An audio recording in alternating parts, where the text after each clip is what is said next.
Yo! Welcome back, everyone. Good to see you. It's that time again. Let me see. Let me catch up with my dashboard here before we get started. Say hello to everyone. Mountain Dew with the 25 months. Thank you. Twitch TV 2 years ago. We had classified intelligence that an April 29th stream was ready for broadcast. The whole thing stank, but our roses had been out in the cold too long. Mountain Dew, thank you very much for the 25. Lectral with the 14. Cheers. Sleeping Lamia with the 20. And the 13 in a row. Much appreciated. Hexagon Sun with the 55 months. Thank you. Mortal Max with the 10 months. It's good to see you all. How's it going? What's up, Oscar? What's up, Rack? Implosion. Hello. What's up, Ludens, Mobo? Welcome back, everyone. I'm probably going to be spreading this playthrough over 2 separate streams. I think we'll do one stream today and one stream tomorrow, which kind of fits with the theme as well, you know, because the game, the plant takes place on April 29th and then it ends on April 30th. So I think that's what I'm going to do, because I don't think I have time for a big full playthrough today. So yeah, we'll do a good few hours today, and then we'll do a good few hours tomorrow as well. I think that's what I'm gonna do.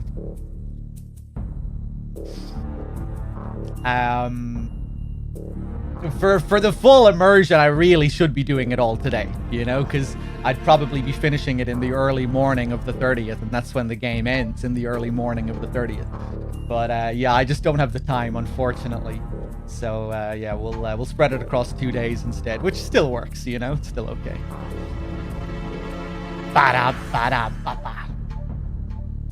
So hold on a second here. Sniper Wolf, thank you for gifting a sub to Portable Jerk Ops. Cheers. That's 9 months for Portable Jerk Ops as well.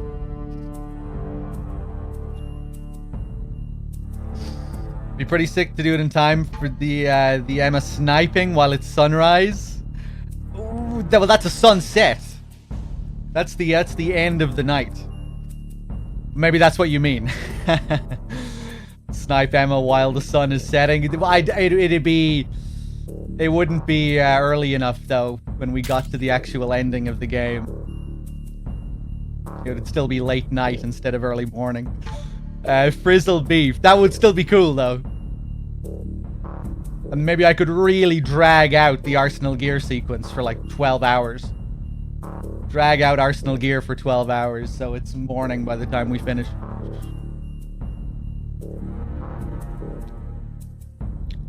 Let's see. Bizzle as well coming in here. Bizzle, thank you for the 16 months. Cheers.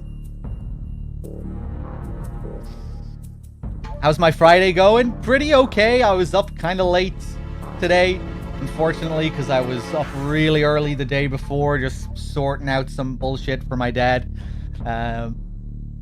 So yeah, I've been kind of catching up on sleep lately, but I'm doing all right. I'm doing okay. Spray the Tengus for 6 hours. Yeah. What's up, Crimson Light? Portable as well. Thank you for gifting a sub to Untitled Lied, if that's how that's pronounced. Untitled Lied. Interesting name.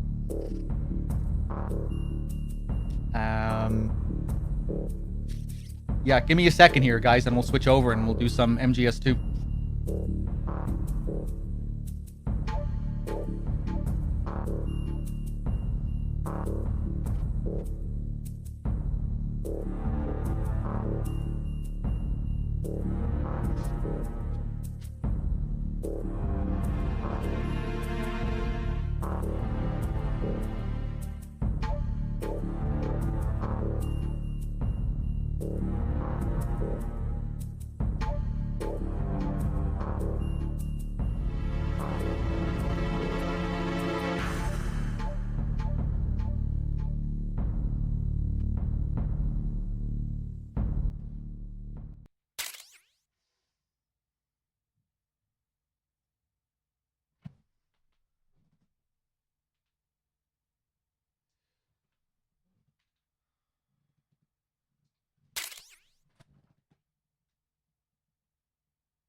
Yes.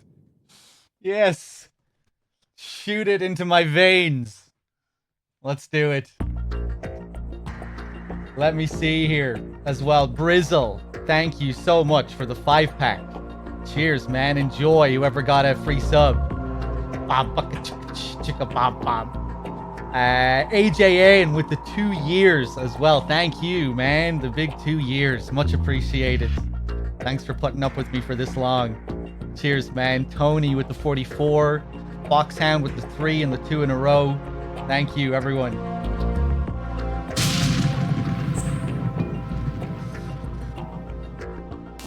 Now, before we start, let me check my options. Quick change previous, of course, so we can do some fancy strats. Switching between weapons. I really must do a reading of In the Darkness of Shadow Moses again one of these days. It's been a while now. I think it's been, pretty sure it's been over a year. Probably like a year and a half since I read it last on stream. Something like that, I would say, if I had to guess. Maybe not that long? I don't know.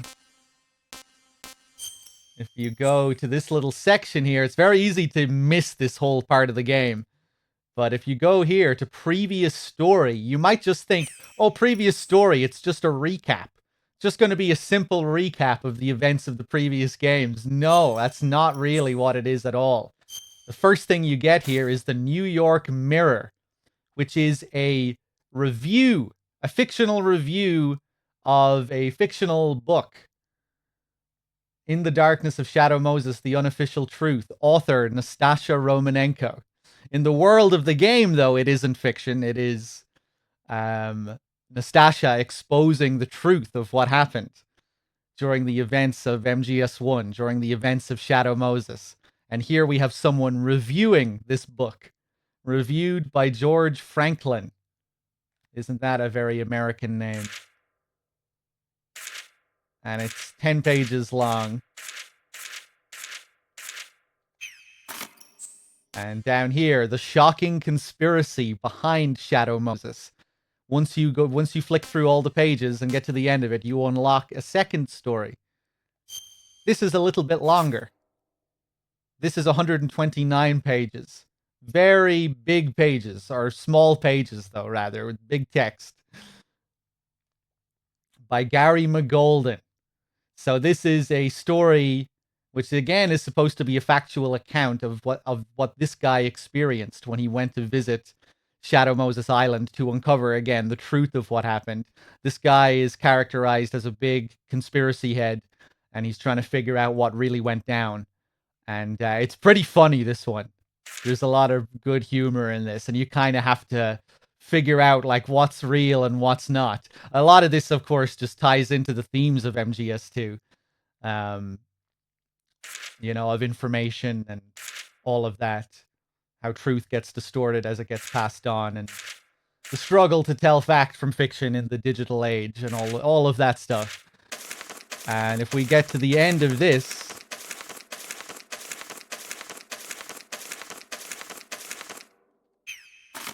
we unlock the big daddy of them all, In the Darkness of Shadow Moses, The Unofficial Truth, the book written by Nastasha Romanenko. Of course, this is referenced a couple of times in the game itself in optional codec conversations. Look at that fancy book cover. And this is 324 pages. I dedicate this book to the casualties of Shadow Moses, as well to all those who suffered the tyranny of the nuclear weapons, and to Richard Ames. So this one ties in with a lot of interesting things within it does serve as kind of a recap of MGS1, but it's also an interesting bridge between the games, and fleshes out certain things that we see in MGS2. Like, to really understand Ames's role in MGS2 and to really understand why he dies in MGS2, you have to read this book.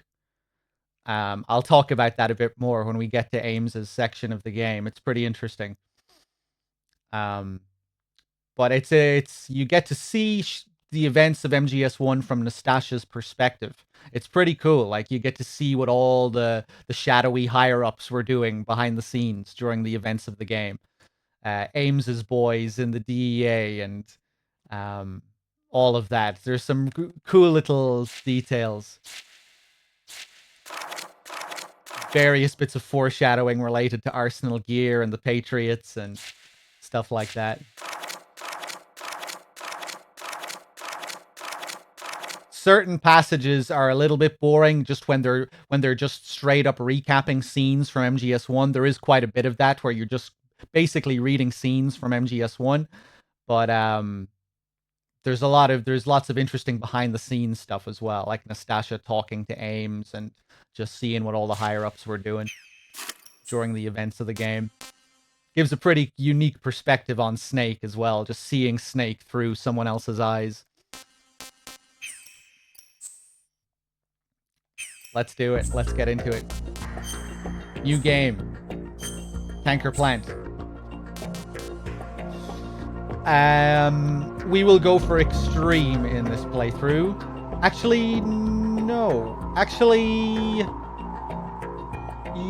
yes. We only really get that one extra call about the ration. Yeah, fuck it. We'll do it on extreme so we can get the call about the ration. Fuck it. Let's play with the radar as well. And not game over on site, so we can show alert mode and show some unique Easter eggs and details that you can only show if you go into alert mode. Guess it might make the playthrough a bit more dynamic as well. Let me just check my dashboard one more time. Boo boo boo boo boo doo bum bum. Atarzian with the 8 months. Thank you. Elment with the 11 and the 3. Foxhound with the 3 months, the 2 in a row. Tony, did I thank you for your 44? Thank you, Tony. And again, AJN with the big 2 years. Cheers, everyone. Let's do it.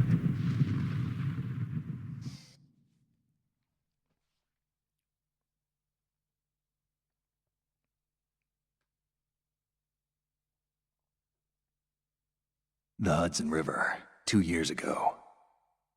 We had classified intelligence that a new type of metal gear was scheduled for transport. The whole thing stank, but our noses had been out in the cold too long.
right on schedule.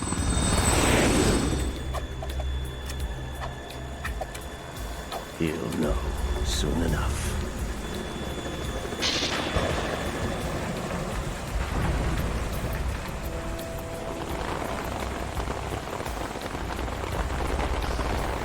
Not keeping Ocelot waiting. Right on schedule.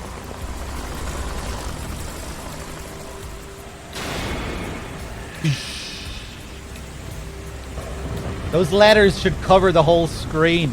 They cover the whole screen on PS2.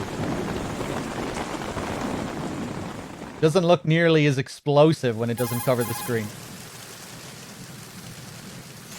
This is Snake. Do you read me, Otacon? Loud and clear, Snake. Kept you waiting, huh? I'm at the sneak point. Everything going okay? The stealth camo's busted. Landing impact. We must have overused it. Sorry, but you're gonna have to deal with it. You're not in the military anymore. Right. I didn't plan on relying on this gadget anyway. The private sector's not so bad, is it? Privacy guaranteed? I'm happy as long as no one gives me any more unwanted gifts. You mean that thing with Naomi? And I can't say I miss the chattering nanny. Mei Ling's not so bad. That reminds me, I have to get in touch with her again about that new Natick flashware. Diverting toys from the SSCEN again? Look, give her a message from me. Someone will find out, sooner or later. She's better off assuming it sooner and quit while she's safe. Too true. Okay, Snake, let's get to work. You know how the technical specs of Metal Gear were sold on the black market after Shadow Moses? All Ocelot's doing. Exactly. And now every state, group, and .com has its own version of Metal Gear. Not exactly a classified weapon for today's nuclear powers. This new one seems to have been designed to wipe the floor with all the other models. The only consistent description is that it's an amphibious, anti-Metal Gear vehicle. That explains why this one is under Marine Corps jurisdiction.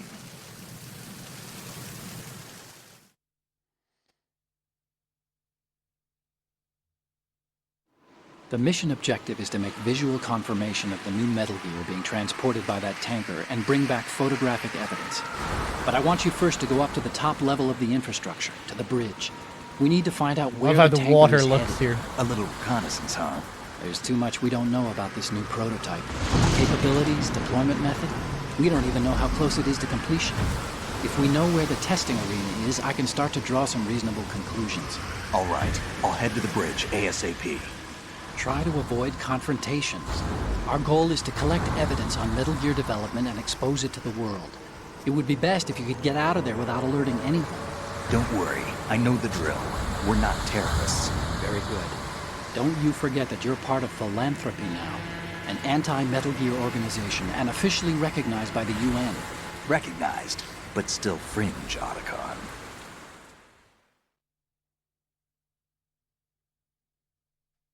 All right, let's look at your gear.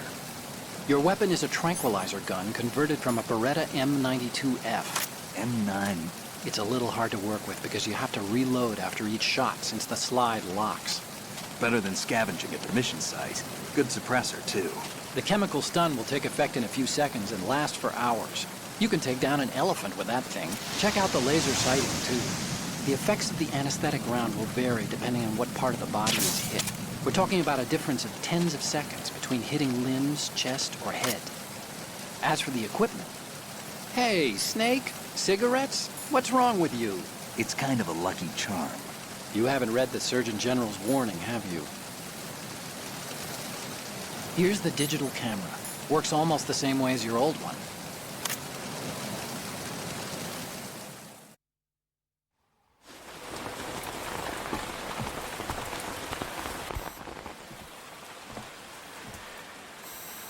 They don't look armed. Hey, Earth to Snake. These are nice, upstanding Marines, not terrorists. Don't get caught. You're in stealth mode here. Sure, and if it comes to that, a little beauty sleep never hurt anyone. By the way, Otacon, are you sure of this intelligence? Absolutely. Hacked it out of the Pentagon's classified files myself. No traces? Oh, please, I'm too good for that. But this might be a trap. Remember, there's a price on our heads. You're just being paranoid. I hope so. Those men, you wouldn't think they were anything but civilians from here. With all the ships passing on the river and in the harbor, putting uniformed Marines on the deck would be a bad idea. People can get a clear view of the water from Riverside, too. The water line is too high. According to the navigational plans, this ship should have discharged its cargo upriver. It's in there, no doubt about it. The military trains you to watch for threats from the stern on a boat. That's SOP for counter-terror ops, too. Security should be tighter. You worry too much. Where's the target? Satellite surveillance is a major international pastime these days. I'd say the cargo holds. Top Safety tier below banter. deck. Do you see the entrance to the holds? Looks like there are a few entryways into the crew quarters. The chopper. What?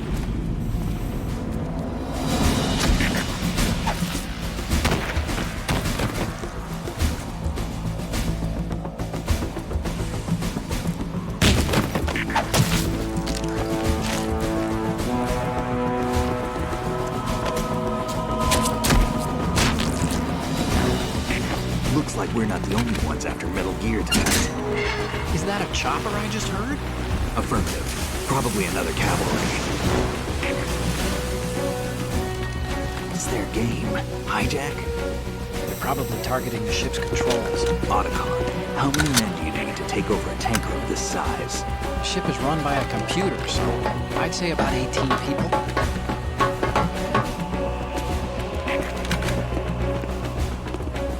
AKS 74U.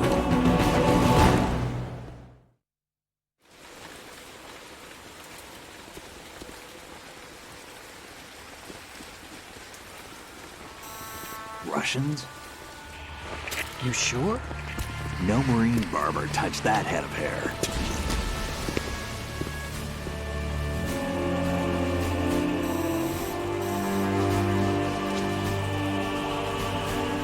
I'm transmitting a photo. Let's get an ID on him ASAP. I'm on it.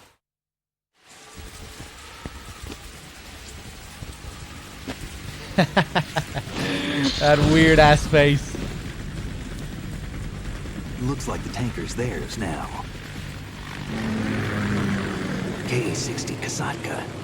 Kasatka? That'd be a good animated emote, actually. Killer whale. That weird turnaround and look that Snake gives.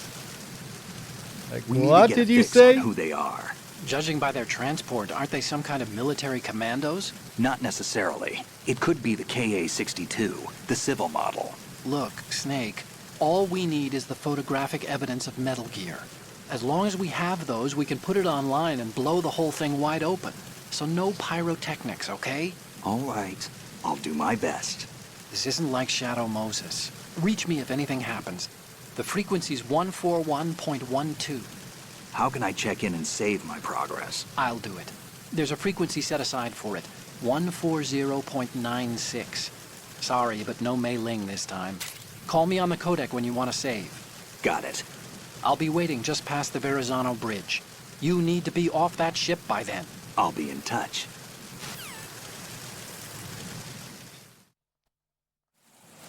Feels like they were kind of showing off the new character models there. Yeah, you know, they're well, like they're doing that with pretty much everything here on the tanker. You know, this was a technical marvel when it came out. So like they were trying to do all sorts of new stuff with the technology, all the rain, the waves crashing against the tanker. I was really paying attention to the sound there during the intro. So many great sound effects for the waves crashing against the tanker, and just the sound of the horns, and just the different rain effects, the different crashing effects. It almost sounded like bombs were dropping in the water at one point. Just these loud crashes. But yeah, obviously the character models are way more impressive than they were on PS1. The characters have eyes, for starters. They didn't even have eyes in MGS1. And just, yeah, the detail, the movement, the motion capture. But yeah, still, I guess they were just trying to show off the fancy new facial animations that they can pull off with the movement of the eyes and stuff. But it does look weird. It kind of looks uncanny when he does that little turnaround. He kind of looks goofy, or, you know, it looks a little bit off. Like they didn't quite pull off the look that they were going for. Oh yeah, it's still like a gorgeous game, artistically, aesthetically. I think MGS 1 and 2 are probably my favorite games still, visually. You know, even though other games might have better graphics, might be better technically, just the art style, the art direction of 1 and 2, the overall aesthetic. 1 and 2 is definitely my vibe. Discovery. Interesting callback to the submarine in MGS 1. That's what it was called. Referencing 2001: A Space Odyssey. But it's kind of interesting how they reuse it here in MGS2. It almost makes me wonder if it was supposed to tie into the idea of VR. You know, the only line you ever hear about the Discovery, the only time you ever hear the Discovery mentioned in MGS1 is when Snake says, thanks to the VR training I did on board the Discovery. And here we are on board the Discovery again. A different Discovery. Maybe they didn't name it for any like thematic reason or any story reason. Maybe it was just a meaningless callback to MGS1 and another reference to 2001. But yeah, it's always just made me wonder, you know, is there something, did they do this for any cheeky kind of reason? Especially with how the plant portrays the tanker and makes you wonder about whether it was VR or not. You know, I'm kind of wondering, was this supposed to tie into that? Was this supposed to make us wonder? You know, but maybe not. Who knows? MGS2 is packed with all sorts of crazy little details, though, so you never know. But yeah, all the great rain effects, like the rain falling over the top there. The rain on the camera. The little 2D animation up there as well. On the window.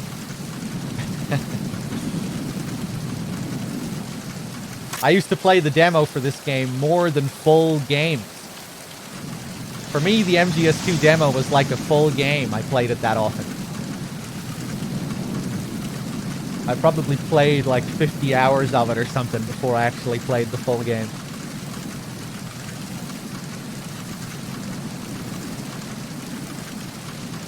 Hey, what's up, bad humans? Good to see you, man.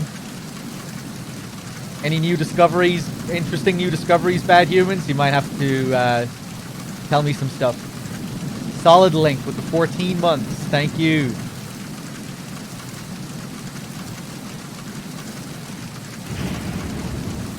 One second.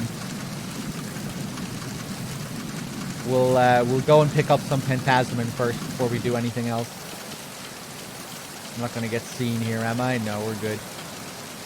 The splashing effect looks great here as well. And you're just running around on the stairs as well. Even the walking on steps animation is pretty fancy. Walking on each step. Even now, it's kind of rare to see that in games, I think. Has its own unique stairs climbing animation. I'm probably going to get seen here, actually. Wait a second.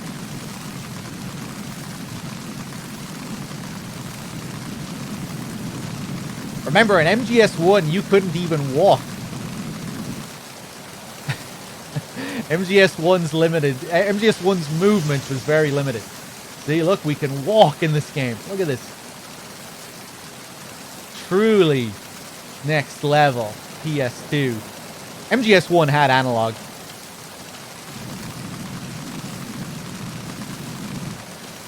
PS1 games had analog. Not all of them, but MGS1 did. When we go underneath here, it's cool. You see the rain fade, of course, so you just get that fog that passes by. Really nice. The reflections on the floor. Yeah, people were absolutely mind blown when they saw this back in the day for the first time. Pentazemin. So we'll show something crazy here with the Pentazemin in a second.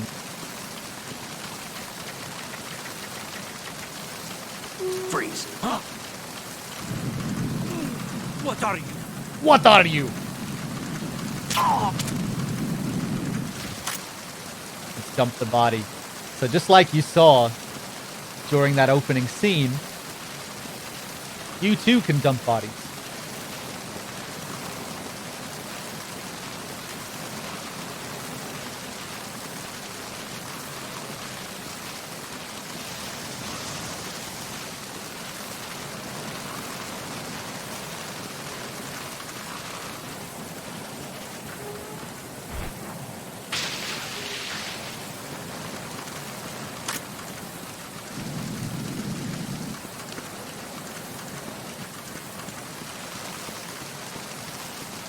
Okay, let's go all the way up top.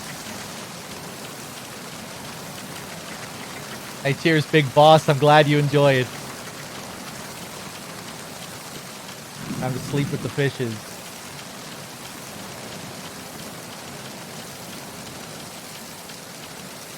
Okay, we want to kick this guy over the edge here. Ooh. Cool with the binoculars. Another new little mechanic. Of course, enemy AI in this game is like just so vastly improved from MGS1. Whoa! Perfect time to say that.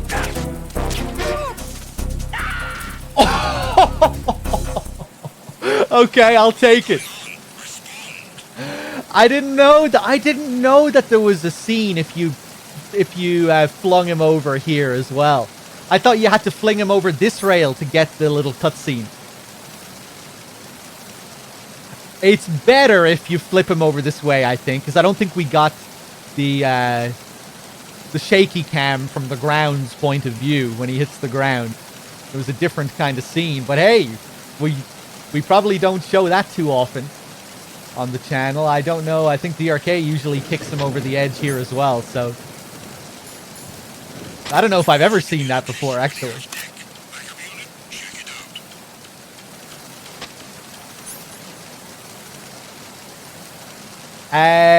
Where is the backup? Where's the backup unit gonna go? Oh shit!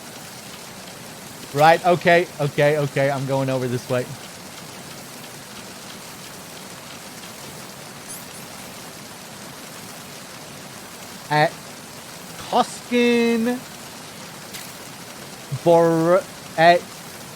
Koskin Orva tomato juice. Koskin Orva tomato juice.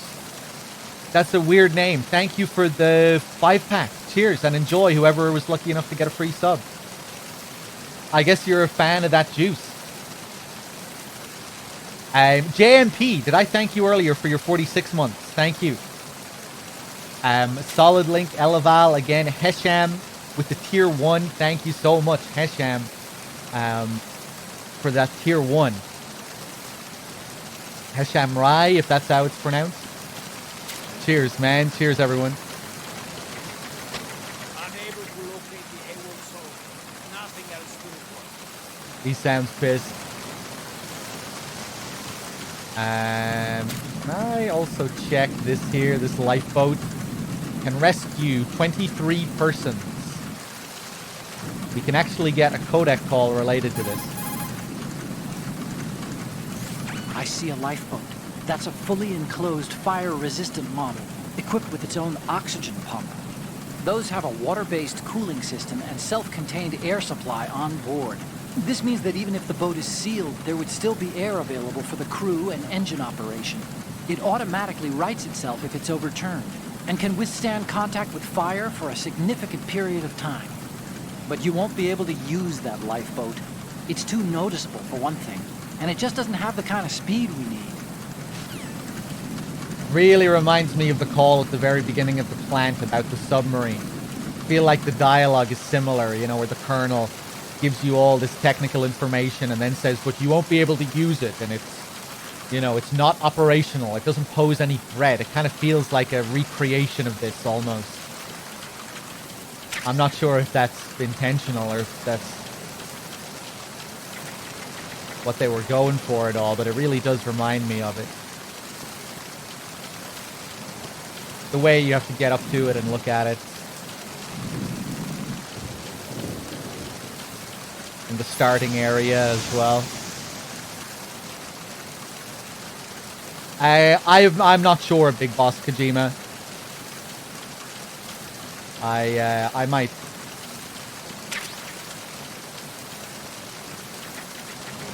Oh, I didn't even see him on the ground there. Yeah, there's the guy that we flipped over.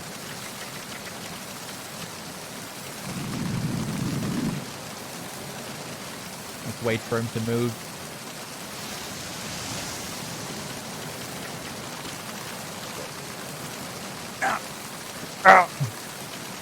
Freeze. Are you going to shoot me? They're all tough guys outside.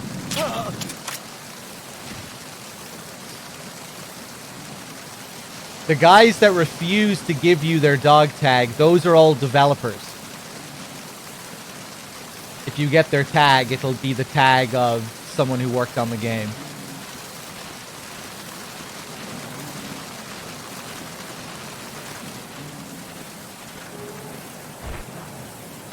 Throw him over. Let the Cypher take photographs of us. Later on, when we get that scene where we see the photographs that were taken of Snake, we should see some of this stuff that I'm doing in those photographs. Some of them should show the, you know, me throwing people overboard, and maybe me kicking that guy over the rail up above. I think that's one possible photograph you can get as well, if I remember correctly. For the 2001 tags, yeah, what's the deal with the 2002 tags? Do the 2002 tags have developers at all? I guess not. I wonder, is there anything special about the tough guys for the 2002 tags? I don't know.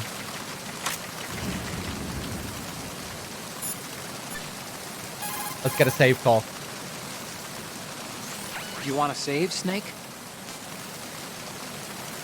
What substance are the 2002 tags? I thought the dev tags were in Sons of Liberty, but I could be mistaken. How do you get them if you refuse? You need a lethal weapon, and you can either scare them by shooting right beside them with a lethal weapon, or you can shoot them in the leg or the arm. Or really anywhere, I guess, probably. You can probably go for a body shot as well, as long as it doesn't kill them.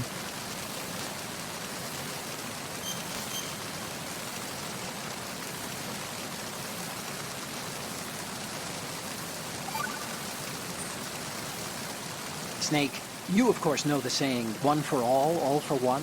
What is this all of a sudden? Oh, I figured you'd need a lot of motivation, so I came prepared. It's from the Three Musketeers. The book, not the candy bar. Anyway, it means that if you go up against everyone by yourself, they'll gang up on you too, I think. Since you're on your own on that ship, you need to take this to heart and avoid confrontations. How was that? Just like the old days, huh? Almost reminds me of Mei Ling. But you sure you got it right? Of course. And I'll teach you a lot more of these. You can count on it. Great. Great. I won't be going for all the tags in this playthrough or anything like that. We might not go like super in depth where we like literally get every single possible call and everything, but we will be doing a lot of extra stuff. I think the arcade did a really thorough one very recently anyway, you know, or he even did the document and stuff like that, but we'll still be going pretty in depth, you know. We'll be doing more or less everything. Take this call. Snake, go through that door into the ship's interior. Push the action button down in front of the door and wait until the door opens before letting go. If you need to open the door faster, hit the action button repeatedly while you turn the handle. Make sure you keep doing it until the door's open. The Countess with the 18 months as well. Thank you, man. Today is the day I resubbed to you. Cheers. Thank you, man. Alright, let's go inside. If you're just tuning in as well, I won't be doing this whole playthrough in one sitting. I'll be doing a good few hours today, and then we'll do a good few hours tomorrow as well to finish it off, which I think works as well with the theme. April 29th today and 30th tomorrow.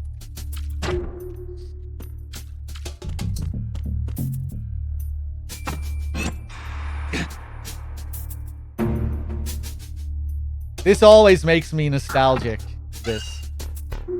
Pulling this off, I feel like I have a memory of doing that as a kid for the first time. Just one of those little things that stuck with me. Ooh, hello. There's somebody there. Is he gonna see my footprints? No, we're good. Ba-da-da-loop-a-doop. Yeah, he sees them. Ah! I thought I'd get out just in time.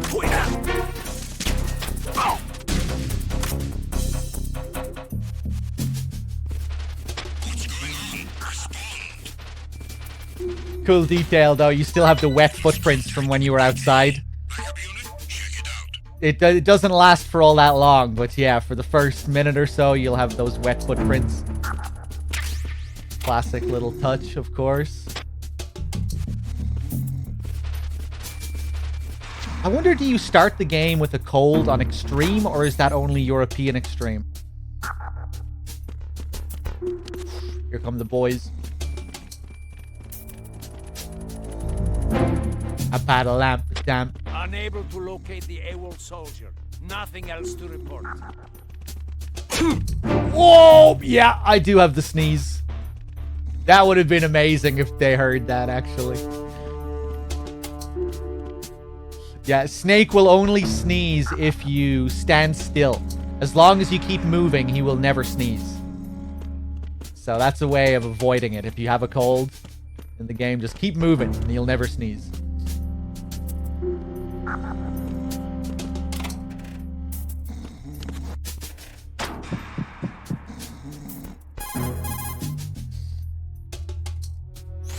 This reminds me of when we first met. I was the one inside the locker that time. We're equal now, huh? Not unless I wet my pants. That's a low blow, Snake. Classic. Another one we can do here if we look at the poster.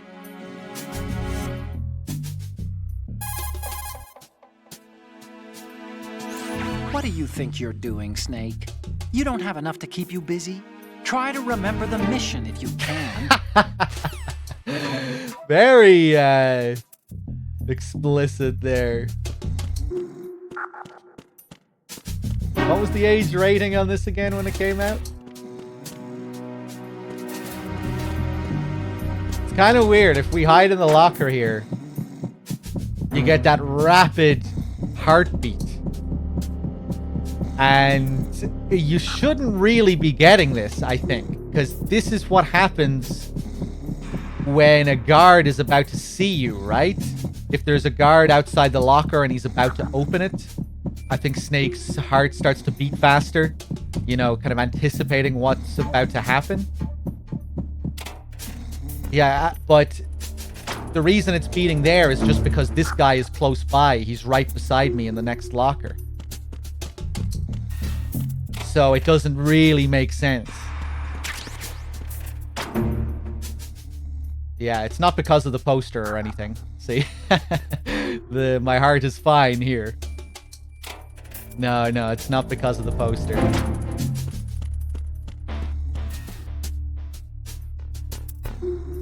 Yeah, it's supposed to be Snake just anticipating the guard, but it shouldn't really be happening if he's just asleep in the next locker. I wonder if that's just a bug with this guy. I wonder if that happens with, like, other lockers. I might test it out with Raiden and the Shell Core.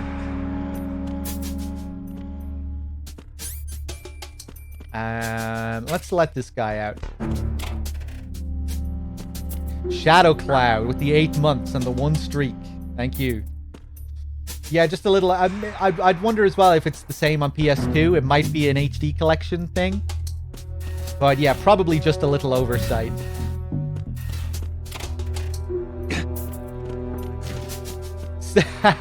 Snake acted surprised there. As if he forgot that he put him in there.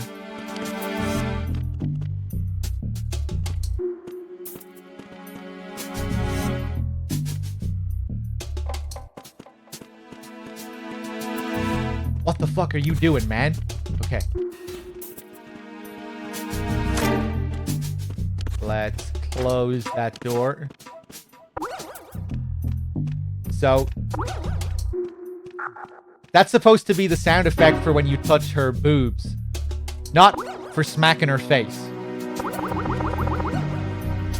But with how the poster is positioned, I don't think I can grab her boobs.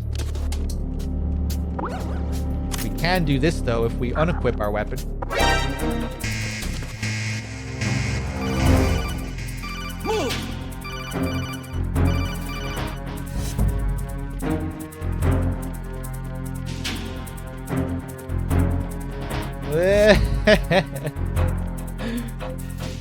And one quick peek again, and off he goes. Return to your positions. Increase security. Understood. Search team to Deck A, port side. Such a great touch. The second guy, he just wants one last peek before he goes. Save it in the memory bank.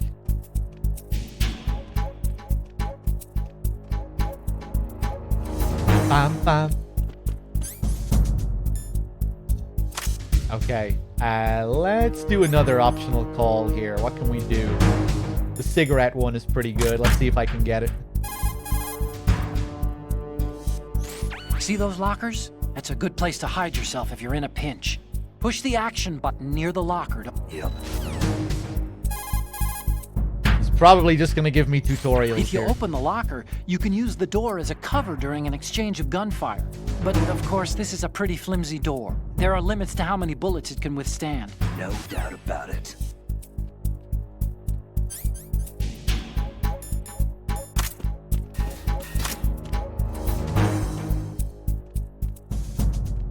Ooh, does he not walk over all the way?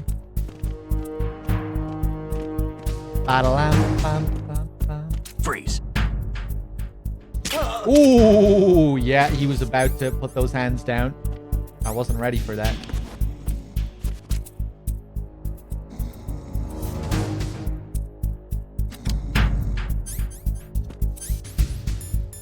Yeah, I might not be able to get the cigarettes call during a caution. Let's see. Snake, those pipes you see along the wall and ceiling are steam conduits. They're thin enough to penetrate with gunfire. Don't touch the steam. One of those blasts from the hole will burn your skin off. You may be able to use it as a trap of some sort, though.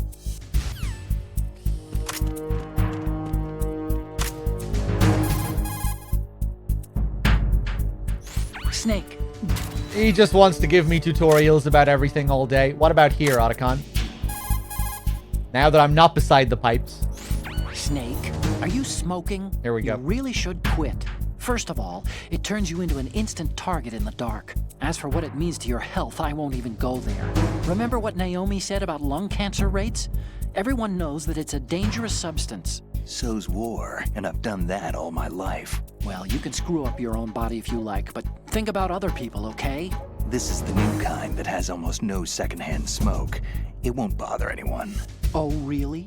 Didn't I see you toss the butt off the bridge? Littering, polluting.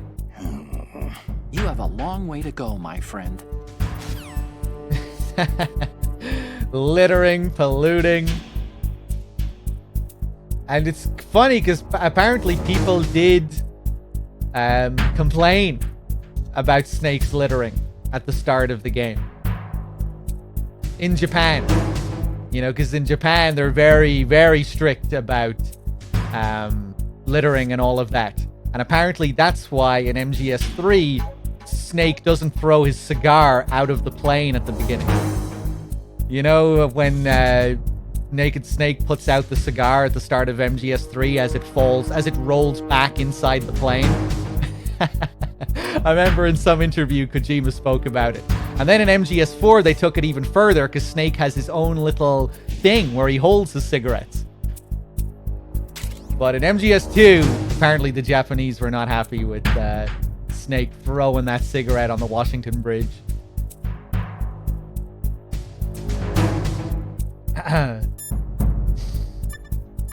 The American audience was probably completely fine with it, you know? Where else is he gonna throw it? Let's see. Let's do another save call. Time to save? You gotta lamp it down.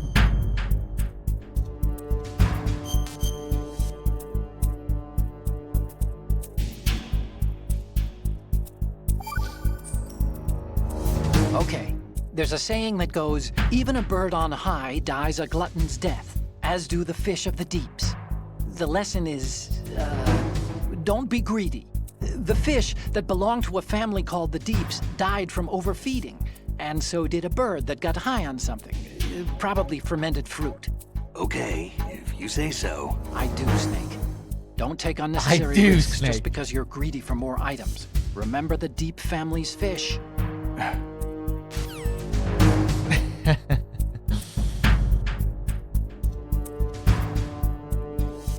So I guess that's supposed to be playing off Mei Ling's similar save call in MGS1 about, you know, Come back at once. Guard team, stay alert. not looting rooms and enemies and stuff when you don't need to.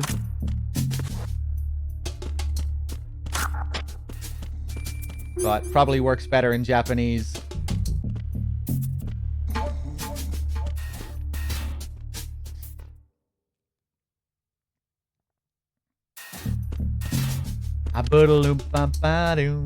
Now, this room.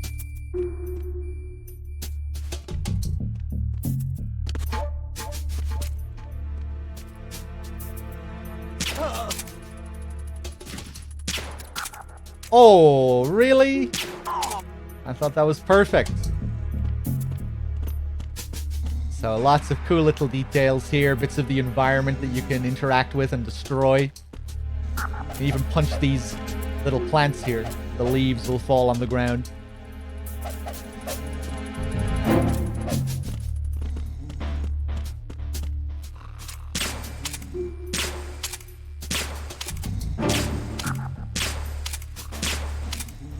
Gonna waste all my ammo doing this. There it is. Such a cool animation.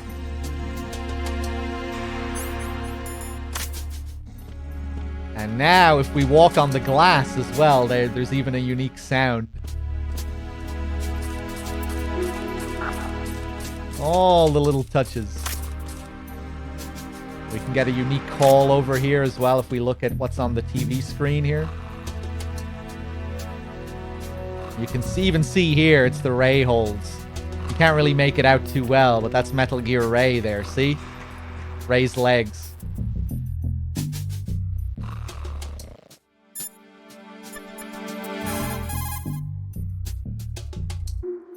Look at the TV over there. It's showing the hold. So that's...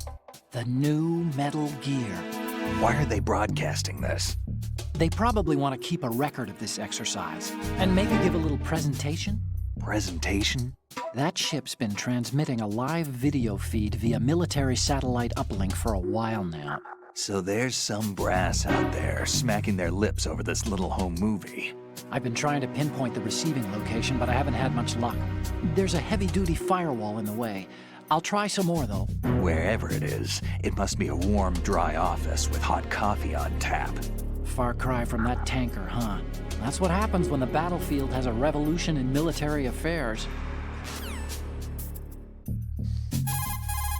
And if we call again... Snake, how long are you gonna stand around watching TV? Get back to the mission! You gotta be joking. Let me see here. Hey, what's up, Dry Ice? T21 Turbo, thank you for the 10 months. Bad Ride? Beta Ride?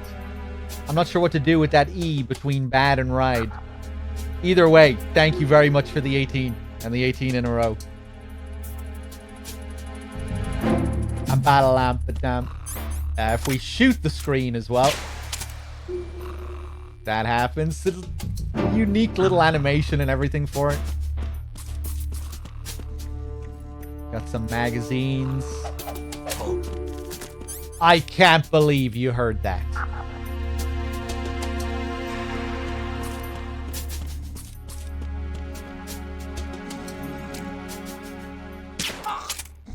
Okay.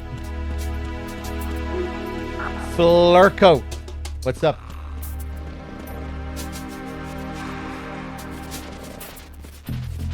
I actually want to do something with this guy. Ooh, he has a ration as well.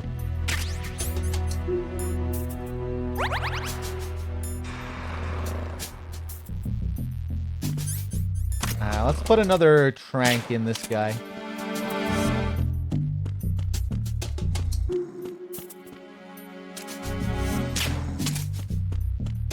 And of course, over here we have the legendary ice cubes.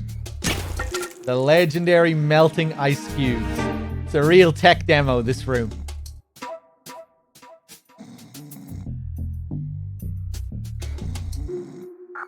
Good for a presentation, like Snake was saying. And they slowly melt or shrink in size, really. It'd be really next level if they you know, it made a mess of the counter here, you know, covered it in water.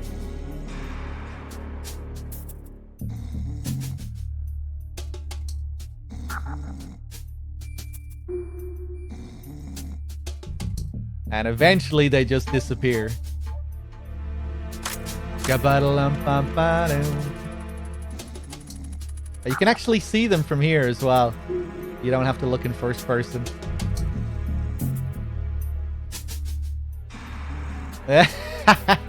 Still shrinking. They have to be close to the end now. Yeah, there they go. And these individually modeled bottles where if you shoot them at the top, they break at the top. Shoot at the bottom, they break at the bottom. Not even MGS4 had this tech. You shoot bottles in that game, they just break anywhere. Or they all break in the middle. You shoot them at the top, it breaks in the middle. Shoot at the bottom, they break in the middle. I'm not sure what kind of tech they used for this. Some kind of pre-rendering, modeling, I don't know.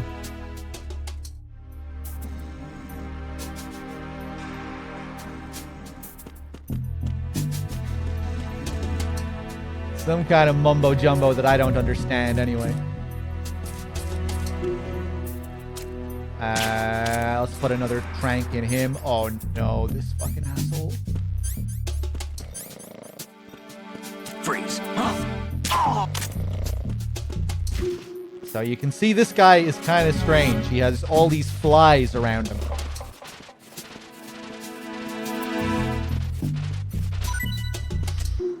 I forgot that just shaking him drops the ration.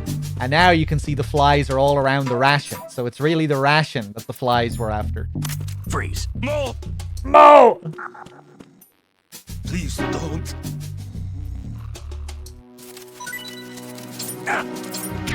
Does he still have like 1 or 2 flies around him?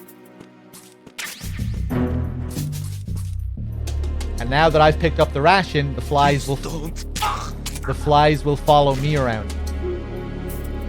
But as far as I know, this doesn't impact gameplay in any way. I did wonder if maybe the enemies could track the flies. You know, if they could tail you because of the flies. You know, if the flies left your trace. Because if you quickly like run away from them like this, if I just quickly run over here, it takes a few seconds for the flies to catch back up to me. And now they've caught up to me. So I thought maybe when I'm over here, if a guard sees the flies while they're over there, that'll get their attention and then they'll follow it, kind of like a blood trail. But I don't think that happens.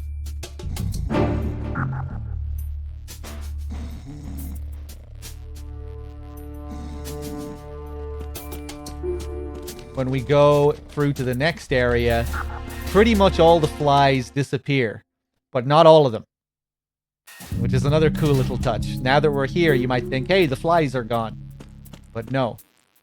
If we stop and look in first person,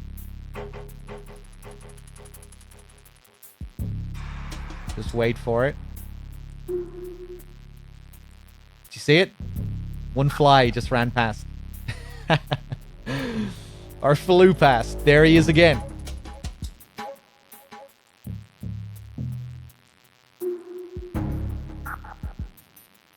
Might be easier if I look at the wall here. There he is again. I think there's a couple. I don't think it's just one. Another one flew past right after. There it is again. So strange. I wonder if maybe this was some kind of scuffed mechanic. Maybe they wanted this to have some kind of gameplay function. Bad Humans, I don't suppose you've done any testing with the flies, have you? I tried to like leave a trail for guards to see before, but it was kind of awkward to test. I meant to do it off stream one time. It was just kind of it was just a bit of a pain doing it on stream, but I don't think it does anything. Now we get introduced to shadows. Look at this. More crazy PS2 technology. Unfortunately, the game doesn't really do much with shadows, gameplay-wise. It's really cool how they function during the Vamp fight, mechanically. Vamp can trap your shadows. Or he can freeze you in the area by trapping your shadow. He throws this special knife on your shadow, and that prevents you from moving.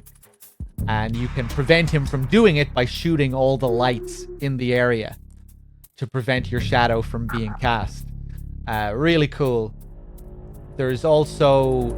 shadows also affect gameplay at the bottom of strut A as well. Like a guard can see your shadow and they'll, that'll leave your trail and it can get you caught. But in most areas in the game, shadows don't really play a factor at all. I think those are the only two areas I can think of on the planet. The bottom of strut A and Vamp. I'd imagine it was something that they wanted to utilize more, but just couldn't for whatever technical reasons. Maybe there are some areas in the plant where you can, track an enemy based off seeing their shadow. Or, get a hint of where an enemy is by seeing their shadow. Maybe there are a few areas that are like that. Similar to what we have here. Freeze. Either way, it's cool in the areas where they do use them. Don't kill me. Still see that fly. Michael D. Rogers.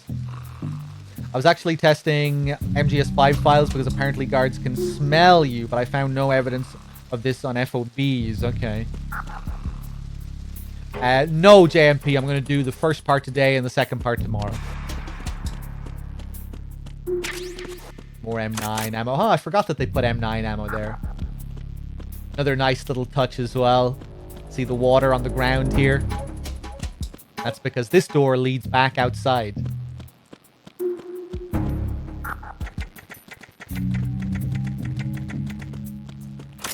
Let's do another save call.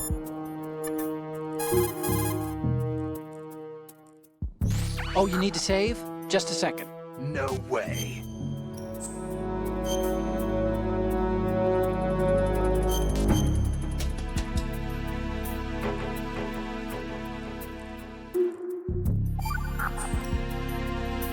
Another Chinese proverb. Those who look to the heavens prosper. Those who defy it are no more. Do you know this one? The meaning here is... Hold on a second. That you can only survive as long as you're a part of the natural order of things. You remember pre-ripped jeans? Manufacturers thought that just because people loved old, broken-in jeans, they would want to buy new jeans that looked old. So they purposefully... What do jeans have to do with nature and order? Denim should fray and rip on its own, naturally, right? Some designers tried to go against that and no one bought them. The earnings report from that fiscal year is enough of a proof. Earnings? This one always makes me wonder what they're getting at there. Obviously, they're playing with the play on words with genes, given the theme of the previous game, MGS1. What do genes have to do with nature and order? You know, have you played MGS1? Wink, wink. But it also, like, artificially recreating worn down genes, and just how the plant is this artificial recreation of MGS1, Shadow Moses, and what the Patriots are doing. It kind of makes me wonder if they're kind of playing off that there, or alluding to it, foreshadowing it. There's something I forgot to show outside. Oh, I can't open that. I can only open it from the opposite side, right? We can show that later. It's okay.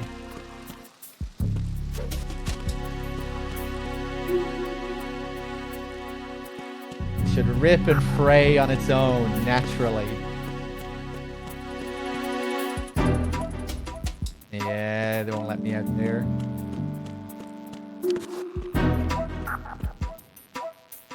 Still see that fly. Look at it.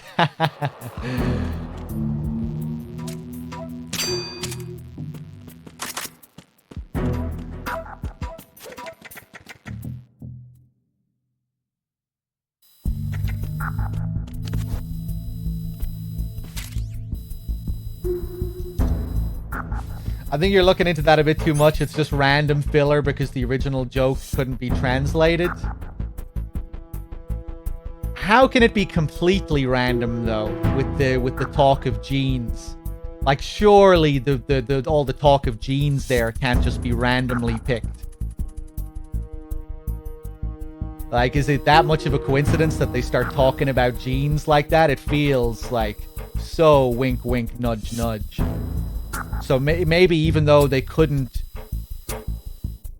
play off the original Japanese from MGS1, maybe it was still, maybe they still had something to go off. Maybe they wrote something different for the English to be translated. I don't know.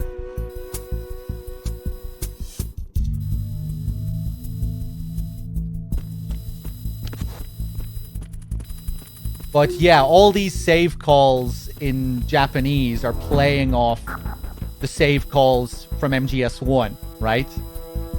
But because in English, those same calls were translated so drastically for the English versions, they couldn't really do it for the English version of MGS2. From what I understand, anyway. You know, like Blaustein, like, completely changed what the calls were in MGS1.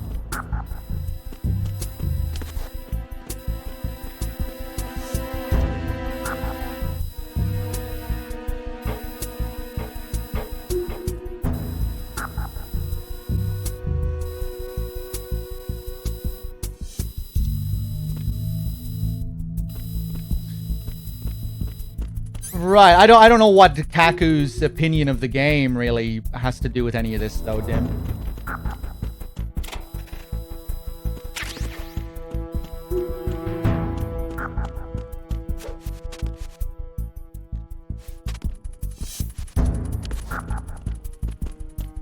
You know, just when I see that call, it really makes me think that it was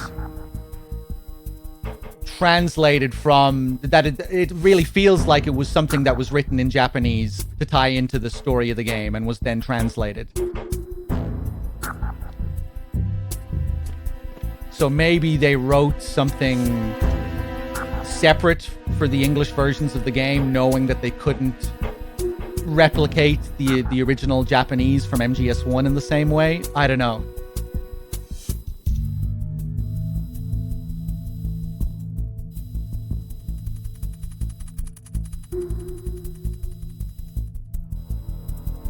Questionable knowledge of Japanese and attitude towards Kojima's work doesn't make it seem plausible.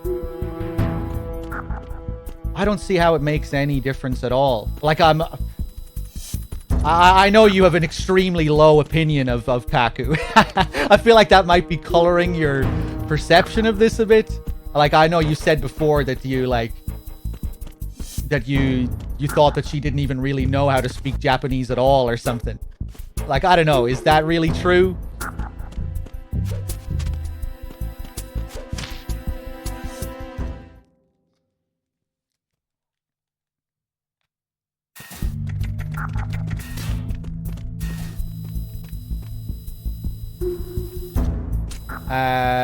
What am I doing here? Context on Kaku. Agnes Kaku was the translator for MGS2. She did the English translation. And she also has a very low opinion of Kojima's writing for the game. She publicly bashed the game.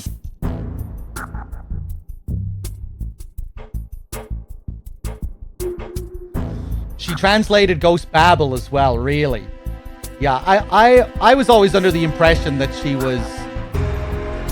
There was some, like, drama over her getting credited and, like, the payment that she got for the game, wasn't there?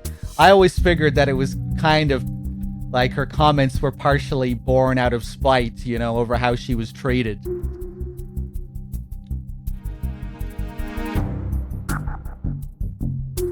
That she had a bit of a chip on her shoulder.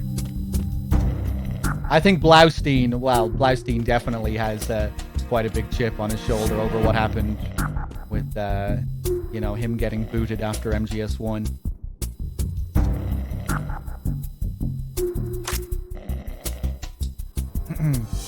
But yeah, Dim, like the save calls having to be changed for the English version of MGS2. That's because of how Blaustein translated them in MGS1, right? That the save calls in this are supposed to mimic the save calls from MGS1. But because Blaustein completely changed them, they couldn't really do what they wanted to do for the English version. You know, where in the Japanese version of MGS2, there are these very direct parallels between both of the game's save calls.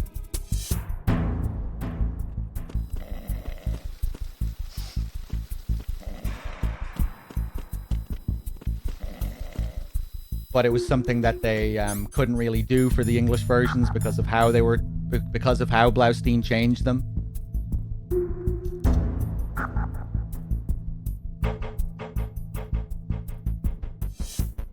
I guess they could have looked at Blaustein's calls and tried to draw more explicit parallels between them for the English version, you know, and rewrote a couple of different versions of them. I don't know.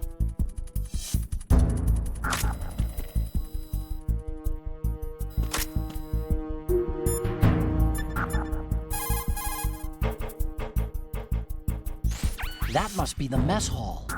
It's pretty small considering the size of the ship. I guess modern tankers are so automated that you only need a crew of about 20. That's not a lot to feed. There's a lot of things there, but make sure you don't disturb anything and leave traces. The enemy might notice.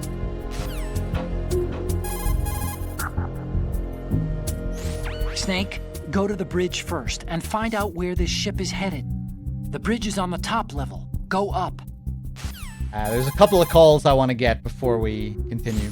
Snake, don't let the enemy spot you. Once you've been discovered by a sentry, he'll call in reinforcements and there will be an attack. Even you're no match for that level of organized assault.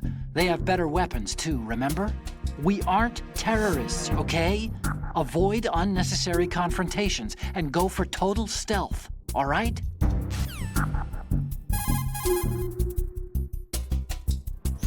As soon as you're spotted by an enemy soldier, he'll call for backup on his radio. The search... Bad Humans, what are you saying here? I think it was the fans' treatment to her work that she disliked. Okay. I thought there was some kind of drama over, like, how she was credited or something like that.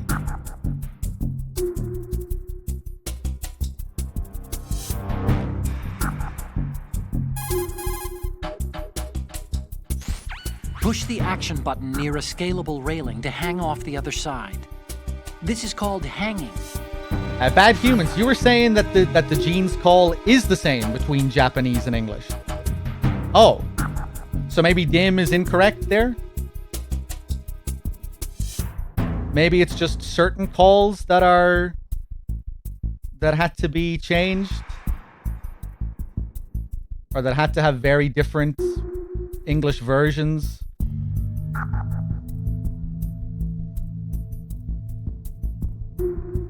It's not, I think. Bad Humans is checking the book right now. Okay, okay.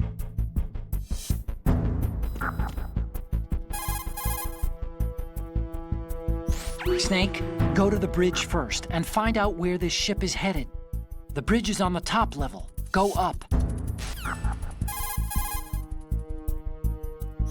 According to intelligence, this new model was designed to combat all the clone models of Metal Gear floating around in the world.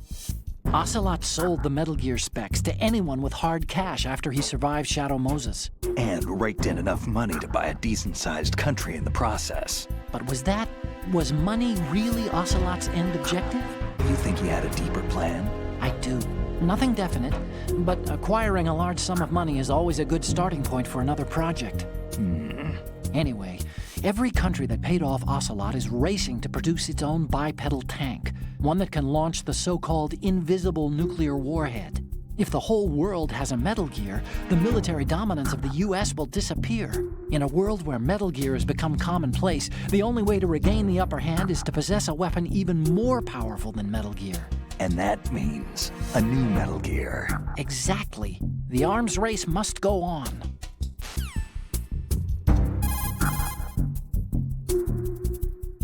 The Metal Gear that the tanker is transporting is being developed under Marine Corps jurisdiction. But I've also heard a rumor that the Navy is working on its own Metal Gear.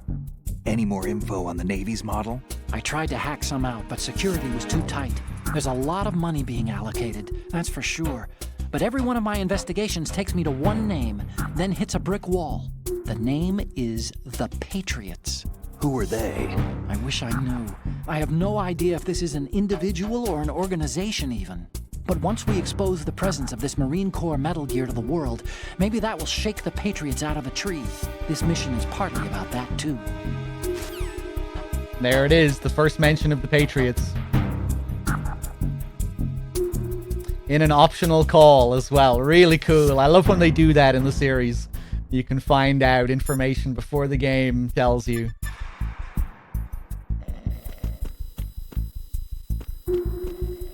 Let's do one more save call. Oh, Snake, you want to save?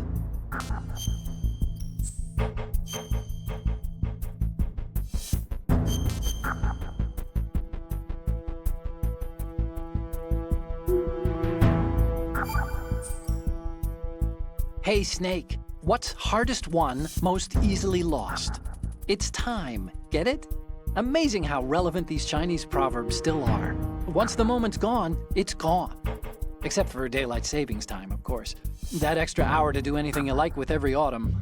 Gotta love it. Then again, you lose an hour every spring, so I guess the proverbs are right. Wow, they thought of everything. Did they even have daylight savings back then? Of course not. They knew how to save time. We're the ones that need to be tricked into it. Yeah, but you said... The moment never returns, Snake. Let's not waste it on idle questions. Okay. Oh, Jesus. Fuck it. Just go. I wasn't thinking about what I was doing there.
Snake, did you find out where that ship is headed? Yeah, I'm looking at it. 35 degrees longitude, latitude around 58. More than 500 miles off the coast of the Bermudas, out in the middle of the Atlantic. So the prototype is ready for solo testing. It's basically combat-worthy. That area is outside the Second Fleet's operational range, too. It must be a standalone Marine Corps project, which means this prototype Metal Gear must be designed for independent deployment, without any naval assistance. Anyway, analysis can wait till later. Snake, you need to go down to the holds and locate the actual metal...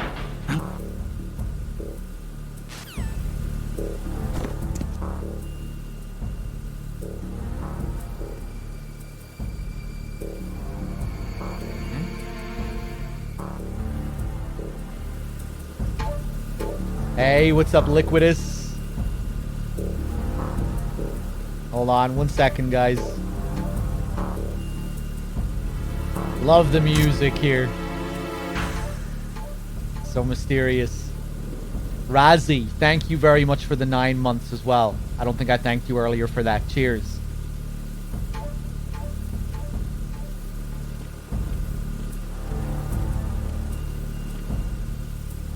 So apparently when Snake grumbles there, when he sees this person outside, he immediately thinks of Meryl. That's what's written in the script. And this is one of the many things that works a bit better in Japanese, because Olga also has Meryl's voice actor in Japanese. So there's this very kind of surreal feeling that you're interacting with another form of Meryl again.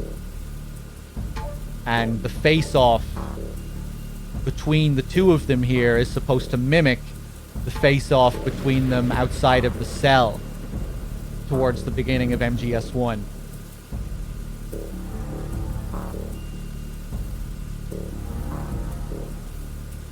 Kind of cool. If you strafe here, you can get a better look at her, but even here they hide her face with the radio. It's cool how they obscure her here.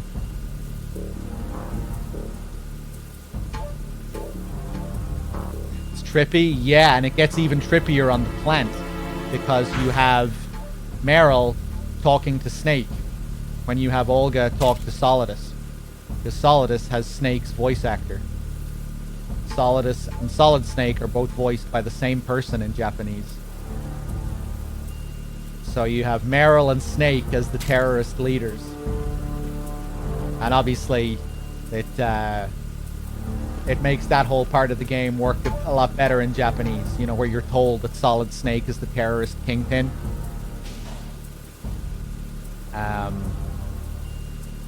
You hear Solidus's voice several times before you see him in the flesh, and that's to tie in with that. It's to make you wonder, who is this guy? Is he really Solid Snake? Sounds like Solid Snake, but of course in English, Pliskin and Solidus, they have completely separate VAs, so it doesn't work as well.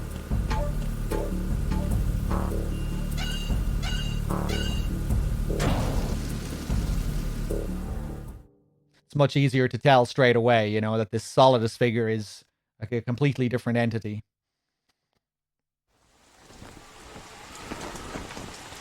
Shalashashka has landed. I'm on my way to the tanker holds. Report your status. Control room, communication and engine room are under control. All entry and exit points to the tanker hold secured. Infrared sensors placed and operational. Good work. Are the explosives in place? Yes, they are all planted. Listen, once we have what we came for, the tanker will be scuttled. And the vehicle's pilot. He's the only one who underwent the VR training. No one else can do it. Are you sure you can trust him? Your part in the mission is complete. You are to leave at once. No, it's not over yet. I can see the moon, even in this storm, pale as death. I have a bad feeling about this mission. You swore this to me, that you would leave the unit once the mission was complete. Do not worry, this is a country of liberty. No, this is where I belong, with the unit. I have nowhere else to go. Father, I want to stay and fight. There is no choice to make here, Olga. Need I remind you that you are carrying my grandchild? You will be on the helicopter out of here now.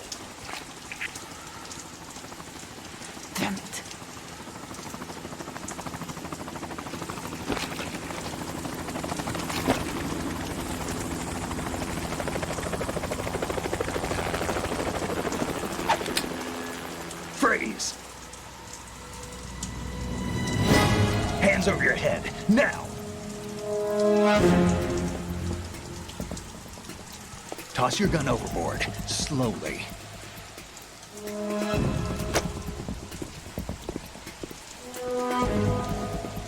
A woman.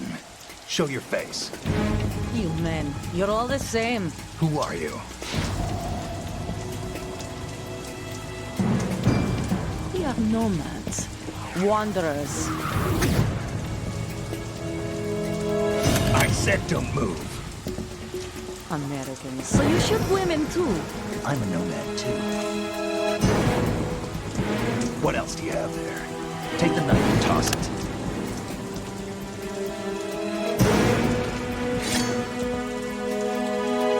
Not there. Toss it overboard. Hold that position. Now, turn around. You know what you're doing.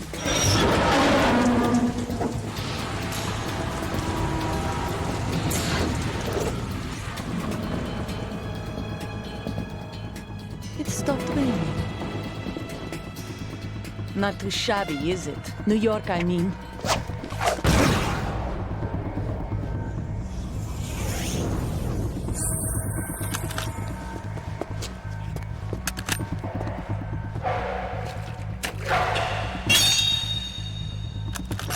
And that brings our tour to its conclusion. Scout knife with a surprise. You a Spetsnaz? I think you deserve a little credit. No one's ever dodged that shot of mine. But no one gets lucky twice, either.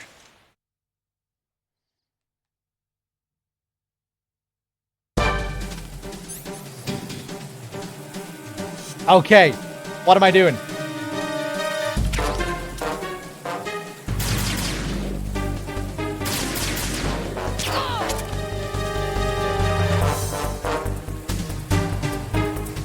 I've been with the unit since I was born. I grew up on the battlefield. Conflict and victory were my parents. The unit is my life, my family.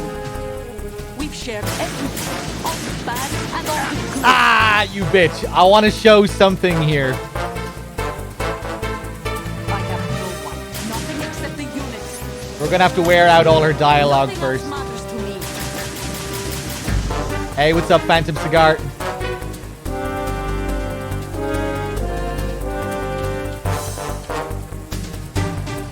Whoever you are, you're not stopping us.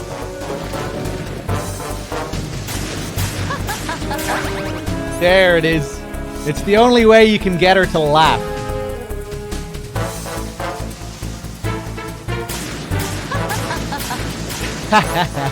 She should have one more line as well. Oh! Snake, respond. Snake? Snake! You have to be really careful if you want to do it without taking damage. When you're in the middle of the climbing animation, you have invincibility frames, and she can't hit you. So I have to climb right as she starts shooting, or else I'm just going to take a hit.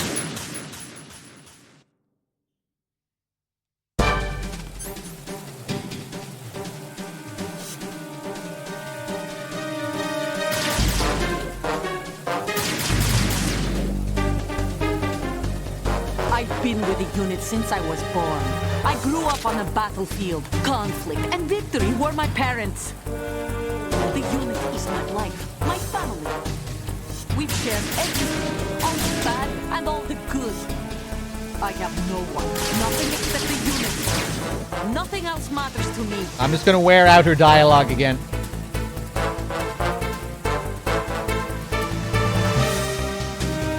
Oh, look at this movement she's doing. Whoever you are, you're not stopping us. Quickly checking all her angles there. She has no idea where I am. Oh, shit!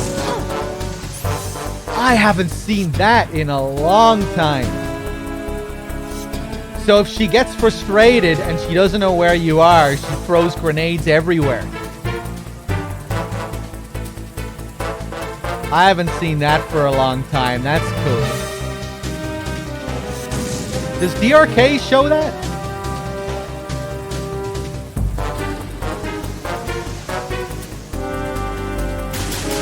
I don't recall ever seeing that before. I probably have a long time ago. That's cool though. I love how she checks all her angles. I'm probably gonna die attempting what I'm gonna attempt here.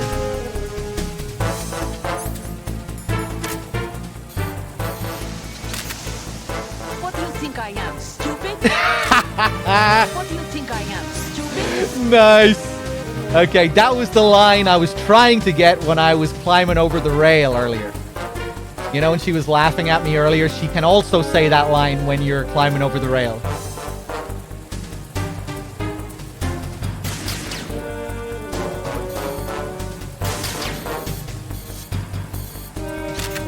What do you think I am, stupid? What do you think I am, stupid? What do you think I am, stupid? What do you think I am, stupid? What do you think I am, stupid? Okay.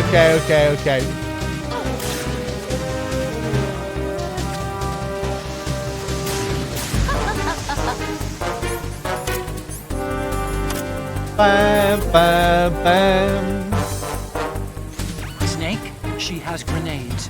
You can't stay in one place. Keep moving around and you'll be safe. Snake, you're not the only one with a gun. If you... All right. Snake, she's shooting from concealment. You should use the first-person view attack. Push the R1 button to change to first-person view. Then use the weapon... I see. Shin Lane, you never seen that? Does that work in Raiden's boss fights? I think this is the only boss that reacts to you using a camera. I don't think any other bosses react to the camera. I could be wrong, though. You never fucking know with this game. Always learning new things. Bam, bam, bam.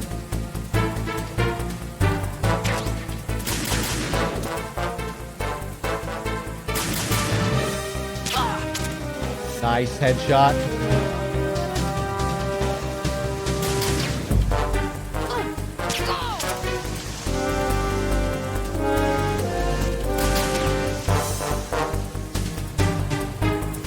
It's gonna be really awkward to finish her now.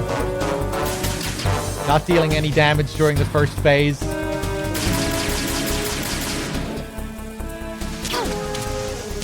Oh, you killed me. Okay. Let's just beat her this time. Snake, what's wrong? Snake! Snake! Okay, no more fun and games, Olga.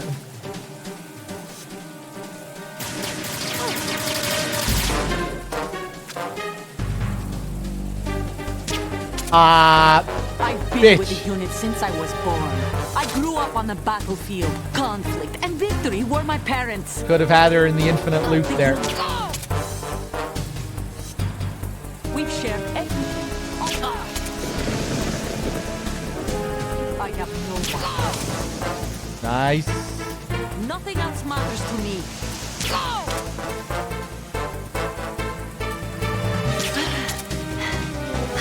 Whoever you are, you're not stopping us. Ba-dum, ba-dum, ba-dum. Bam, bam, bam.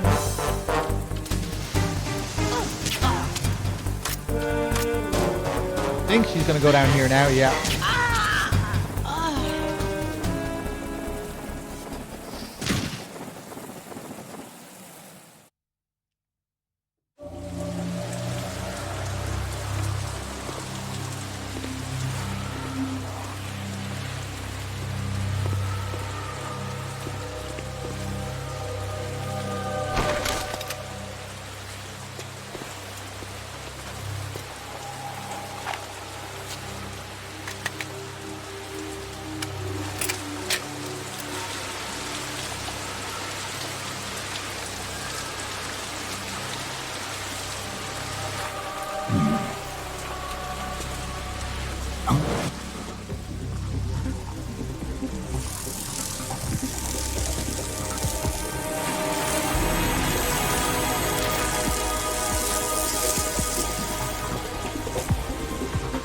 Cipher.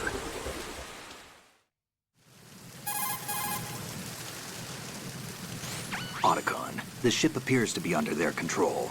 The men have Russian gear, but I haven't been able to find out anything else about their origin.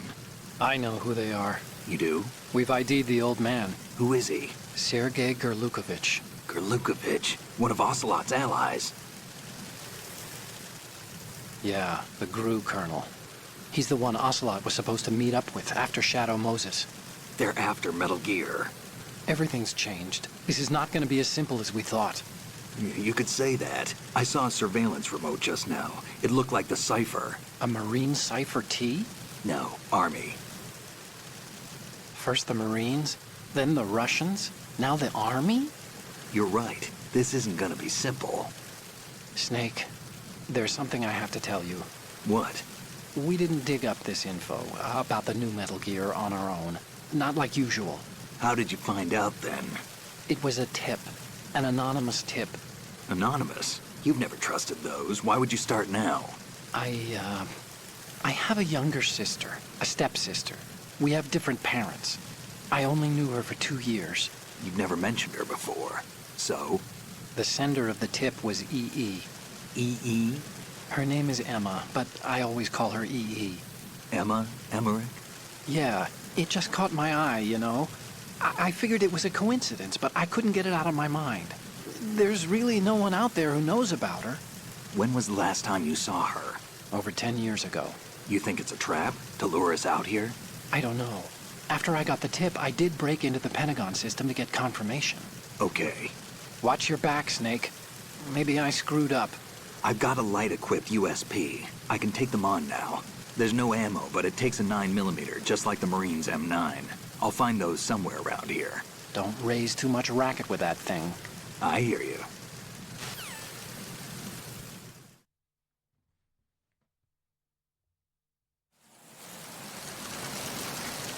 Okay. Hold on 1 second, guys.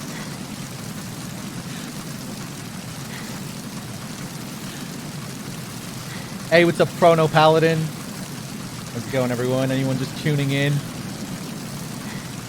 So here's Olga. We can look at her and call Otacon. She's not dead, is she? No, just knocked out. Good. Looks like a little angel, doesn't she? What's gotten into you? Nothing. Sleeping Beauty may have been awakened by Prince Charming's kiss, but you better not try it here. I'm with you. Besides, I've had enough of tomboys.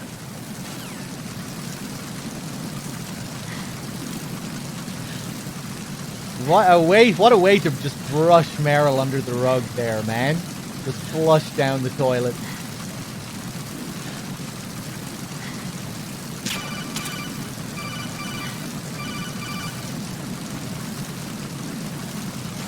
What are you doing? How could you shoot someone who's unconscious? What are you, some kind of a monster? Yeah, I love the rain sounds here. They're good.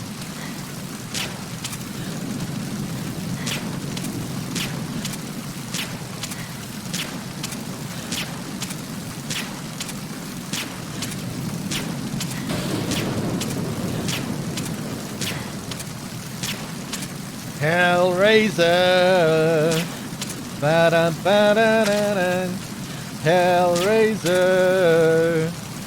Ba-da-da-da-da-da.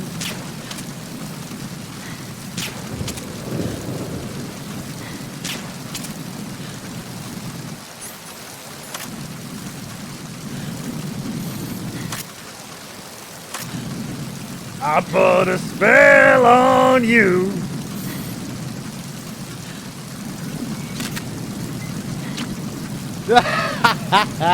The little kiss sound effect.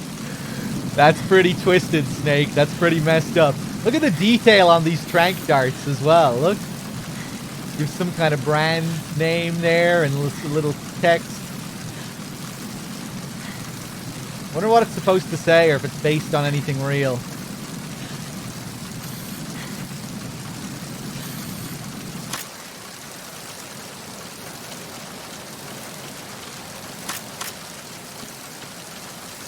I have 15 rounds left. That's okay. So you might think, hey, can you kill Olga here? You get a USP? We just got our lethal weapon. We just picked it up from her. But we have no ammo. And to get ammo, we have to go inside. So, but if we go inside, get ammo, and come back, she'll be gone. There is no way to try and kill her. She just stays asleep forever here. Until she disappears when we go inside. Get her dog tag. Cool how you can see all the stuff for the Semtex panels. See these things here? These are the, I don't know what you'd call them, but yeah, the panels for the lasers.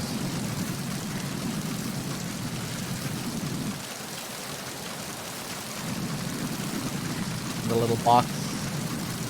Pylons? Yeah, pylons, I guess.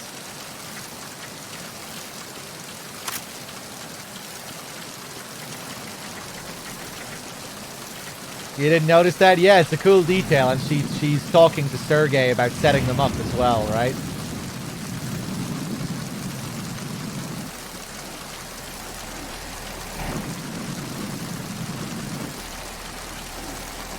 The light looks nice there.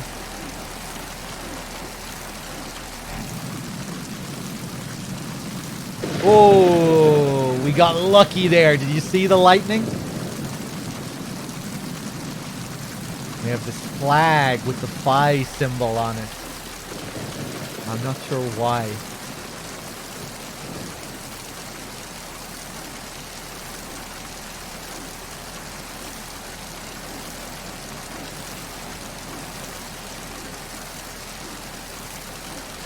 And if we go up here, we can get some thermals.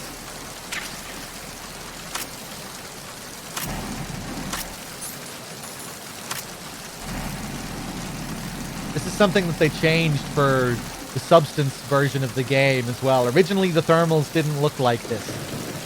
They were closer to the MGS1 thermals.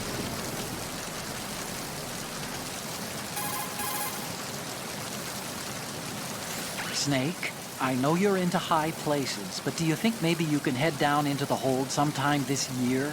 You're here to take those photos of Metal Gear, remember? No, tell me about these thermals. Hey, Snake, you found a handgun. It's a decent one.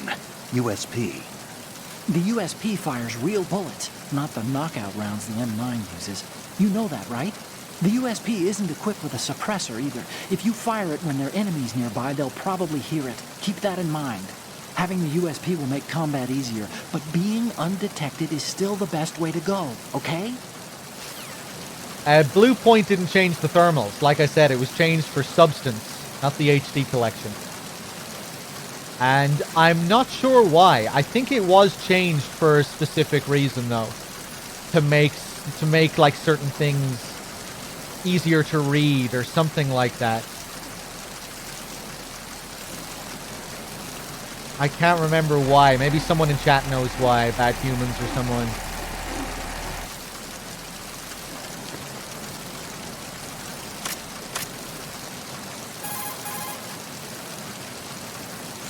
You have the thermal goggles equipped, huh? They provide night vision by using variances in heat distribution to create an image. It uses a two-dimensional solid-state projection system to create high-res images at 60 FPS in real time. By using the thermal goggles, you can take a look at the enemy's neck to see if they have dog tags or not. 60 FPS in real time. Listen to these phrases being uttered in a 2001 video game. Oh my god.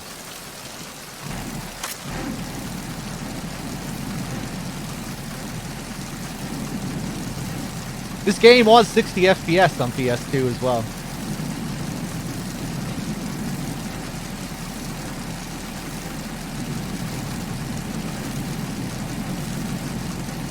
And now we stop to take in the sights and the sky to see if we can see any lightning. We already got a good flash earlier, though, so I'm kind of happy enough with that.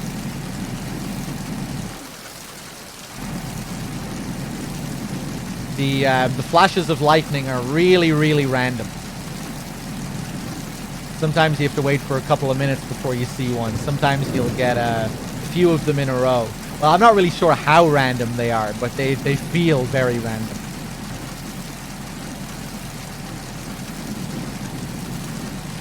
Yeah, like how often does the skyline loop? I have no idea. If that's what you're referring to by skyline.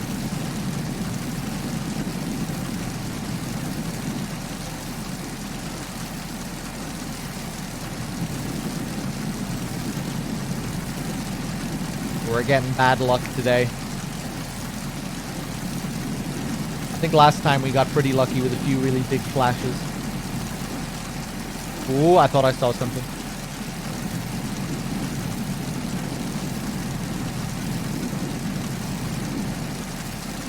Lightning can never hit the player, no. Of course, the weather is foreshadowing as well. Raiden literally means thunder and lightning. So I think having the lightning looming in the distance here is supposed to be just a little bit of foreshadowing.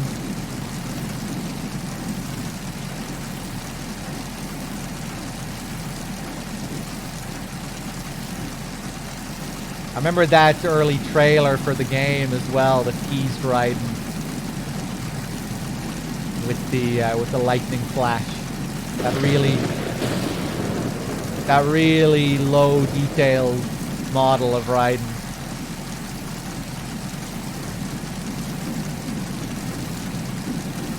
Yeah, I know. I think we lost our cold. You get rid of it after a while. You'll lose it naturally.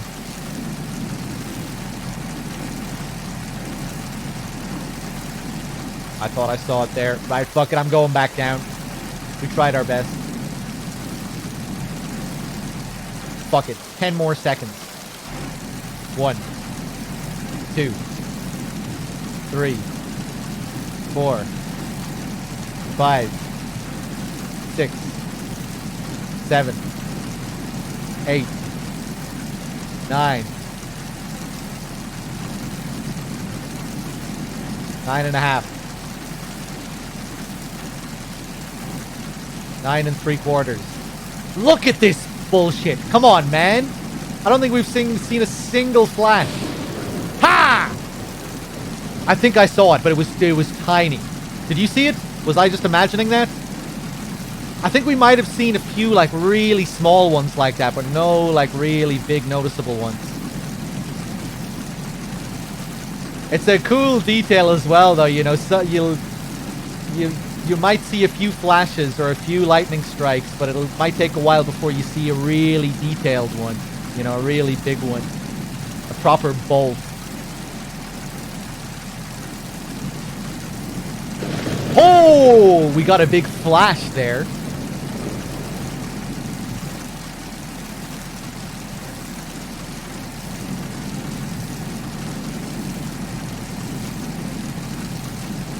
Okay. Another 10 seconds. 1, 2, 3, 4, 5, 6, 7, 8,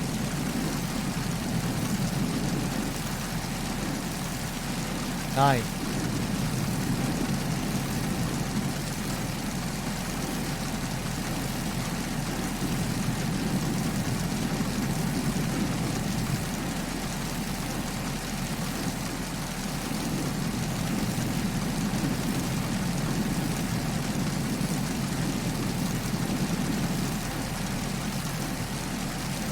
9.5. Come on, one more. That's all I want.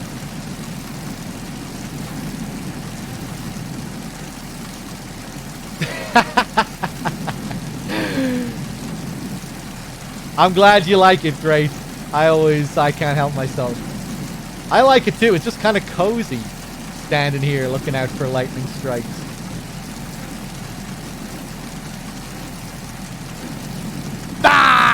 Come on, give it to me.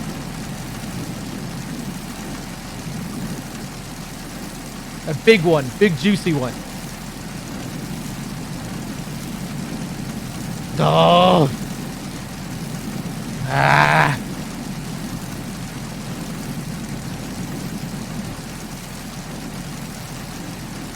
Oh, fuck it, I'm going. I'm not going.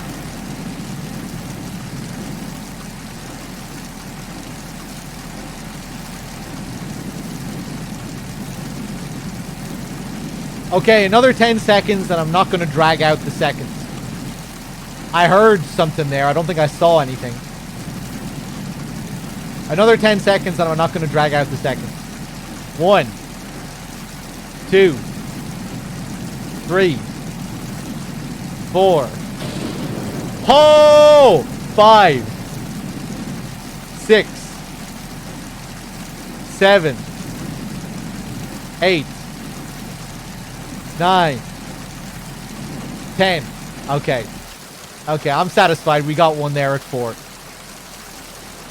We didn't get a really good one there, but we got some decent ones.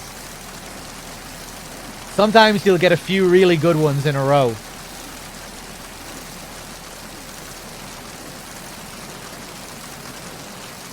Haposa, did I thank you for the 31 months? Thank you. And thank you for the 18 in a row.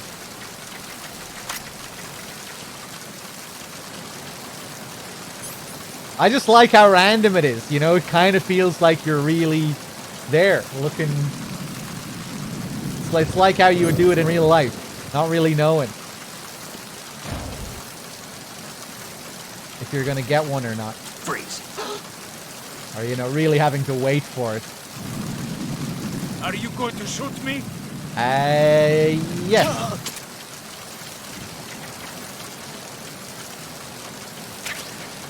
We got some more of these panels here as well, a couple of them. It looks like it's one that isn't connected. You have this, which should be planted on the ground, and then this looks like the other half that hasn't been attached to it. Or maybe one of them that's broken. Maybe this little thing here is supposed to be the connecting piece. I wonder if there's a way to actually see if that is the connecting piece.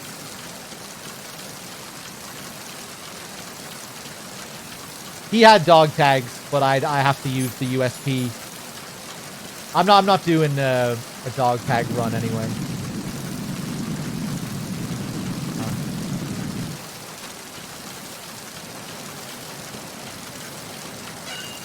Oh, hey, something that I didn't show. Yeah. Okay, so let's equip our Pentazemin and give Otacon a call. You have pentazamine in your inventory. If you need to take some, select it in the item window and push the enter button. Pentazamine is a mild tranquilizer used to treat clinical depression, obsessive compulsive behavior, and anxiety. It belongs to the benzodiazepinate family, and along with its antidepressant and anti-anxiety qualities, it suppresses convulsions. Take it when you have a tough shot ahead with a sniper rifle, and you need to minimize shakiness. But I guess you don't have one of those yet. Well, you can also try some if you're feeling really seasick. Okay, so for the longest time, we thought that the Pentazemin was just completely useless, that it didn't really have any function that affected the game. On the tanker, that is. Obviously, it's good for steady hands, for steadying your aim when you use the sniper rifle, but of course on the tanker, you don't get a sniper rifle. It's only useful for steadying your aim later on the plant when we play as Raiden. However, it is good for seasickness. Seasickness is technically in the game. See how the camera is shaking like this? See how the camera is moving up and down? Kind of like how it would feel when you're on a ship. That motion that gives you seasickness. That's what this is mimicking, right? Now, look what happens when I take the Phantasm.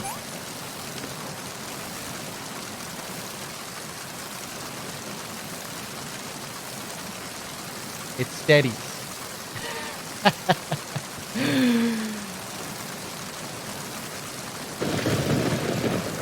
So like Otacon said, it's good for the seasickness. That's crazy, isn't it? What would be really cool is if this swaying actually did significantly affect gameplay in some way. Like if it hindered your movement or just kind of, yeah, if it made like certain enemy encounters more complicated or something like that. Maybe that's what they were originally going for. Maybe it was originally going to have more of a use. But either way, it's still a cool little touch. A cool, obscure thing to find fucking 20 years after the game releases. And now if we call Otacon again. Snake, Metal Gear is in the holds below the tanker's deck. Go down. Or maybe now I have to just use another one. Otacon, I took the pentasmine and you're right. The seasickness is gone. Wow, really? What do you mean, really? You said... Drugs are mostly about placebo effect. If you believe it's effective, it is. You're more naive than I thought. Oh my god. It's all in my mind. It's all in our collective mind. It didn't actually happen, chat.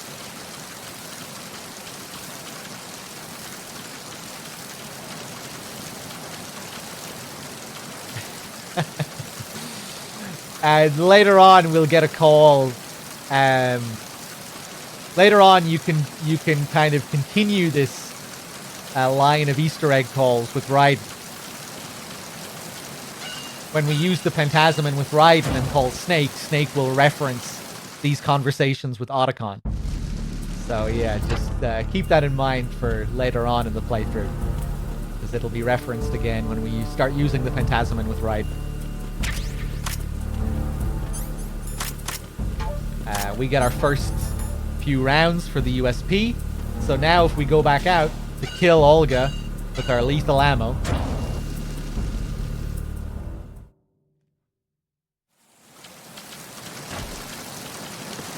Yeah, she's gone. I wonder if there's a call about this. Probably not. Snake, that handgun of yours. Yeah.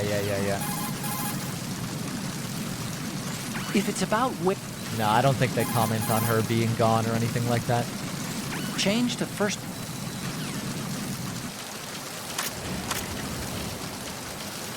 Hey, what's up, Kuko? Nick with the 11 as well. Thank you, man. Cheers.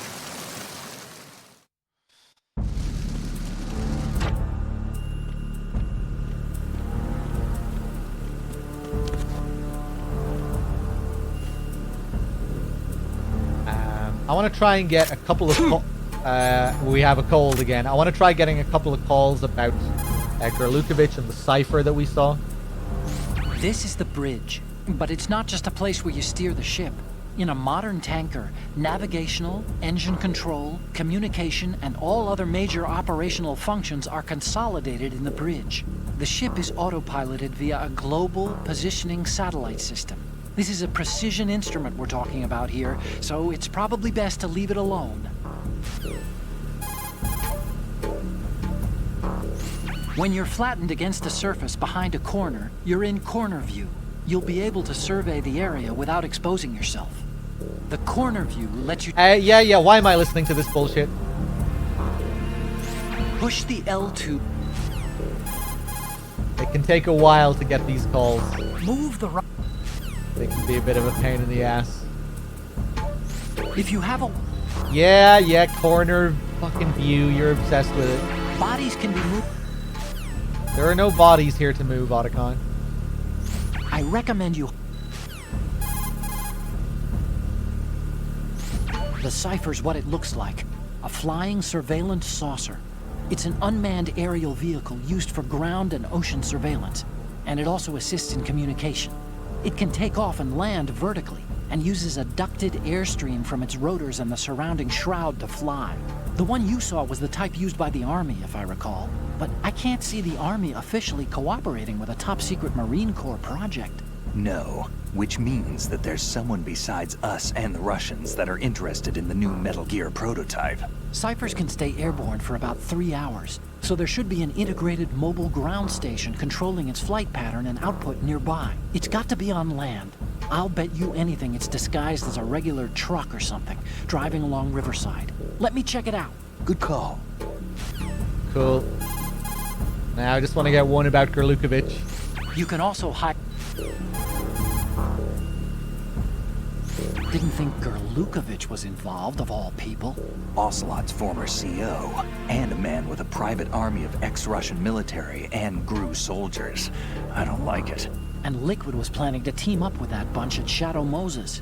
All he managed to do back then was to provide a toy or two.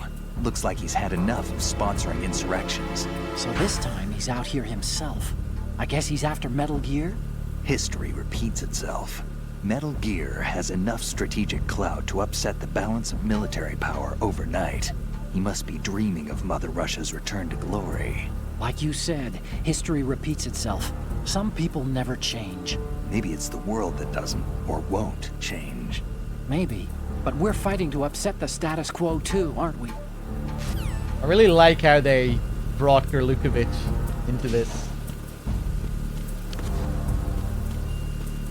This relatively minor figure that you hear about in MGS1. You might not be expecting to see him as an actual character in this. You know, the role he plays in the background. Pretty major role in the background, I guess, but yeah.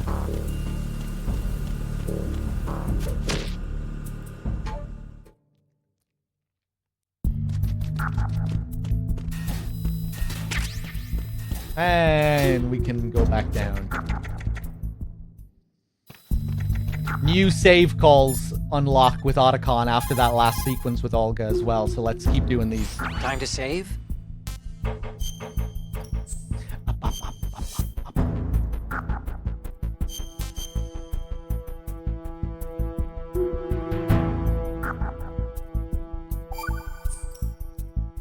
The Chinese have a saying.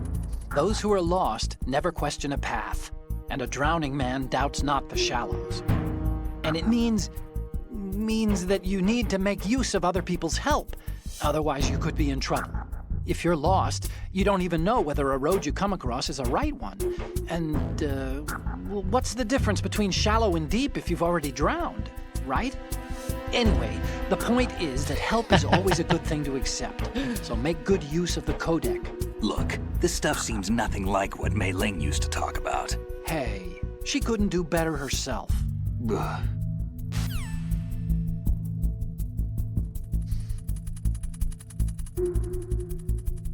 I wish the MGS1 calls that we got were more accurate now, so we could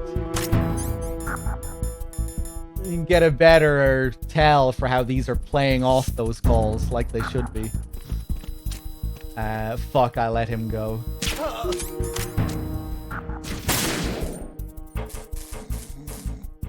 Cool. Okay, I'm gonna try the fancy bad human strat here. Check this out. Let's see if I can pull it off this time. Ah! Fuck!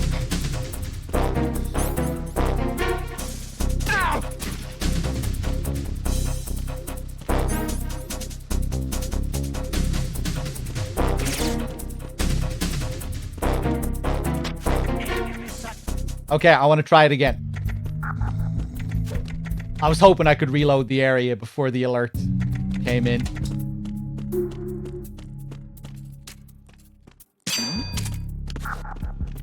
Oh, yes! There it is. That's really slick. Ring the bell, then quickly lean up against the wall, and he just bypasses you there. See, I can do it. I need to perfect that. I like that. That is really stylish. Any other bells around here? Hey, there's one. Who's there?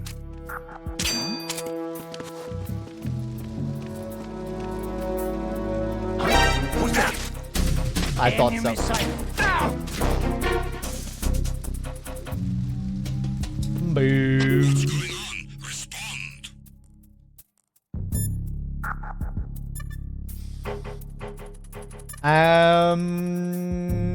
Yeah, let's keep these save calls going. Do you want to save, Snake? If you haven't seen all these save calls before, get ready to see something interesting when we get to the end. Acquaintances agree, friends argue. And that's a straightforward one. The better friends you are, the more openly you can disagree with each other. So feel free to present a counterpoint if you don't agree with what I'm saying. Argue away. Sure, all right. Not a promising start. Okay, forget what I said. Just go along with my advice.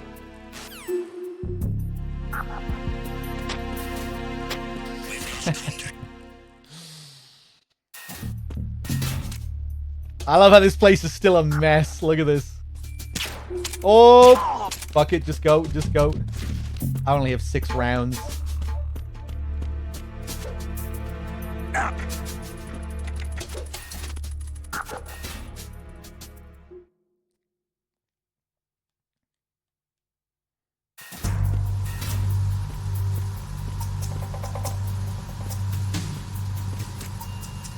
Raven. Oh my god.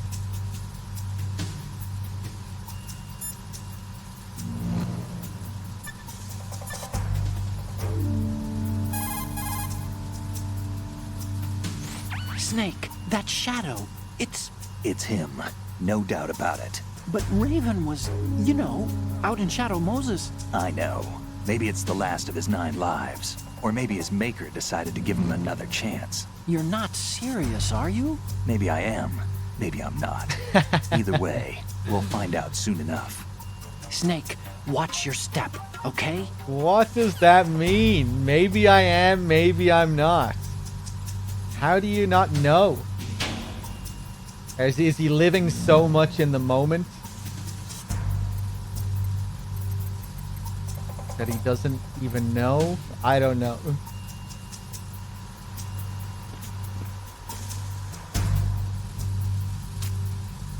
He's just trying to be cool, I think.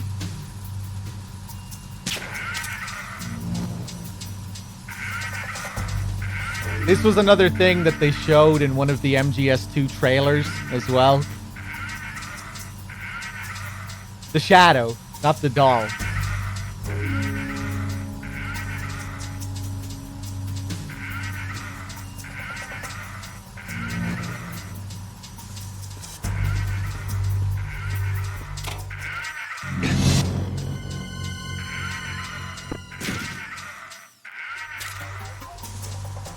More trailer bait. And then you get the real thing, and nope. Not Raven. Just a copy. Just a doll.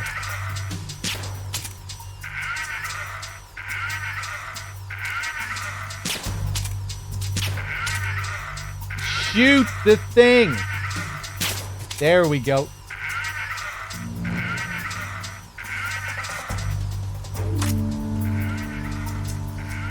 Yeah, there was going to be a codec call about the dolls as well, but it was cut for whatever reason. I think in the call they mentioned like the company that made them, didn't they? Like they mentioned McFarlane Toys or whatever it was. so maybe it was something to do with that and like the deal that they made with the company or something. Yeah, like I guess it would have been a product placement kind of call. So yeah, I don't know. Maybe they had some kind of deal made, so then it was removed, or I don't know.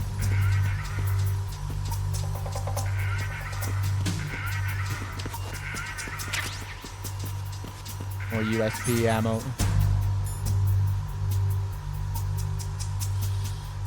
You have the toy Snakey Snake. I've never really been much of a person for merch.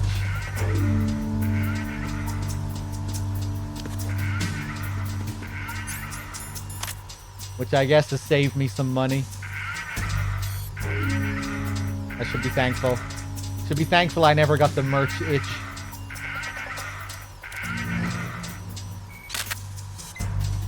Good. Good.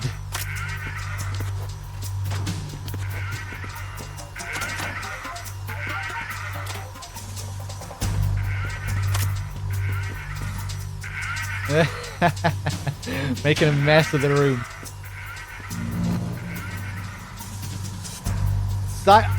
Why did they make a Silent Hill skateboard instead of a Metal Gear skateboard? Silent Hill has nothing to do with skateboards. Metal Gear has everything to do with skateboards.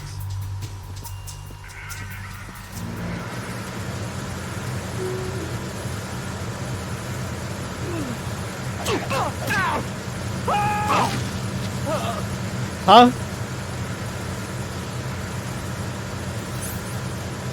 They should have made Silent Hill dog houses. Exactly.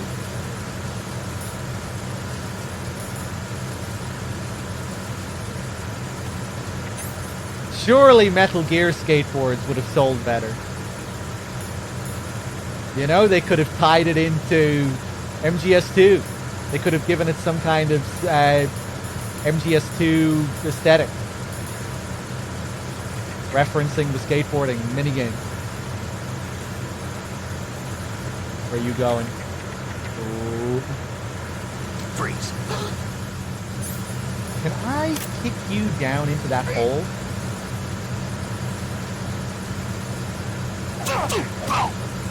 Ah, yeah, I don't think you can flip over. I'm just gonna break your neck. I'm under attack. I'm under attack! No, you're not. Oh, if only I got him before he called for backup there.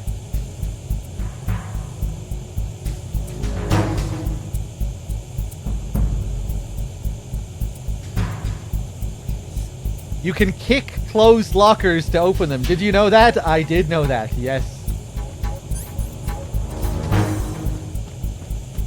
Gabattle lamp damp.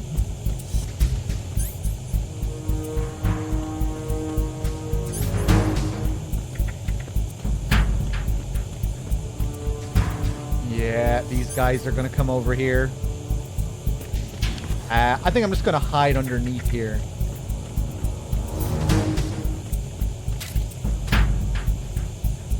Ornstein, thank you for the 30 months.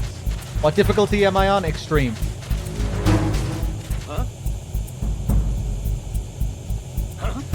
I'm under attack. Stay alert. Oh, give me a break.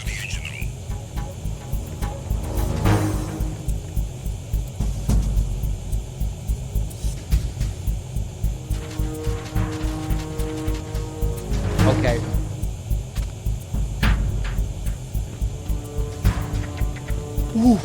Enemy personnel on board. All units, maximum alert. Send the Clutch. replacement car for the area. Understood. Assigning more personnel to the starboard entrance to the engine room. No M9 ammo.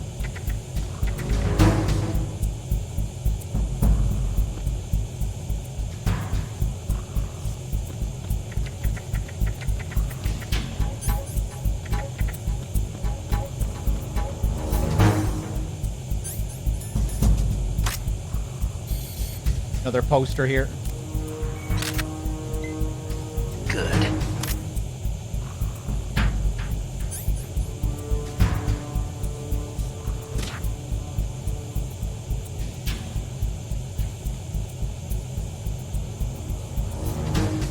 guy going?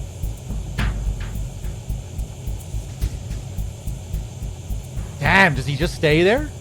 He's gonna move eventually, I think. Oh, is someone coming back up the stairs here? Yeah, look at this guy. You're not with a friend, are you? Freeze.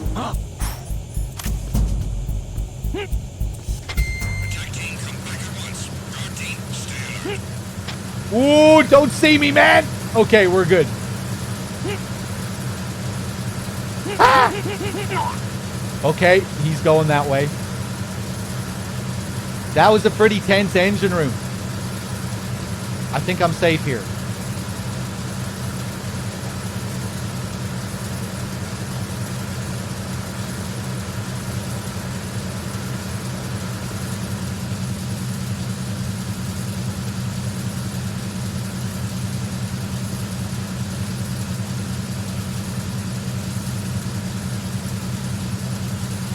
I like playing both ways. I like game over on site, but I also like doing not game over on site. Just depends.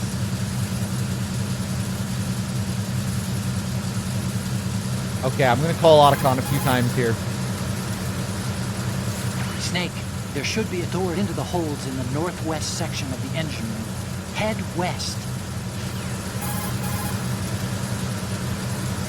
Snake, the engine room is full of solid structures. You could probably use them to get away when the enemy's chasing you. Use the hanging mode wisely.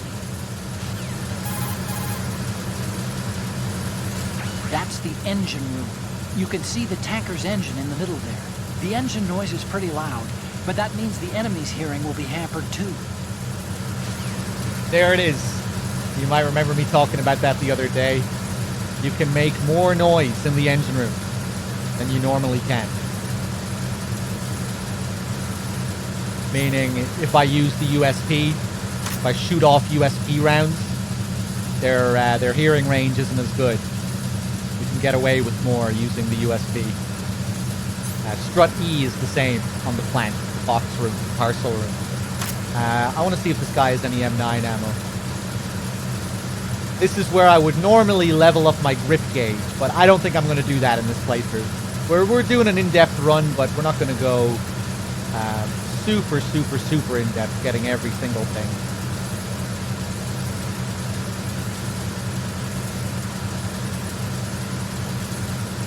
Ah, you bitch. Okay.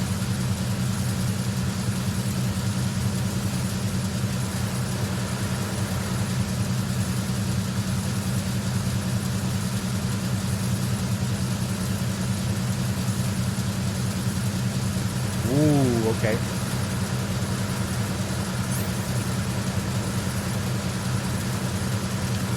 Fuck it. I don't know what I'm doing.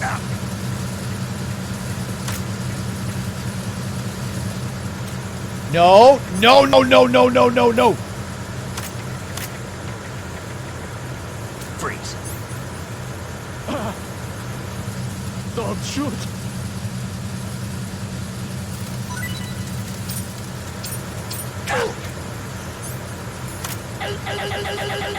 I'm about to be spotted. Yeah. What's the... How did he not see me? I guess it's that extreme vision. On European Extreme, I'd be a dead man. Freeze. No! Mo! Please don't.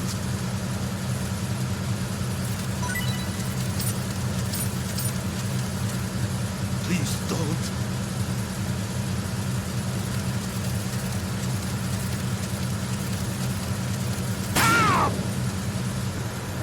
Sorry.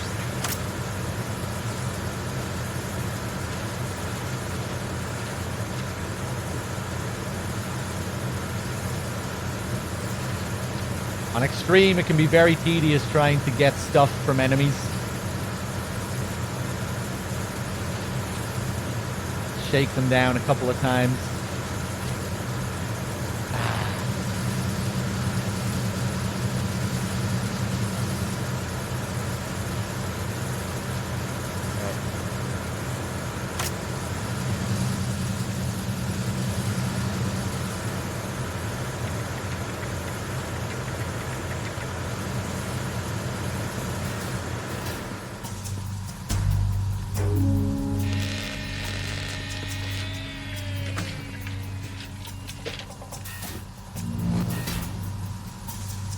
Repair of the entranceway to the engine room on the port side is complete. We'll return to position following patrol of the small room on the port side. Oh! In the dick. From third person. I wonder, does that always land in the dick if you shoot like that? Even though the laser moves? I wonder, is that always an automatic dick shot? That might be something to test out next time.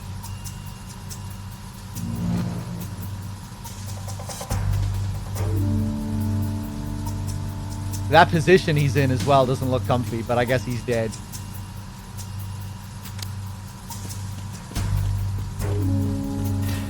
Damn.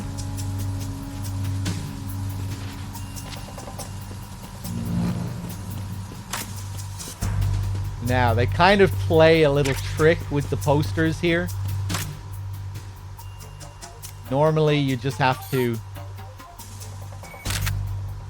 take a picture like that, and Snake will say, good.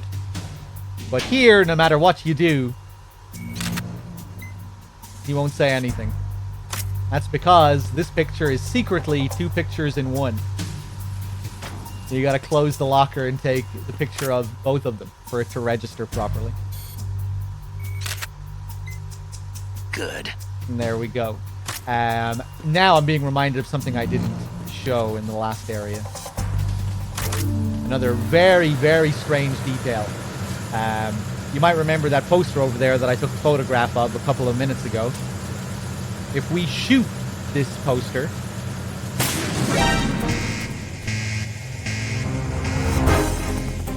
it explodes, and you get an alert. Why? Who the fuck knows? There's another poster in the area that does the same thing as well. Semtex poster.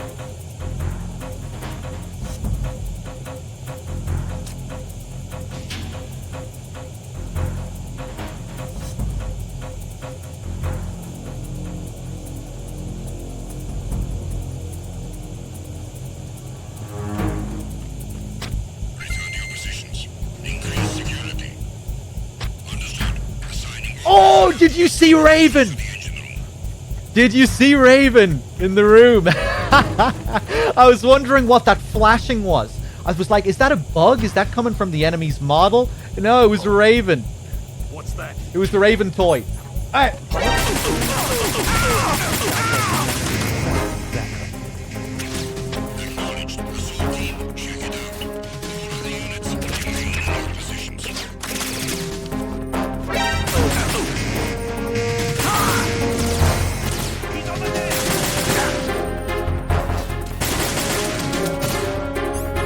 I was hoping I could break them.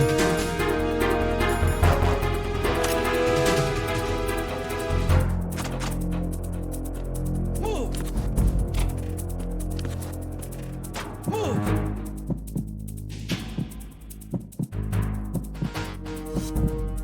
Can I kiss her back? Clear. No. Move! I forgot to show earlier, actually. You can kiss the posters. But I guess if their back is turned, you can't.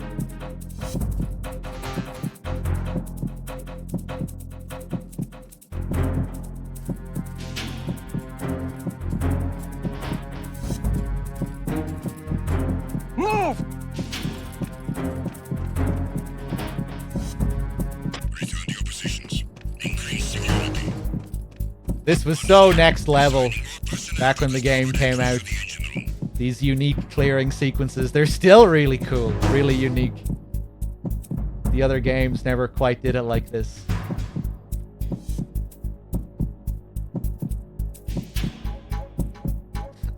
One of my favorite mechanics related to pressure sensitivity is when you're in a locker.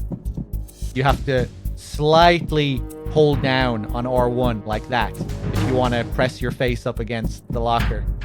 And then you can press L2 to strafe or R2 to look to either side.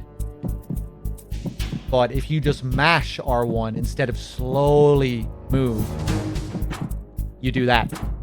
And you make a noise, and you can alert the enemy if you make that noise. I just think it's really immersive. It just kind of fits in with the whole idea of like The feeling of being in a locker and having to move slowly. It's cool.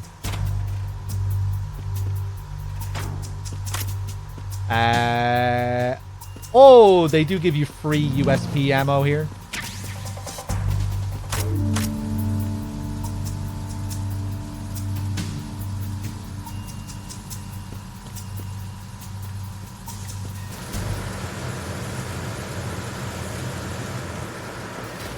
I want to see where this guy is going.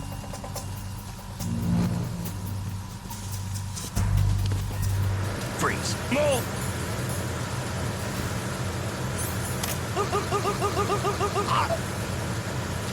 I don't want anyone to hear me use the USP inside here.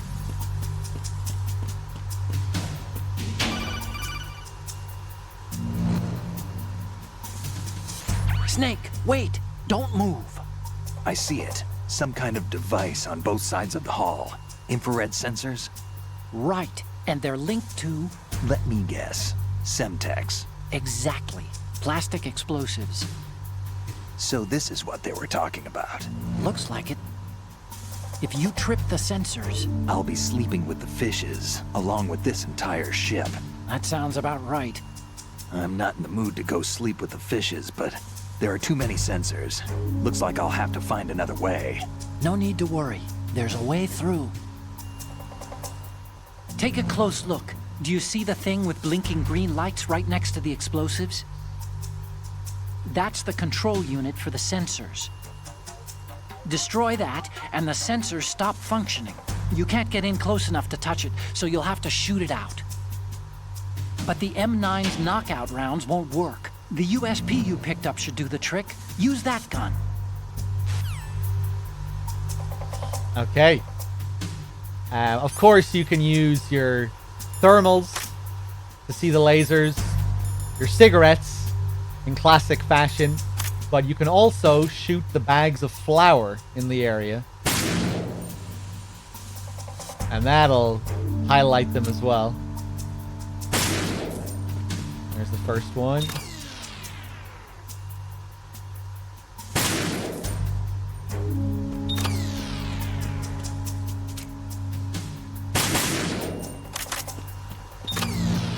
Sweet. Let's save one more time just to make sure we're up to date. Oh, you need to save? Just a second.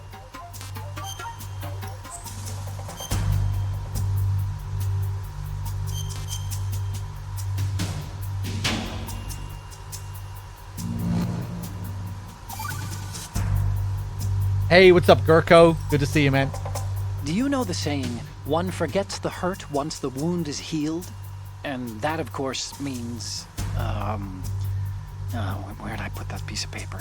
Did you say something? No, nothing. Forgetting the pain when the wound's healed means, that you have to get better fast. Yeah, that's it. So stock up on those rations and bandages. Is that really all it means? Hey, I'm the expert here.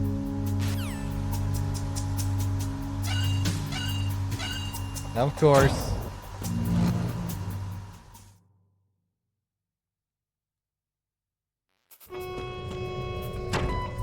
Verrazano Bridge checkpoint passed.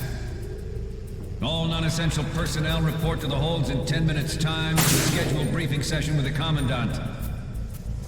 You are ordered to continue manning your posts until that time. Always love the mood here. The sound, the flickering lights.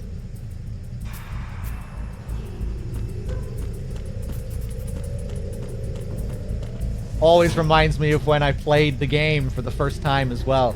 Because the demo I played ended right here. Once you go through that door, that's when the demo ends. There was another demo that ended after the Olga fight, I think. I think that was the demo that came with Zone of the Enders. I didn't play the demo that came with Zone of the Enders. I played one that came with a PlayStation magazine. And this is where it ended. I got to play after the Olga fight.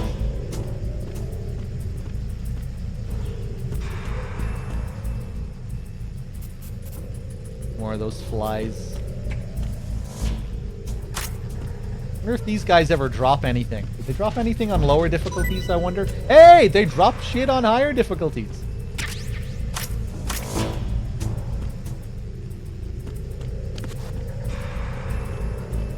Nothing here.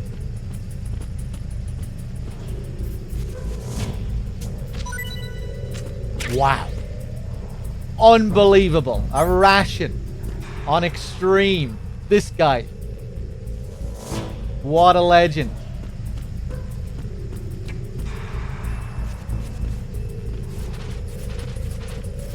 The flies, yeah, they still stick to the body when you drag them.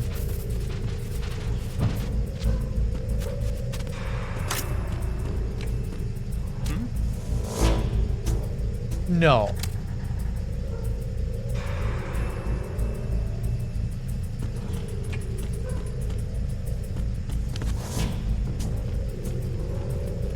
I hope I didn't fuck up the Easter egg with this guy now. Yes, get back to your position.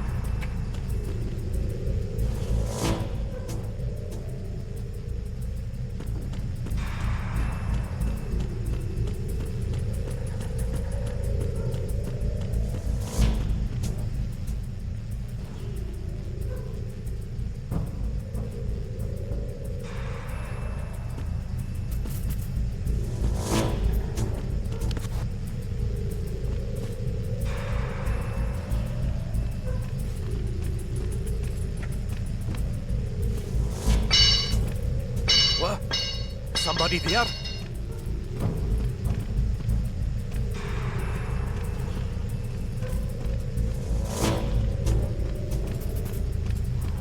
Who's there? Don't sneak up on me like that. There it is.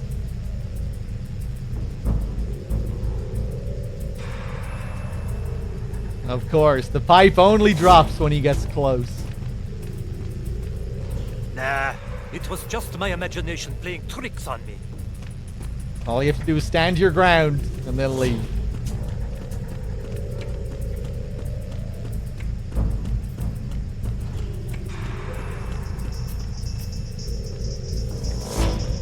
This guy. Damn, man, I really need some M9 ammo.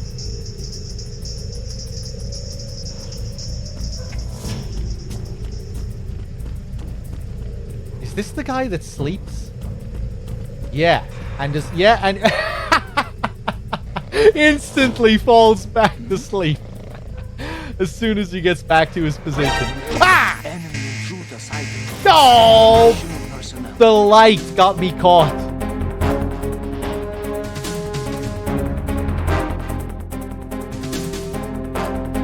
I think it was a flickering light that I could have destroyed, although not with the USB. I would have alerted them that way.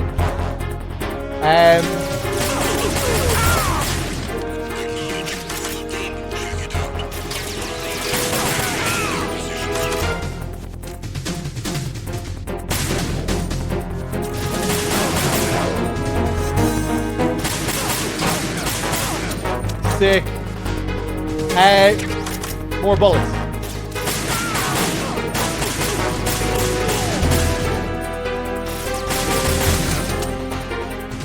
Nice! You can actually have a proper gunfight here. Give me more. Give me more.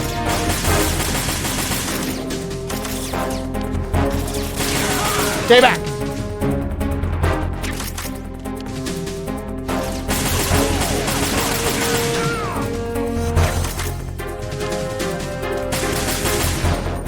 That's it. Yeah, it's actually a pretty good spot to be in. They've infinitely respawning ammo here.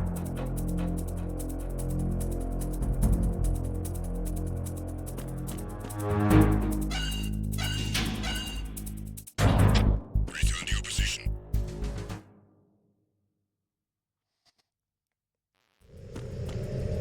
Okay, nice. And finally, we can get some M9 ammo.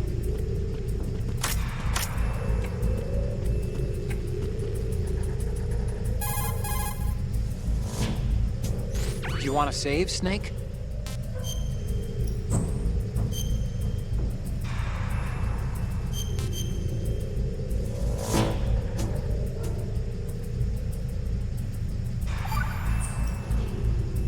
Snake. Have you heard this one?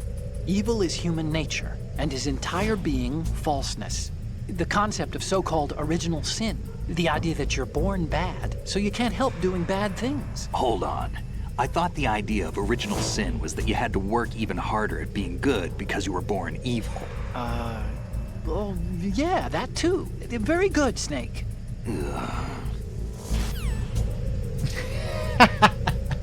Ugh. Snake has some amazing groans during these Otacon calls. Ugh.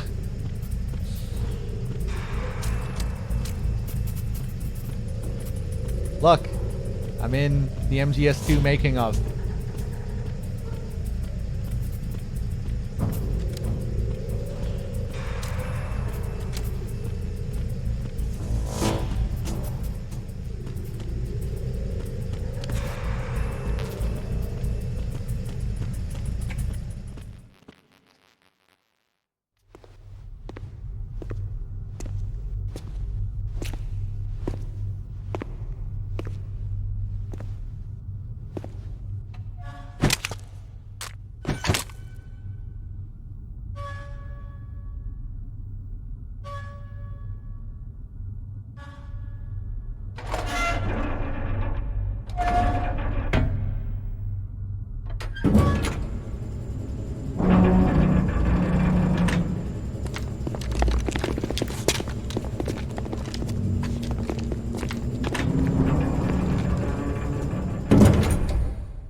We have sealed the stern hatch. The lift is also under our control. We're on the foredeck, about to descend to the holds. Sir, the Marine Commander has started his speech already. We will complete the preparations before the end of the speech. All communications to the holds have been severed. No one is aware of our presence. Let no one down into the holds until we are out. Yes, sir. We will secure your exit with our lives if necessary.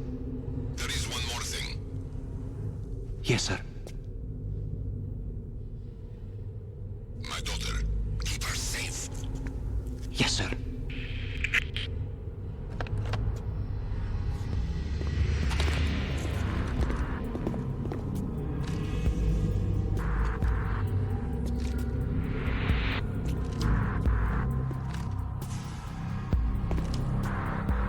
Who goes there? Here we go. What? Did he shoot me, or did the pipes get me? He shouldn't be able to shoot me straight away there. I don't think. What the hell happened? Why do strange things keep happening in this fight now? I thought you were always safe to run straight there. Bad humans. What do you think of that?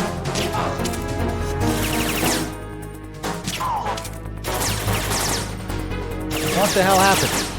Oh, nice. Caught him with the steam. That felt a little bit weird. Maybe I was just slower than I usually am to shoot him. Because I do like to blast him with the...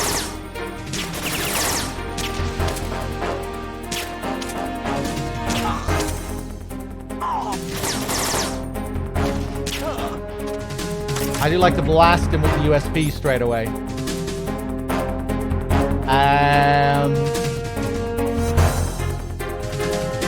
Okay, I don't know what I'm doing.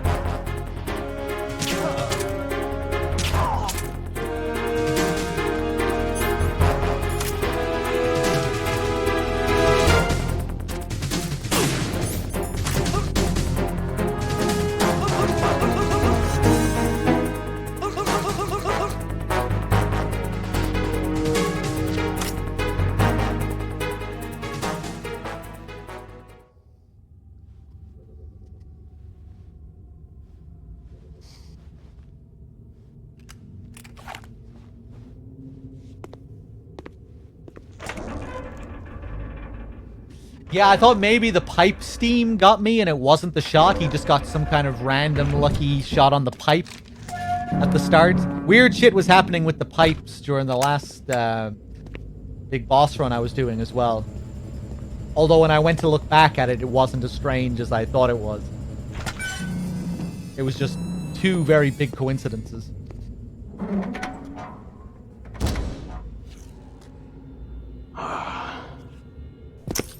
Who goes there?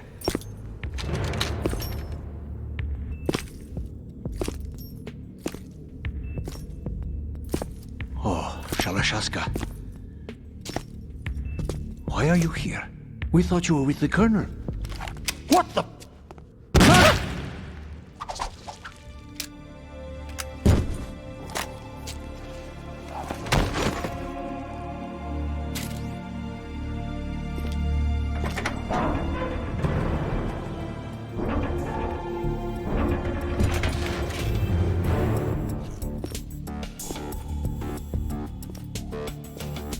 The Colonel will be joining you soon, comrade.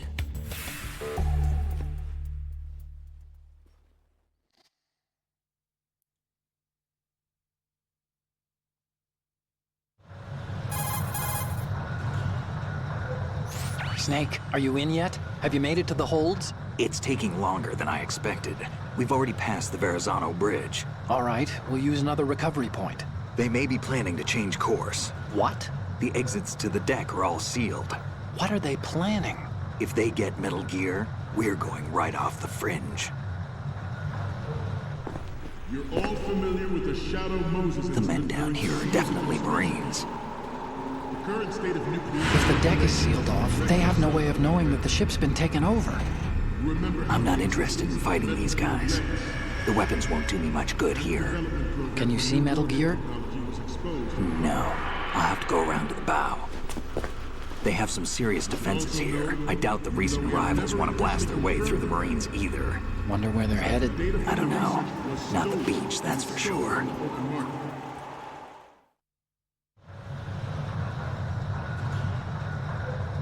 Okay, Snake. Let's go over this one more time.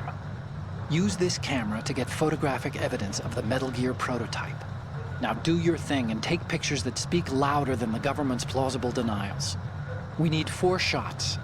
Metal Gear from the front right, and front left, and a close-up of the Marine Corps marking. Marking? There should be a Marine's insignia on the body of Metal Gear. Just let someone try explaining away a clear shot of that. All right. There's actually one little thing. Just spit it out. I'm used to things going wrong. It looks like someone's monitoring our transmission. Who? I don't have a clue. All they're doing is watching. It would creep me out less if they tried to interfere with our communications. Could it have something to do with that cipher we saw? Maybe. I've switched the encryption protocol for our burst transmission for now. What I want to do is use a different method for sending these photos, just in case. Instead of using the codec? Exactly. There's a workstation in the southeast corner of the block where Metal Gear is housed. I've made arrangements so that you can send the pictures from the machine. Arrangements? I hitched a ride on Link 16 into US military's proprietary network. Managed to get into that workstation and overwrote a part of the system software so I could remote install a little app I wrote. Why bother with anything that complicated? No, it's pretty simple, really. Look, all you have to do is stand in front of the machine and push the action button. The app will automatically launch and download the image data from the camera, split the files, and encrypt them individually. The data packets can then masquerade as... Okay. So all I have to do is push the action button in front of the computer once I have the pictures, right? Well, sure, if you put it that way. And one more thing. The Commandant's already begun his speech, but you need to get the pictures before he's done talking. Otherwise, they'll spot you, okay? How much time do I have? I hacked into his personal files and took a look at the text of that speech. I'd say you have 7 more minutes. Longer if he throws in a joke or two. A 7-minute time limit, huh? Remember, Snake, just the photos, okay? With these kinds of odds, I won't be making any sudden moves. But that doesn't mean we can just let Metal Gear be hijacked. Okay, but first the photos. All right, we'll deal with the rest when we get there. Stay low.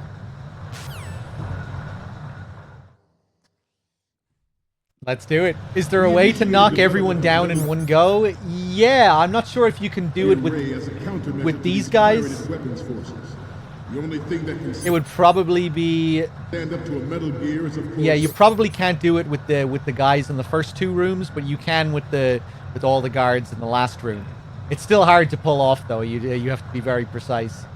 We might fuck around and try and pull it off later. So let me go back here. Get some more M9 ammo. Hundreds, if not thousands, of Metal Gears that exist all over the world are no longer a threat. The blind rush to nuclear proliferation will be contained. Take him out. And it will be the Marine Corps and our Ray that will accomplish this.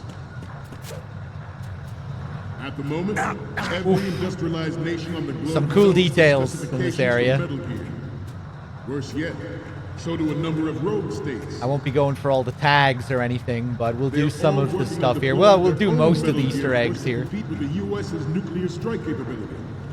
The world is about to see a swarm of these Metal Gear derivatives. Cool detail here with the projector. I think most people crawl underneath the light here, because if you walk, it's very easy to just walk across, and then your shadow will be cast up on the screen. But if you walk right up here to the edge, right behind these guys, you have enough space to run underneath it. See, look how the light is kind of ascending there. As long as you're all the way up here, you can walk underneath it. There is a lot of pressure from Navy. But if I'm down here and I try and walk, I'm just going to go straight into the light. Not to mention interference from a major player. But this project is vital to the Marine Corps. The enemy is sometimes closer to home than you think, gentlemen. Always bear that in mind. This weapon will render all other Metal Gears obsolete. Nations building up their own Metal Gear force will think twice about their nuclear strategy in the light of the military dominance. I'm just going to stop and listen to Dolph's speech. I think maybe we got past the point here. But Otacon will actually comment on the commander's speech here, like on specific parts of it. So you have to hear certain things before you can trigger the calls. But I think we got what we needed to get in order for Otacon to comment on it. Let's see. Snake, the tank. Snake, take those pictures before... Yeah.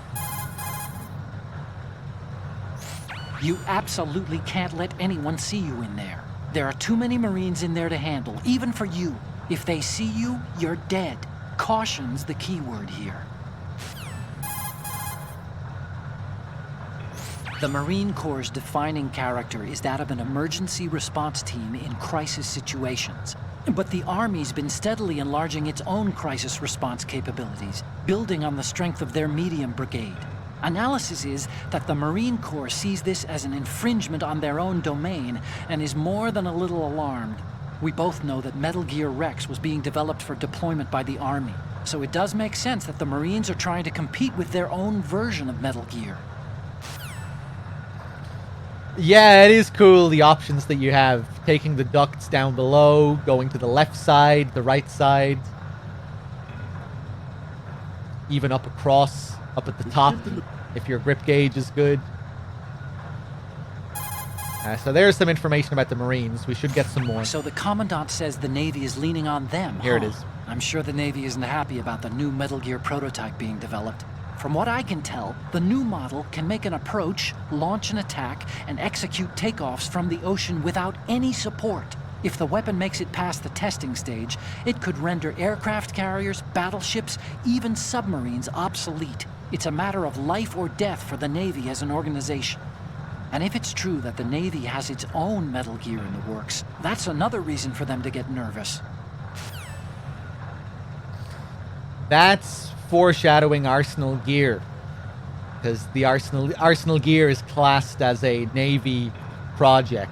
Remember when you get to Arsenal Gear at the end of the game and you get up close to the Metal Gear Rays, the mass-produced Metal Gear Rays? They all have the Navy logo written on them. So it's really cool. You get this early bit of foreshadowing relating to Arsenal Gear, essentially. Their own version of Metal Gear that's in the works. That's what it's all kind of tying into. Army politics. Yeah, it is kind of interesting the focus this game puts on that. Like the infighting and the politics between the Navy and the Marines and all of that.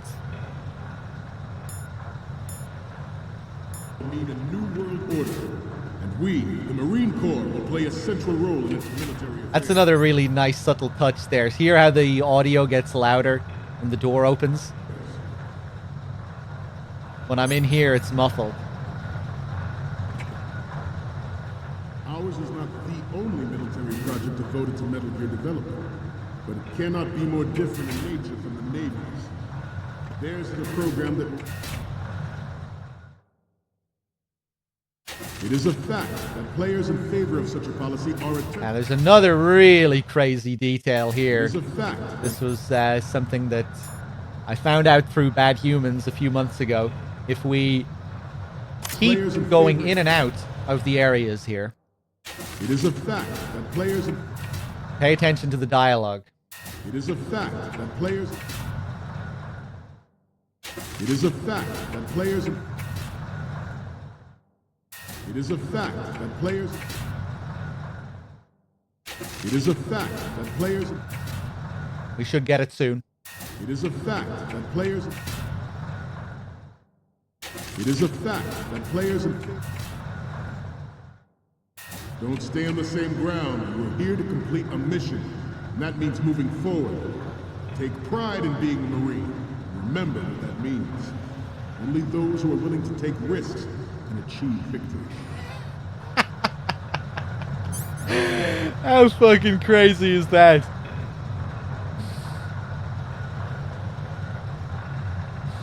Stop staying on the ground. You need to take risks. Take pride in being a Marine. Right, he's still talking to the Marines, not us.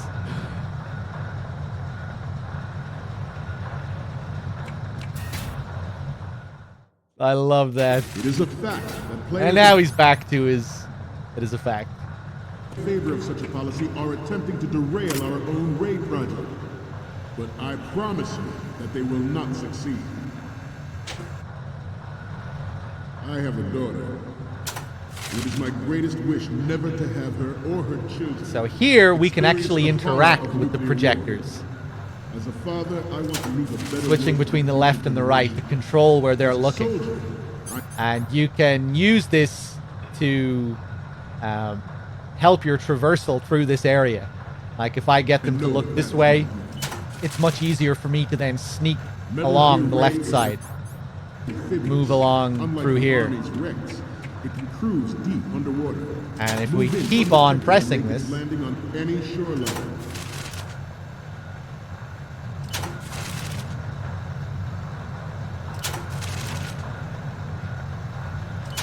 In the light of the military dominance spelled out by Ray. You have a stroke there, Dolph? The shift in the balance of power will mean a new world order. And we, the Marine Corps, will play a central role in its military affairs.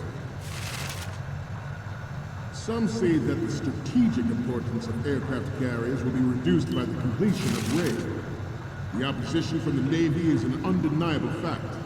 There is a lot of pressure from Navy brass, especially those with submarine and air background. Not to mention interference from a major player. But this project is vital to the Marine Corps. The enemy is sometimes closer to home than you think, gentlemen. Always bear that in mind. Ours is not the only military project devoted to Metal Gear development, but it cannot be more different in nature from the Navy. Snake, respond! Snake! Snake! Classic. One of the best Easter eggs of all time.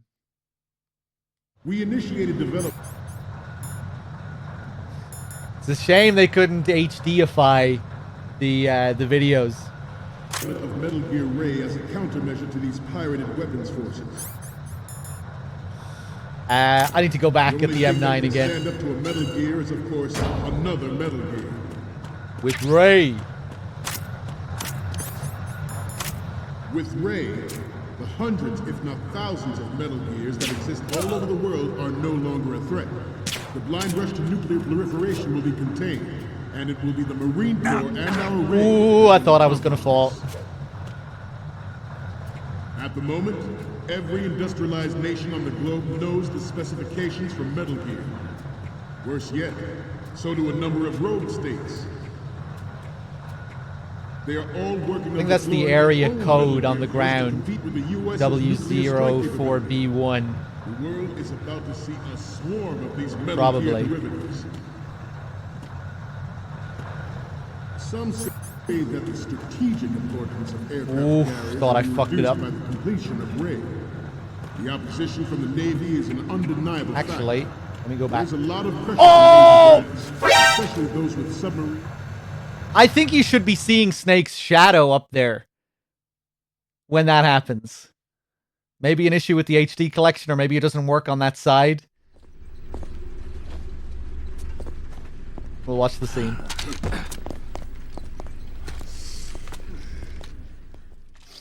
Snake, respond! Snake! Snake! The girl in blue is the same one that you see in Arsenal Gear. Yeah, it's the exact same video. It's the same video. Countermeasure to these pirated weapons forces. The only thing that can stand up to a Metal Gear is, of course, another Metal Gear.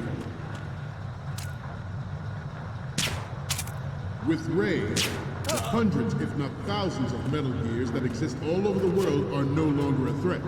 The blind rush to nuclear proliferation will be contained, and it will be the Marine Corps. Let's get a picture of this guy as well, Ray that will especially for accomplish Otacon. this. At the moment, every industrialized nation on the globe Nice. specifications for Metal Gear. Worse yet, so do a number of rogue states. Who is the girl? Oh, I don't know, just some They're model. all working on deploying their own Metal Gear force to compete with the U.S.'s nuclear strike capability. The world is about to see a swarm of these Metal Gear derivatives. Some say that the strategic I'm trying to think importance now. What do I want to do? of aircraft carriers will be reduced by the completion of Ray. Oh yeah, I guess we'll show the opposition from the Navy Gerlukovich is soldiers. undeniable. Really neat detail. Not to mention interference from a major player. But this project is vital to the Marine Corps. The enemy is sometimes closer to home than you think, gentlemen. Always bear that in mind. If we stay here, Will render and keep looking at the all other Metal Gears projector, obsolete. Nations building up their own Metal you Gear can force see will the think twice Gerlukovich about their soldiers nuclear strategy in the come light of into the military area. Dominance spelled out by Ray. It's a really neat little touch. I think you can also see Ocelot as well. You can. Mean a new world order. And we, the Marine Corps, I'm not play a sure central when you role can in its see military Ocelot affairs. actually, but I'm pretty sure you can see him too, which I only found out about recently as well. Ours is not the only I think that was something you posted on Twitter a while back, wasn't it, Bad Human? Cannot be more different in nature from the Navy's. Theirs is a program that will add fuel to the It's on the upper floor. nuclear proliferation. You know, the upper walkways? It is a You can fact see the that Gerlukovich players in soldiers favor of run such policy are attempting along to the derail walkways our at one own point Ray here. project. Just keep looking and But I we'll see them promise you eventually. that they will not That was succeed. you. Bad Humans, do you see Ocelot after or before the I have to go. Gerlukovich soldiers? It is my greatest wish never to have her or her children experience the horror of nuclear war. As a father, I want to leave a better world for the future generation. As a soldier, I know that is my... On the video. Yeah, we're looking at the video.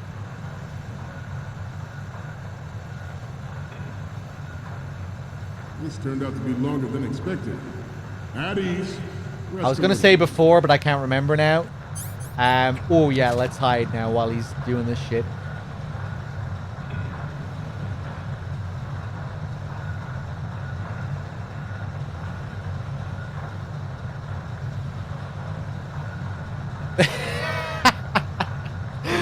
It takes them a while to enter this at ease pattern. To move on, There we go. Metal Gear Ray is amphibious. That's supposed to be them just like stretching. Taking it easy. Yeah, I think that's an HD Unlike collection the Army's issue. Rex, it can cruise deep underwater, move in undetected, and make its landing on any shoreline.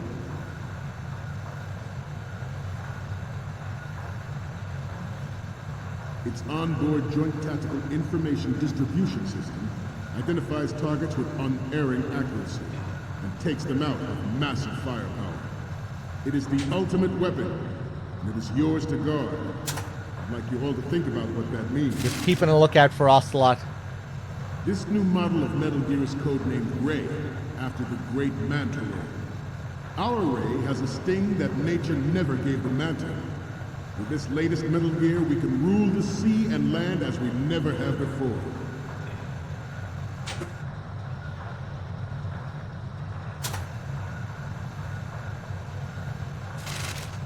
George Sears surrendered his presidency in the aftermath of Shadow Moses.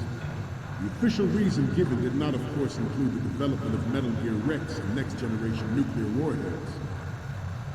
We should be seeing the soldiers pretty soon. Have heard rumors that he was forced to I think it's around the 2-minute mark. Cost of his influence in the political community. The Metal Gear Rex development on Shadow Moses was supposedly the first preparatory measure taken against the future possibility of reduced nuclear defense capability. Here they come now, I think. Technology leaked to other nations would make that contingency. Keep your eyes up there on the walkway. Yeah, here they come. Oh, look, yeah, he grabs the Marine. Look at him grab the Marine that's there. By specific interests within the military-industrial complex. I think that is a Marine that you can interact with as well, or no, probably not. But maybe. Yeah, there they go, running through. Bear that in mind. I have a daughter. It is my greatest wish. Yeah, it looked like the same animation, didn't it? Experience the horror of nuclear war. As a father, I want to leave a better world for the future generation. As a soldier, I know. Okay, I wonder, did we just miss Ocelot?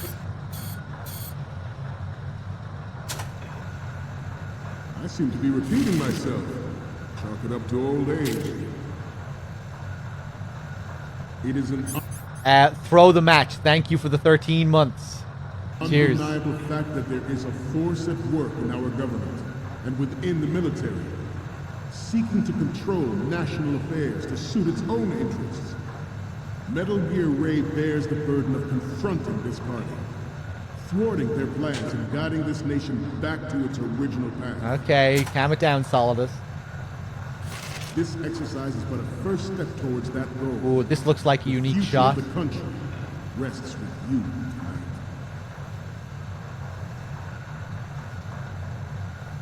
The proliferation and development of Metal Gear technology. I don't remember seeing that shot before, but maybe I did. MVT and start obsolete. There are I missed a gifted sub. Hold on. This disturbing trend to further their own power and influence. Yeah, Henry, thank you for gifting a sub to SB and to Ragnarok. Cheers, man.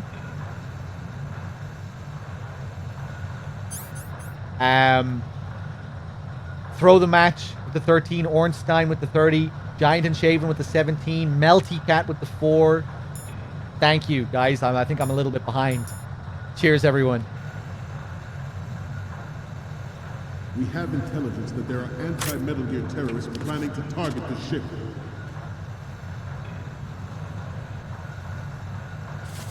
Intruder to the right!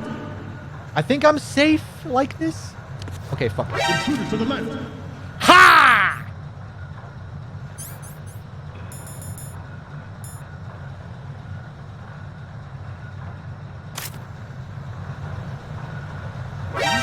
Intruder in the back!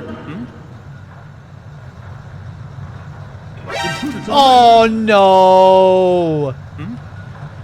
If it was just the one guy, I might have been able to weasel my way out of this. But now it's impossible, I think.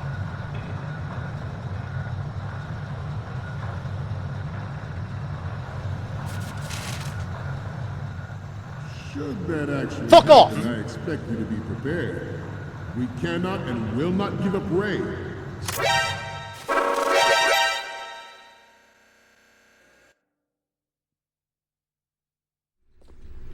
Okay, I'm not waiting around for another 5 minutes just for an opportunity to see Ocelot. We'll try and show him next time. Snake! If it was just the one guard, I would have been able to get my way out of that. We initiated development of Metal Gear Ray as a countermeasure to these pirated weapons forces. The only thing that can stand up to a Metal Gear is, of course, another Metal Gear. With Ray, the hundreds, if not thousands, of Metal Gears that He's in the back. are no longer a threat. There we go. Thank you. And it will be the Marine Corps and our With Ray to accomplish this. At the moment, every industrialized nation on the globe knows the specifications for Metal Not Gear. in depth. Not in depth enough. So do a number of rogue states. And there's one more thing I want to show in that room, though. Gear Force to compete with the US.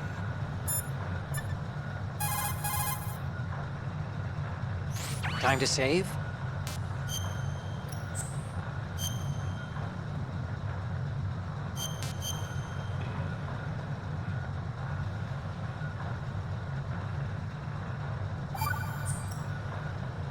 You know the story about Achilles in Paris?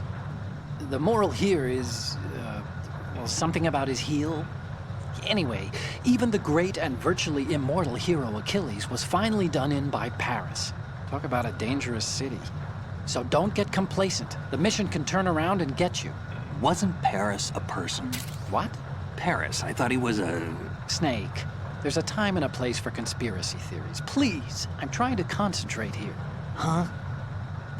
Sorry. So silly. Anonymous, thank you for the 5-pack. Enjoy. Stalker Dan, Grey Fox, Venomous, Limit Break, Inazanami. Cheers, man. This is nuclear strike capability. The world is about to see a swarm of these Metal Gear derivatives. Some say that the strategic This thing is kind of janky on the HD collection. Probably not going to register properly. Let's see. From the Navy is an undeniable fact. There is a lot of pressure from Navy brass, especially those with submarine and air baggage. But if we take a picture here, not to mention interference from a major. Hey, but this there it is, the Kojima Ghost. But it didn't register. Snake didn't say anything like he should. But that's okay. We can take other spooky photographs and get the same reactions from Otacon. Always bear that in mind. This weapon will render all other Metal Gears obsolete. Nations building up their own Metal Gear force will think twice about their nuclear strategy in the light of the military dominance spelled out by Ray. Okay, we're going to take the bottom path. This is the only way of seeing Ocelot in-game. Forget about it.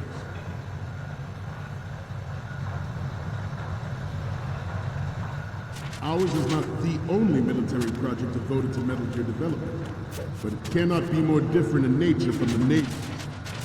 Theirs is a program that will add fuel to the uncontrolled fire of It's cool how the volume shifts there even as well, from the last area to this. So much attention to detail. Are attempting to derail our own Ray project, but I promise you that they will not succeed.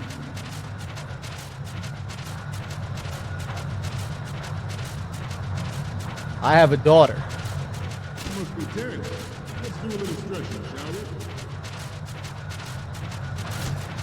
Left. Up.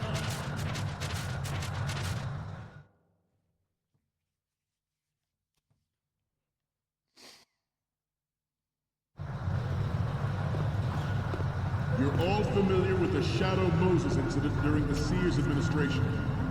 The current state of nuclear proliferation is a direct result of that event.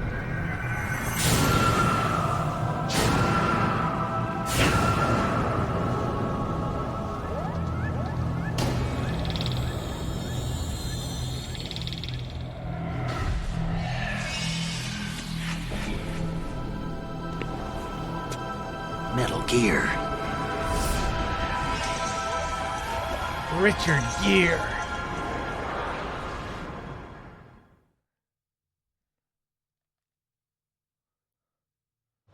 I have a daughter, and it is my greatest wish never to have her or her children experience the horror of nuclear war. I think this was the path I took on my first playthrough. I remember finding the hatch, at least. I think maybe I took the hatch in the first hold, and then went up through the second. Yeah, no, I don't think I did come down here on my first playthrough, but I did find the hatch and go down the first hatch. Lacosta, thank you for gifting a sub to Phantom Cigar. Cheers. As a father, thanks for all the subs, guys. All the gift subs. A lot of generosity. As a soldier, cheers, everyone. I know that is my duty. Metal Gear Ray is amphibious, unlike the Army's Rex. It can cruise deep underwater, move in undetected, and make it. Actually, no. I think I did take this whole path. Its onboard joint tactical information distribution system. I thought I remembered sliding down the pole here. Takes them out. Massive firepower. It is the ultimate weapon. But something I definitely didn't find on my first playthrough is this. If we go over to the edge here, look down. It is my greatest wish never to have her. Look who it is. Look who's standing right there. As a father, I want to leave a better world for the future generation. As a soldier, I know that is my duty. And now he's gone. I actually wanted to test that there. I couldn't remember repeating myself. If you had to. I thought you had to equip. I wasn't sure if you had to equip a weapon or not in order for him to disappear. You can take photographs of him, and Otacon will react to them. But yeah, you have to take the camera out when you first see him there, I guess.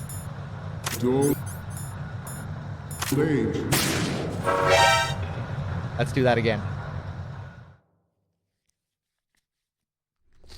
Snake, respond! Snake! Snake!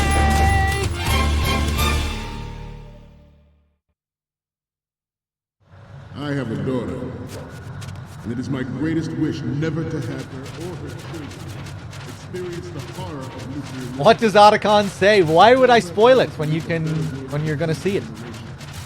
As a soldier, I know that. Metal Gear Ray is amphibious. You'll see. Army's Rex. It can cruise deep underwater, move in undetected, and make its landing on any shoreline. Its onboard joint tactical information distribution system identifies targets with unerring accuracy. Looks like Ocelot. I like the it is the ultimate weapon. The empty sleeve there. Yours to guard. I'd like you all to think about what that means. I have a daughter. Never to have her or her children. Okay, we'll have to get caught again and come back for 2 more. I don't want to lose any of these other photographs, so we'll come back. As a soldier, now we can slide down. Is that the only time they used a sliding animation in the whole game? That is kind of weird, actually. I wonder, did they want to use more poles like this or something in the level design? I think that's the only time you see that animation in the whole game.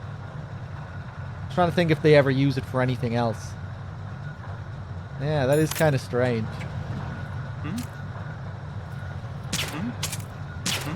I seem to be repeating myself. Chalk it up to old age. Ooh. This new model of Metal Gear is codenamed Ray, after the great man. Time to save? Yeah, I know the pole is unique. I just thought that maybe they would use the animation for something else.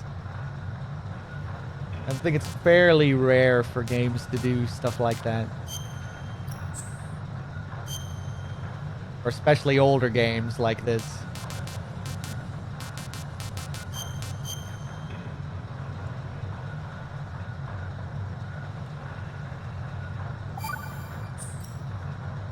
Do you know the saying, Those who walk 100 leagues think not that their journey is half ended until the 90th league. That means... what does it mean? Okay, it means that if you're planning to walk that far, you better damn well know how to do simple arithmetic. Study, stay in school. This seems to be getting more and more random. Correction. It's becoming more deep. Trust me.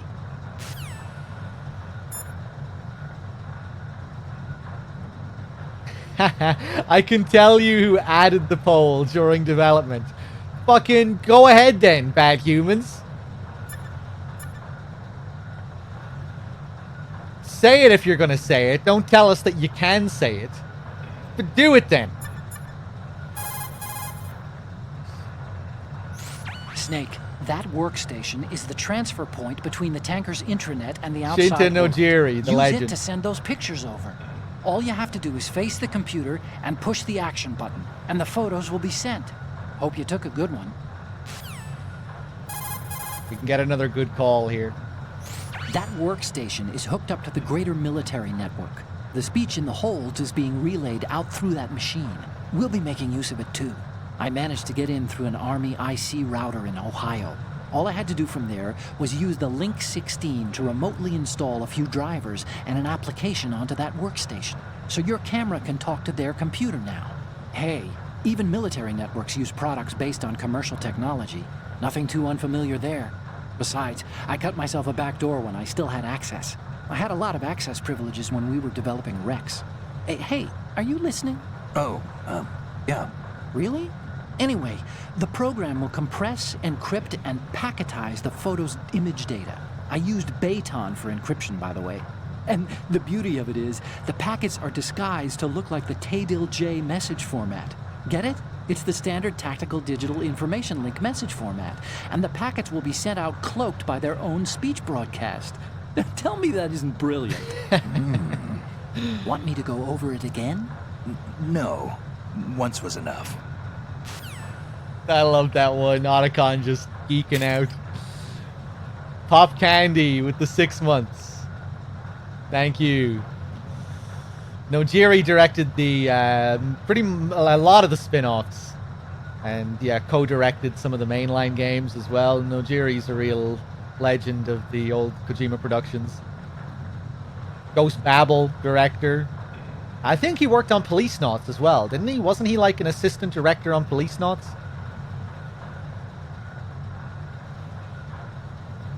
Yeah, like Bad Human said, he was the did a lot of work on Act 3 and MGS4. Acid. Long time Koji Pro member. And Boktai. What did he do on Boktai? I still need to go back and play the second Boktai. Really enjoyed the first one.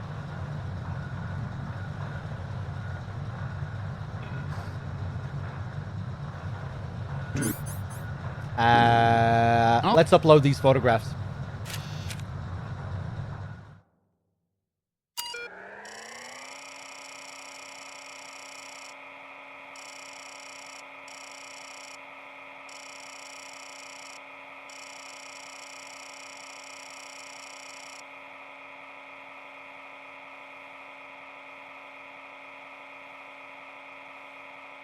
Login root. Login Scott. Incorrect, incorrect, incorrect. There we go. Police Knots Scott.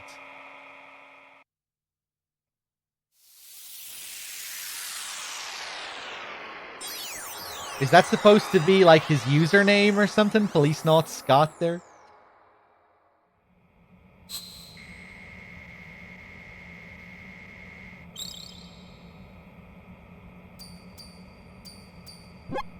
So, any codec moments from you, Snake? Okay, first up... Ah, don't send me creepy stuff like this. What if I get possessed or something? Sorry, but this doesn't work. I hate to ask, but can you try again? The next one's...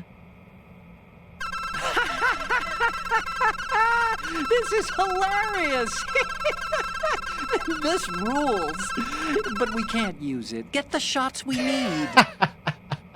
I love that cut, but we can't use it. Serious mode again. The next one's... This is hilarious! This rules. But we can't use it. Get the shots we need. What's so funny I'll just about make this a backup of this one. And now you're blushing. And the next one is... What are you going to do with those pictures, Otacon? I'm scared.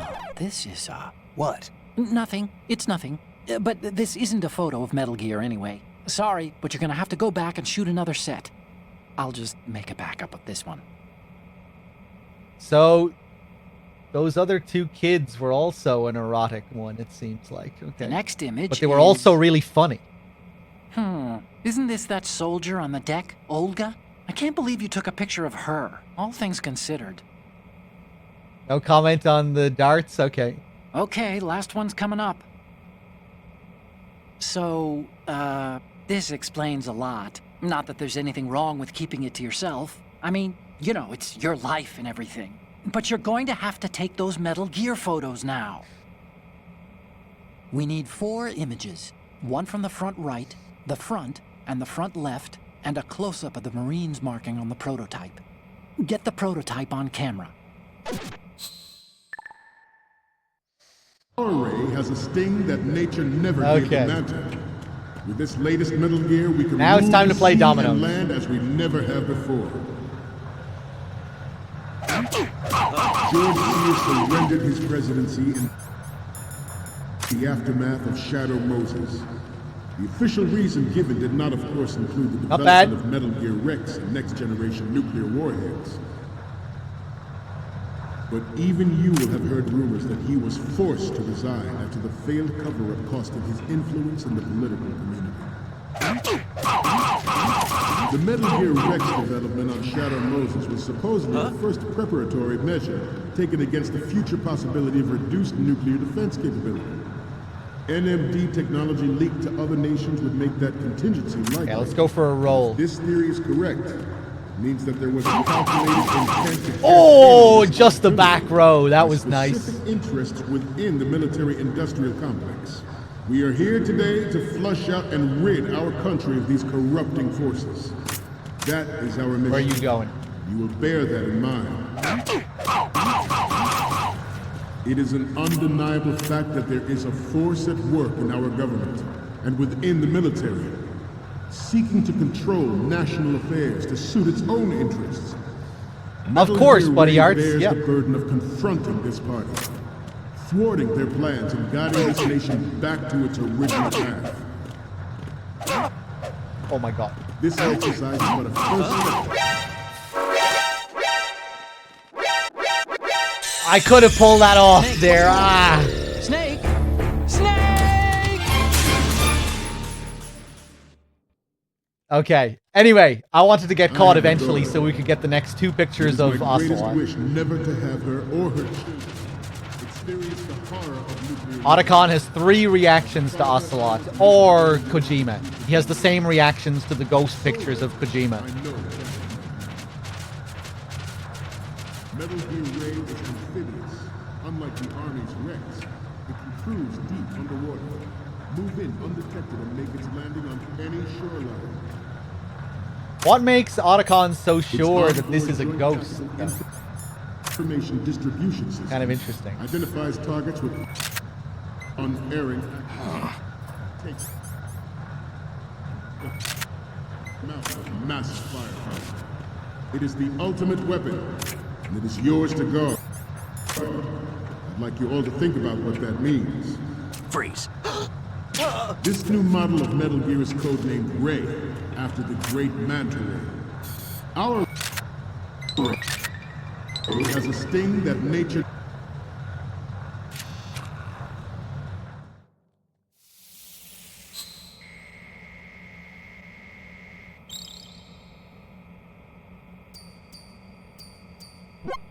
Looks like I have your photos now. Let's take a look. The first one I'm seeing is... Hey, this is the Marine Commandant. Are you a fan or something?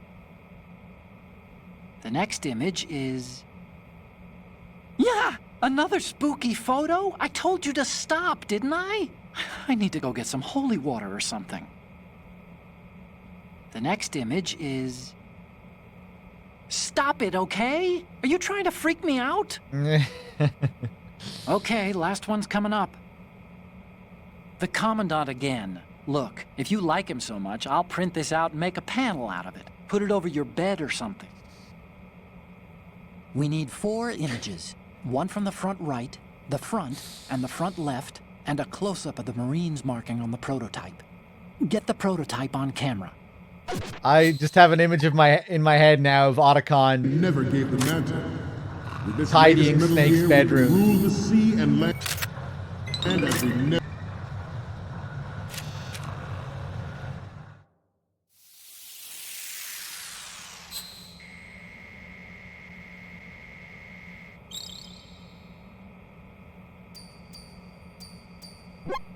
Okay, I'm receiving the images. The first one I'm seeing is... Will you please stop sending me pictures of the Commandant? We need 4 images. Okay. One from the front right, Okay. the front, and the front left, and a close-up of the Marines marking on the prototype. Get the prototype on camera.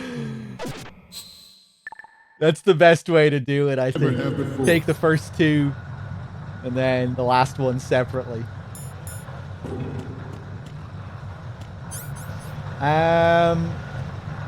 there anything else I want to do here? George Sears surrendered his presidency in the aftermath of Shadow Moses. The official reason given did not, of course, include the development of Metal Gear Rex, next-generation nuclear That was a warhead. nice one. Huh? But even you will have heard rumors that he was forced to resign after the failed cover-up cost him his influence in the political community. The Metal Gear Rex development on Shadow Moses... Yeah, I think I'm going at too much of an angle here. I need to be further up taken here. against the future possibility of reduced nuclear defense capability. NMG technology leaked to other nations would make that contingency Ooh, likely. yeah, that was good. This theory is correct. It means that there was a calculated intent to cash in on this opportunity by specific interests within the military-industrial complex.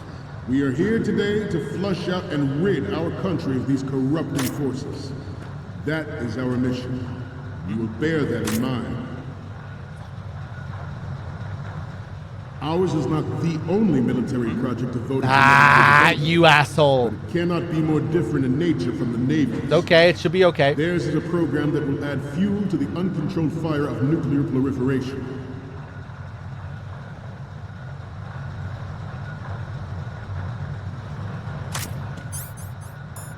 I seem to be repeating myself. Chalk it up to old age.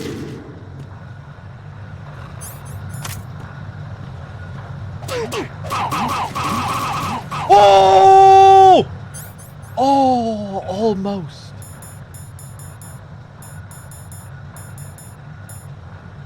Where the fuck is my box?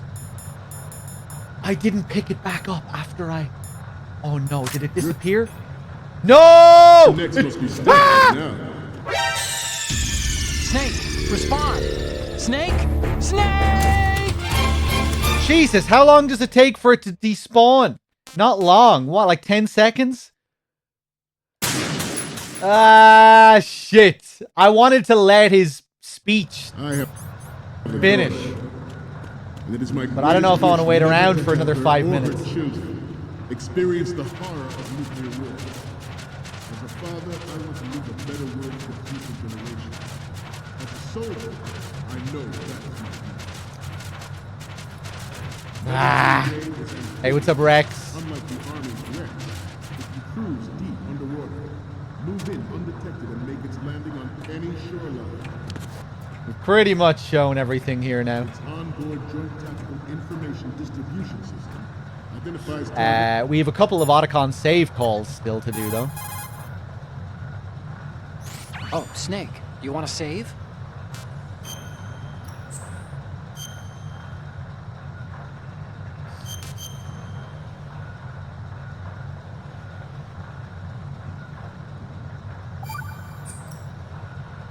The Chinese have a proverb that goes, scholars hold in esteem knowledge, not acts. See, they just sit around thinking instead of actually doing something, which doesn't make them too useful. Action is what matters, I think. Look, what I heard from Mei Ling was that... Snake, have you noticed that you bring her up a lot? Huh? That isn't the...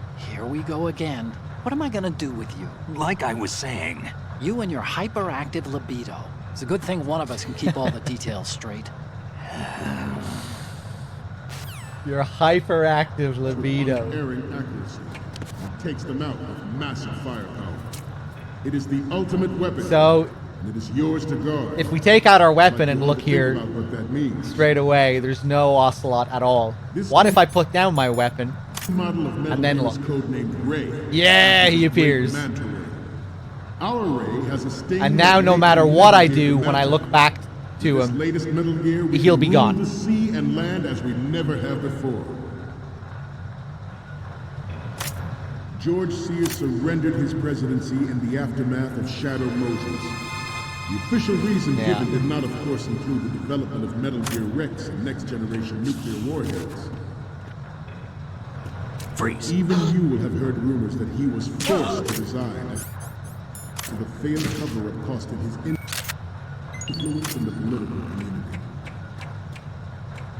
Ooh, hold on. Let's stretch those neck muscles again. No. Left. So, they're gonna see the body, aren't they?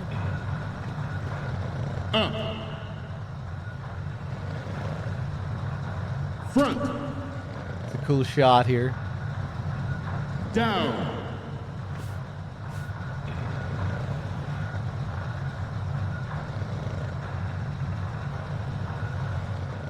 To move on. Okay. The Metal Gear Rex let's development drag him on up here a Shadow bit. Moses was supposedly the first preparatory measure taken against the future possibility of reduced nuclear defense capability. NMD technology leaked to other nations would make that contingency likely. But if this theory is correct, it means that there was a calculated intent to cash in on this opportunity by specific interests within the military-industrial complex. Okay, last We are attempt. here If I fuck up again and we have to retry, I'm just gonna finish. today to flush out and rid our country of these corrupting forces. That is our mission. You will bear Jesus.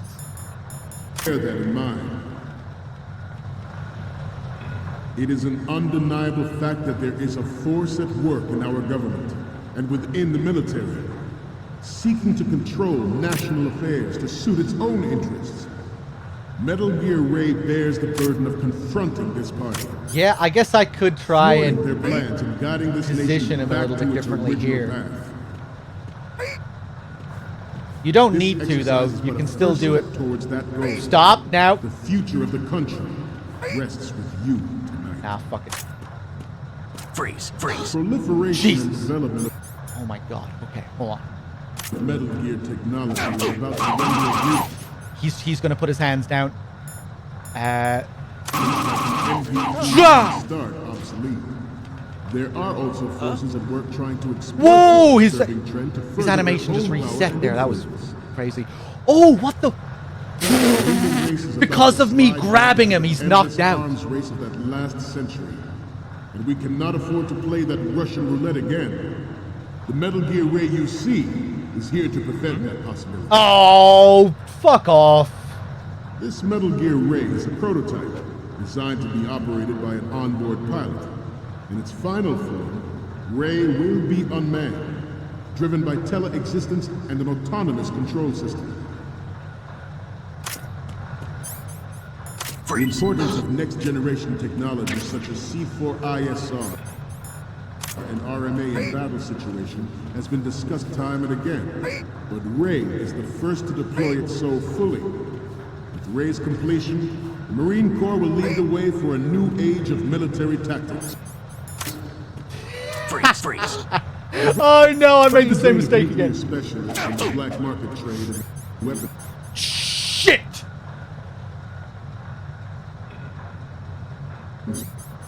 Freeze. Plutonium has been fueling a cottage industry in nuclear weapons since. Oh no! I didn't move forward. Snake, respond! Snake? Snake! You know? Hold on, I have an idea. What if I could get like a big group of them together? You know how I kept punching, you know, I punched one forward and then I ended up having to hold up two of them, and then I was punching two of them at the same time and holding them up at the same time. What if I kept doing that? Never to have her or her Got like a big group of like 6 of them, punching all of them forward. As a father, I want to leave a better world for the future generation.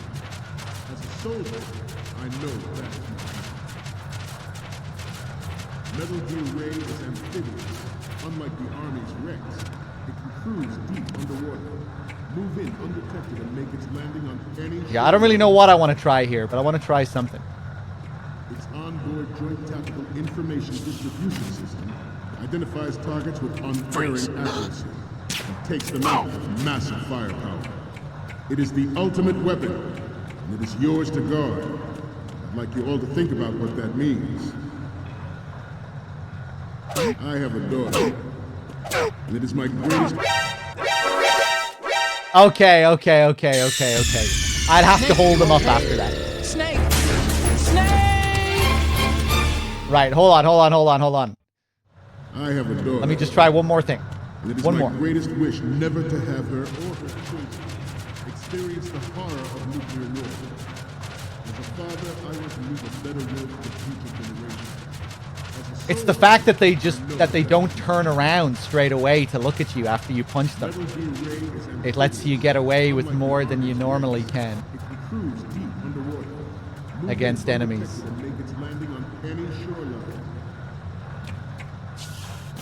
Its onboard joint tactical information distribution system identifies targets with unerring accuracy and takes them out with massive firepower. It is the ultimate weapon, and it is yours to guard. I'd like you all to think about what that means. I have a daughter, and it is my great... Right, I need to take care of that other guy. Her or her children experience the horror of nuclear war. Okay, I promise this is the last time. A better world for the future generation. I'm not even trying to get a strike at the moment. I know that is my duty. I'm just seeing what I can do, really. I seem to be repeating myself. Chalk it up to old age. This new model of Metal Gear is codenamed Ray, after the great Manta Ray. Our Ray has a sting that nature never gave the Manta. Oh yeah, look how they all track him. I'm not sure if I ever really paid attention to that. See how they follow him as he moves across the walkway? Metal Gear, we can rule the sea and land as we never have before. George Sears surrendered his presidency in the aftermath of Shadow Moses. The official reason given did not, of course, include the development of Metal Gear Rex and next-generation nuclear warheads. But even you will have heard rumors that he was forced to resign after the failed cover-up costing his influence in the political community. Freeze. The Metal Gear Rex development on Shadow Moses was supposedly the first preparatory... Fuck! I thought I froze the third guy before pushing them. Okay, I give up. Snake, you okay? Snake! Snake! There's definitely something we can do there, though. I have a daughter. Right, I give up. And it is my greatest wish never to have her or her children experience the horror of nuclear war. Let's just take the photographs, finish it up. As a soldier, I know that. Metal Gear Ray is amphibious. Unlike the Army's Rex, it can cruise deep underwater, move in undetected, and make its landing on any shoreline. Its onboard joint information distribution system identifies targets with unerring accuracy and takes them out with massive firepower. This one. It is the ultimate weapon, and it is yours to guard. Center. I'd like you all to think about what that means. I have a daughter, and it is my greatest wish never to have her or her children experience experienced the horror of nuclear war.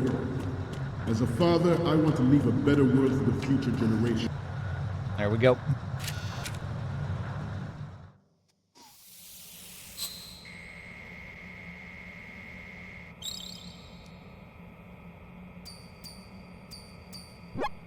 Looks like I have your photos now. Let's take a look.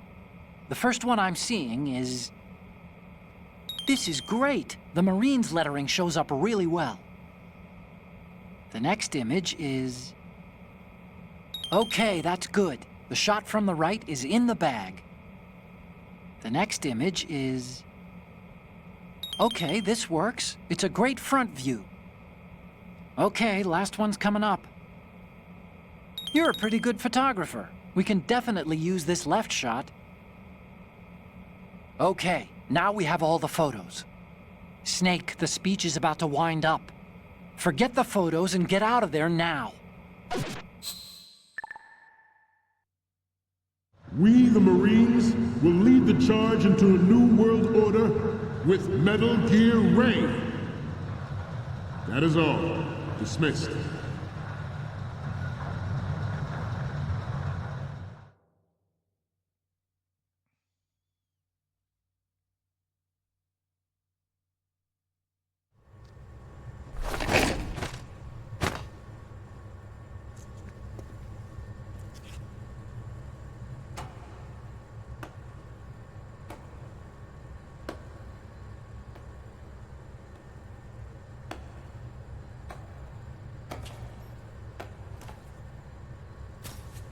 Excellent speech, my friend. Who the... Gift of the silver tongue. They say it's the mark of a good officer. And of a liar. Americans are too in love with the sound of their own voice to speak the truth. Identify yourself.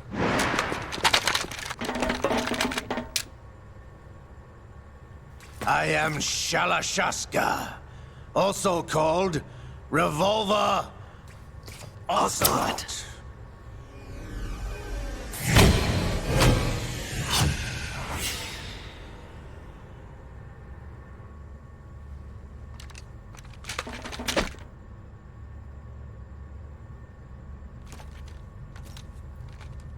What do you want? This machine will be quite useful. What are you planning to do? Steal this thing? Steal? No, I'm taking it back.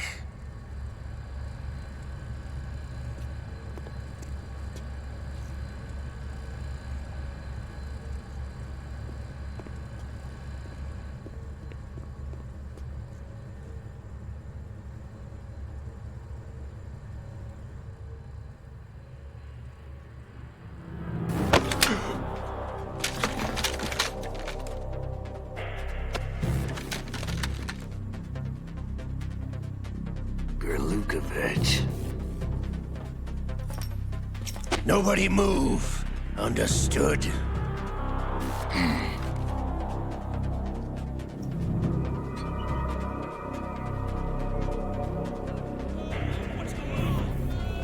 Ah! Oh! Ah! What's he doing? No!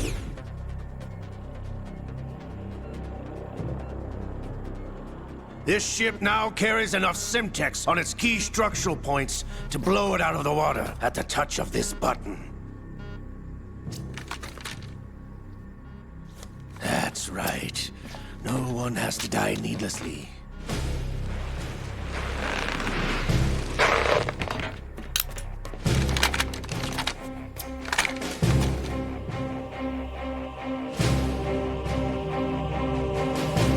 We're almost at the target. Get a move on.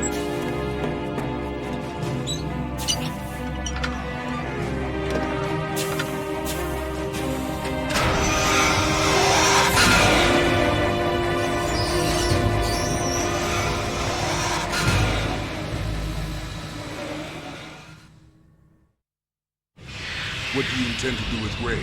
Sell it on the streets? I was raised in Snezinsk, formerly known as Chelyabinsk 70, the nuclear research outpost. What are you talking about? After the Cold War ended, my home was bought out by the Americans. Is there a point to this sad story? Now you would understand. Land, friends, dignity, all sold to the highest bidder, the United States of America. Even the technology that gave birth to these weapons is Russian, developed by us. What do you intend to do? Russia will rise again. And Ray is the key. I regret to inform you that I have no intention of selling Metal Gear. As I said, I came to take it back.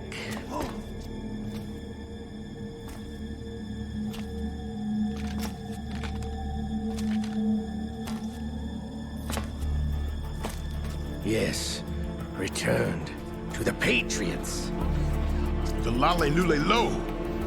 How's that possible? Ocelot, have you sold us out? I was never in your employ, Golukovich. Are you still in league with Solidus? No hard feelings, Colonel. Mother Russia can rot for all I care. Since when, Ocelot? When did you turn? I'm glad you noticed, comrade. I abandoned her during the Cold War. Ah! Metal Gear only has room for one! Golukovich, you and your daughter will die here. Damn you!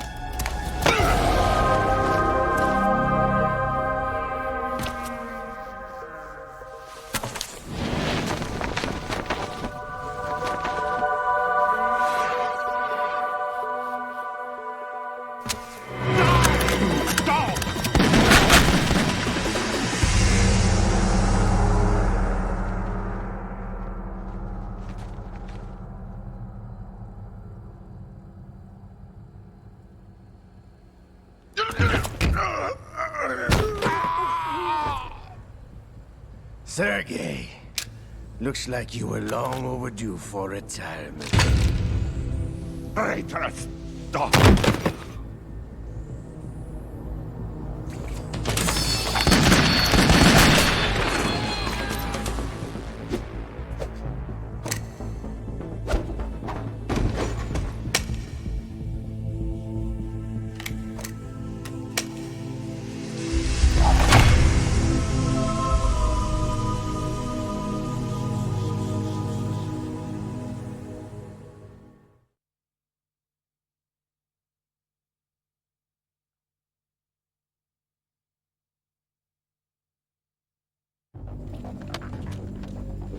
Show's over.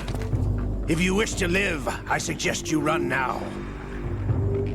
This ship is still in the lower New York harbor. You may yet make it to shore if you swim for your life.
It's been a while, brother.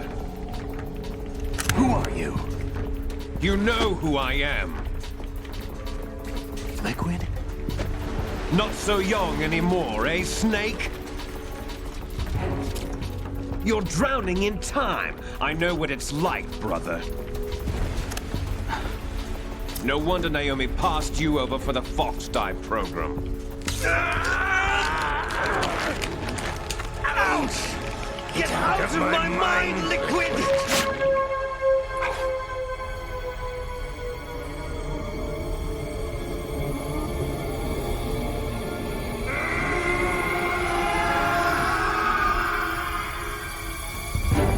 The some physical prodigy. Few more years and you'll be another dead clone of the old man.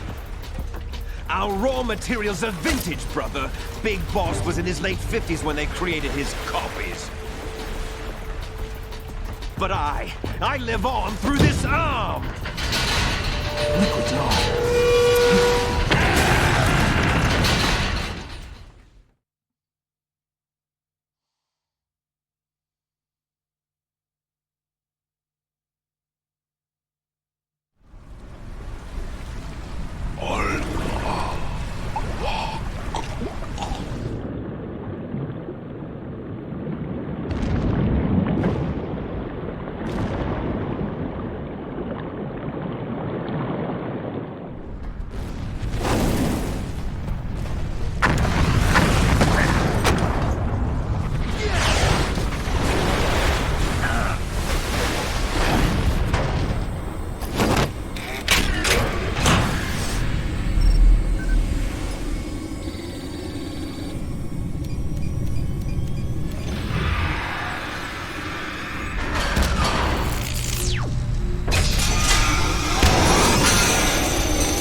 proceeding as planned, sir.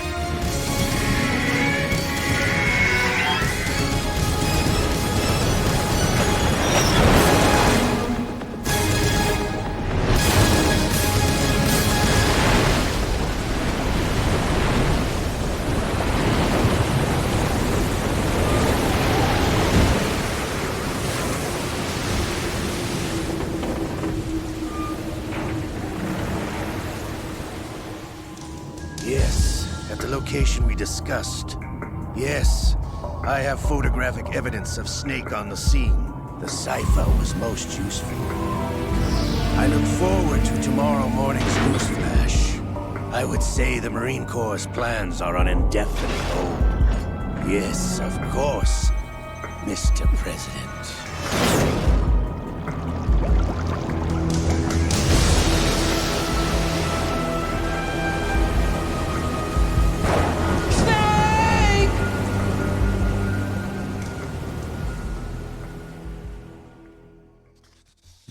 There we go. Dave, how's it going? Good to see you. Let me check my dashboard here before we continue the legendary tanker finale cutscene. Hold on a second. PDK, thank you for gifting us up to Faint and for gifting us up to Zalem. Fuck, I forgot to do the last couple of save calls with Otacon. That's okay. I can save on another file and then we can reload the old file at some point to do the last two. Well, I can still show them. I'll just save on another file. Yeah, PDK, thank you for gifting us up to Zalem and to Faint. Snake with the 20, the 18 in a row as well. I'm not sure if I thanked you for that one. Cheers. Okay, it is time to begin the plant. As always, I like to point out a couple of details at the start of the plant, just for any new people in the stream. For those of you that might not be all that familiar with MGS2, there are a couple of cool little details that are easy to pass you by at the start of the plant. One of them is Raiden's voice. Pay close attention to Raiden's voice for the first few minutes of the next cutscene, of the opening plant cutscene. Because it's quite different to how he sounds for most of the game. And that is because for the first few minutes of the opening scene, he has a different code name. The Colonel refers to Raiden as Snake for the first few minutes of the scene. And then when he changes his code name from Snake to Raiden, instantly you hear his voice change. His mannerisms change as well, subtly, but also his voice. For the first few minutes, he sounds like he's trying to do a Snake impression. He sounds slightly gruffer, almost closer to Metal Gear Rising Raiden. He has this kind of little bit of gravel in his voice. He sounds way cockier than he does for the majority of the game. He sounds like Snake. He sounds like he just sounds closer to Snake in his mannerisms, in just how confident he sounds. He sounds like he's on the same wavelength as the Colonel. There's a kind of back and forth between them. Almost like they're finishing each other's sentences in a way. They're on the same level. I'm not sure if they ever do actually finish each other's sentences, but, it has that same kind of, they're on the same page. Very different to how Raiden is with the Colonel for the majority of the game, where he's just completely beneath him, getting pushed around to just a complete pawn. It's a little bit different when he has the Snake codename. So yeah, just something to pay attention to. Another cool detail, as well as obviously we'll be talking spoilers throughout the whole playthrough, but the Colonel is, as most of you know, an AI for the whole game. The real Roy Campbell is not in this game. And there are some very early hints that the Colonel is an AI. One of them is when he repeats dialogue from MGS1. There's a few times in the game where he repeats dialogue word for word from MGS1 to highlight the fact that it's a simulation of the Shadow Moses event. And one of the things he says to Raiden at the beginning of the game is, when we need to reach you, contact you, the codec will beep. It's a very strange moment. He stops himself from saying reach you, and then instead says contact you. He corrects himself. And that's because in MGS1, he never said reach you. He said contact you. So the Colonel is fucking up his lines, basically. And then he says what he said in MGS1. And then you could ask, why did he fuck up the lines? Is there an in-world reason for why that happens? Is it to highlight that the simulation is broken before it begins? Possibly. There are things that could back that idea up. But we'll talk more about that after the opening scene. So yeah, just a couple of cool details that are easy to miss. I think are worth pointing out. Let me save on another file here. Stupid machines. But yeah, there are a lot of cool things going on at the start of the plant sequence. Wait till we get into the gameplay, and lots of cool little things you can look at in the opening area that tie into all of this as well. Here we go.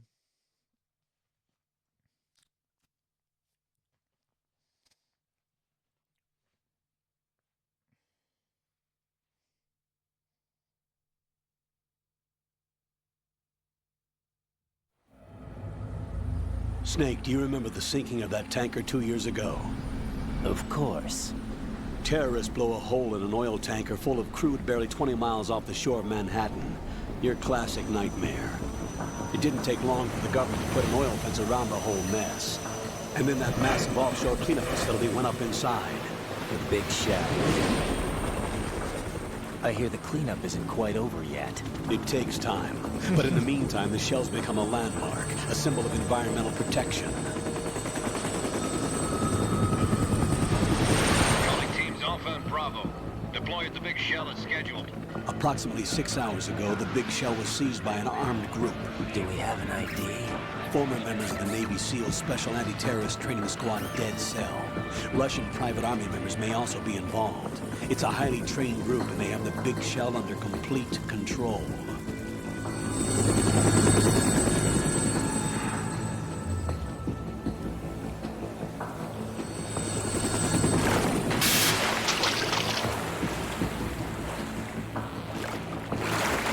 Come in from downwind and pull up fast. Get ready to fast rope down to Shell 1. 5 minutes to ETA. Alpha, your top priority is to rescue and safeguard the President. Team Bravo, watch out for Stillman's back and get those C4s disarmed.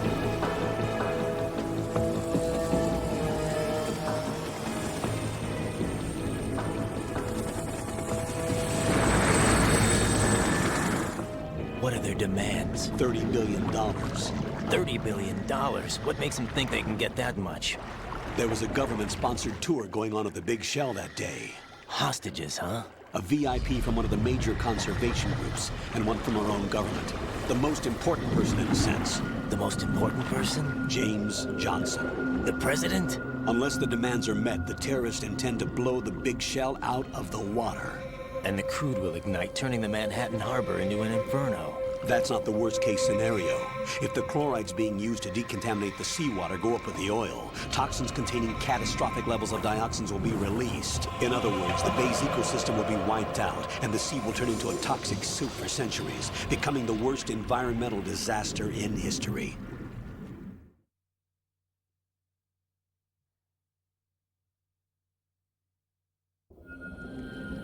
You have 2 mission objectives. 1, infiltrate the offshore decontamination facility Big Shell and safeguard the president and other hostages. And 2, disarm the terrorists by any means necessary.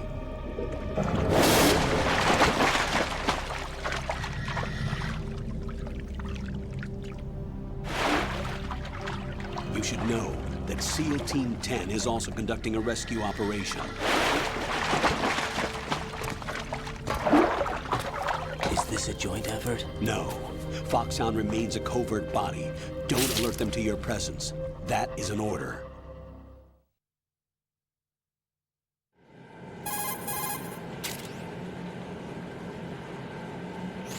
This is Snake. I'm now inside Strut A of Shell 1. How are things? We're in luck. Looks like there are no sentries posted here. What's the visibility? The lights on the plant struts are functioning. I won't have to use the IR goggles. Any problems? There was a brand new hole cut through the oil fence. There's someone else besides me that wanted to get in badly. That's not possible. What about SEAL Team 10? They landed on the roof of the big shell as planned. And by the way, Snake, we're changing your code name for all following communication. What's wrong with Snake? Just a precaution. You are now designated Raiden. All right, Raiden. You've already covered infiltration and VR training. I've completed 300 missions in VR. I feel like some kind of legendary mercenary. Okay, we'll skip that part. Make sure nobody sees you. If you need to, contact me by codec. The frequency is 140.85. When you want to use the codec, push the select button. When we need to reach you, contact you, the codec will beep. When you hear that noise, press the select button. The codec's receiver directly stimulates the small bones of your ear. No one but you will be able to hear it. All right. I'll contact you if anything changes. First, make your way to the upper section of the big shell. How do I get up to the next level? There's an elevator at the far end of that area. Use that. Sounds good. Your new sneaking suit uses electrofiber technology, a byproduct of fiber optics research. The texture isn't far removed from rubber, but the material protects against a wide range of toxic substances. The suit itself has a wide array of built-in sensors. It is referred to as smart skin in military R&D. Data about damage to different regions of the body, including blood loss, is exchanged between the suit and the intravenous nanomachines to create a feedback system. There's a lot of pressure on my torso. Relax. The suit applies varying pressure to major internal organs to maximize performance and safeguard their functions. They call this the skull suit in Foxhound. Skull suit seems appropriate somehow.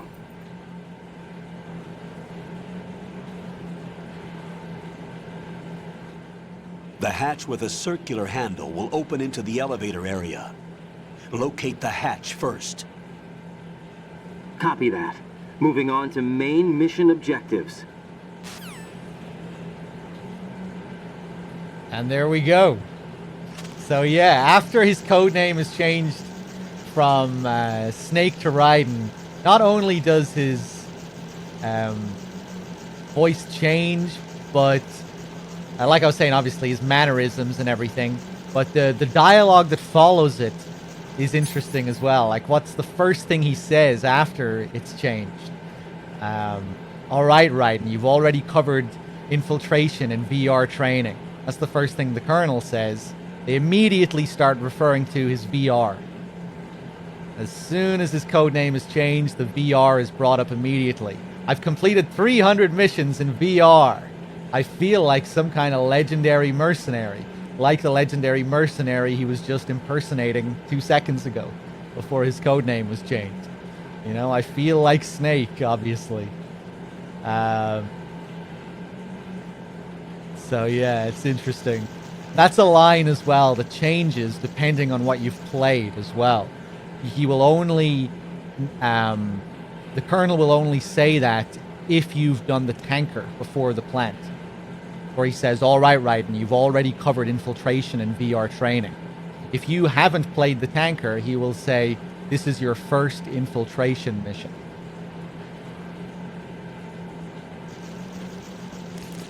But Raiden doesn't lose that part of his character completely. It's not like they never reference Raiden's VR or anything like that if you don't do the tanker. But that one specific part of the dialogue does change. So it's quite unusual. It makes you wonder, is the tanker that we played VR? Like, in a meta sense, it makes sense. It's referring to what the player experienced, that the player is has warmed up to the game with the tanker. But there's kind of a blurred line between the in-world, the world of the game, and what the player is experiencing. Raiden's experiences, the player's experiences. There's kind of a weird, blurred line there. Because I don't think the tanker we experienced was Raiden's VR.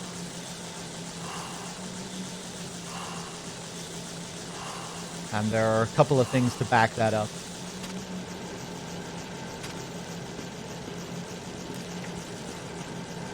Let's take a look at these bugs here.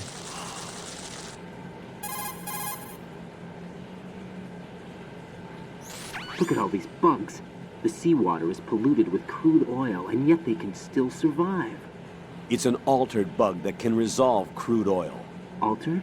Yes, through genetic engineering. It was created in the lab to combat frequent oil spills. It doesn't exist naturally. The bug is genetically altered with DNA from a bacteria called Pseudomonas, which can decompose crude oil. It has an enzyme in its body that can break up oil, and was modified so it instinctively consumes any crude oil that it absorbs. One of the reasons the Big Shell has little oil pollution is because of this bug. It also helps in reducing costs and the number of spill maintenance workers. It's a form of bioremediation. It's for the most part innocuous, so no need to be worried. Those bugs have ravenous appetites. Be careful that they don't end up eating your rations. Shake your equipment to protect the items from sea lice. Okay, so we have genetically altered bugs designed to break down the crude oil. And if we lie down on the ground here, you can see they're crawling all over me. And that's how they get at your rations. That's how they eat your rations. If I open up my menu now that I've crawled around, sea lice, genetically engineered bugs for oil spill accidents. Eats and decomposes oil. Rations are their favorite as well. So how do we shake our items to get rid of the sea lice? See how the model on it changed? See how the sprite moved there? What you have to do is shake it like that, quickly up and down, up and down. Reminds me of Metal Gear 2 on the MSX with the snake that could eat your rations.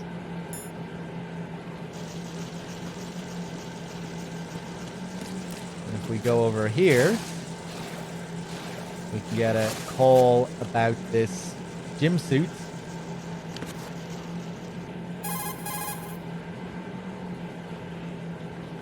Colonel, there's a gym suit. Looks like a high barometric pressure diving suit. By maintaining barometric pressure within the suit, it should allow its wearer to carry out work at sea depths of as much as 300 meters. But it doesn't look even remotely usable. It's a very old model. Yeah, and it's rusted all over. It doesn't even look like it's been used. Right, that diving suit doesn't look like it works. Forget about it and return to your duties. Okay. Unusual. Lonely Geekess, thank you for the 17 months. Splody with the 10 as well. I'm a little bit behind here. And Slashin' Thrashin' Super Ninja with the tier 1 sub as well. Thank you. Cheers. Thanks a lot, guys. And if we go over here and look at this submarine, we can get a kind of similar call. Raiden, over there is the submarine for deep sea dives. It is apparently used in repairing submerged areas of the Big Shell and for studying deep sea ecosystems and changes in water quality. It can dive to depths of around 500 meters at a maximum speed of roughly 3 knots. In addition to its normal water-resistant lighting, it is also outfitted with lighting resistant to muddy water. I doubt that you'll get it to work, though. That submarine is not operational. It doesn't pose any threat. Forget about it and return to your duties. Love it. It does not pose any threat.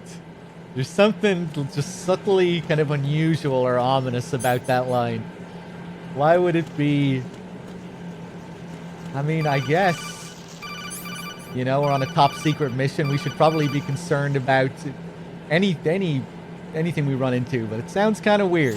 Raiden, you should be used to the controls by now. Proceed with your mission. The clock is ticking. Get on the elevator on the far side of this area and get to the upper section of the Big Shell. The suit and the submarine kind of portrayed as if they're props. Almost. The gym suit rusted all over. It doesn't look like it's been used. The submarine isn't functional. It does not pose any threat. It's kind of weird how he hurries you along there as well. You should be used to the controls by now. Hurry along. You know, at the start of the tanker, Otacon doesn't call you to hurry you up. It's just kind of an interesting contrast between how you're treated on the tanker versus how you're treated here. Chop chop, move along now, Raiden. Does he not want me looking at all these details, trying to figure out what's really going on? Is that why he's trying to hurry me up?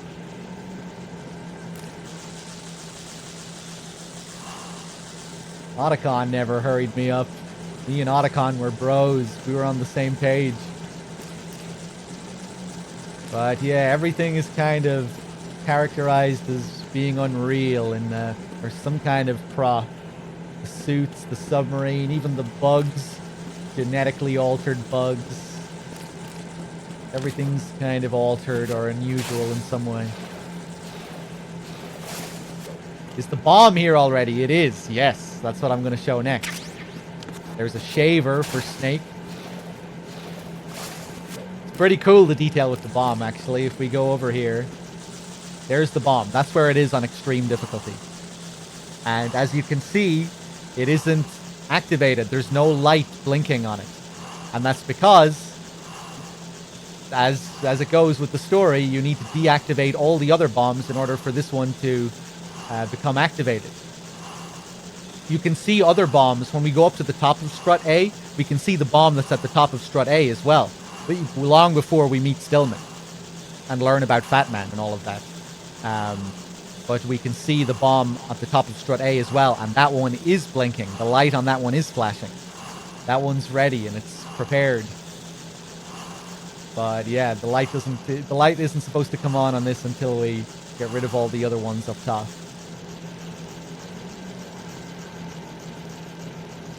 It's called Colonel again. Raiden, first get to the upper section of the big shell. Take the elevator in the north end of the area. To get to the elevator area, go through the connecting passageway to the north. Yeah, I think you can find all the bombs once you go up top.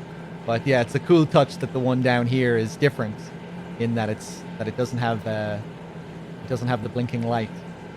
Not yet. You're currently using artificial blood primed with nanomachines. What did you do with my own blood? It's being kept in cold storage. It will be circulated back into your body when you return. If the life gauge drops to the red zone, you won't be able to stop the bleeding by yourself. Bloodstains can give your presence away to the enemy. Be careful. To stop the flow, select a bandage from among your items. You can also go into a crouch or crawl and stay completely still for a while. All you have to do is stop moving for a duration of time, and your nanomachines will arrange for platelets to be produced in large numbers. The bleeding will stop as a result. I like how they tie the health regen into that. It's a cool way to tie that mechanic in. My super-powered nanos. So that's a bit of a red flag. Now we find out, only now do we find out that our blood was taken from us.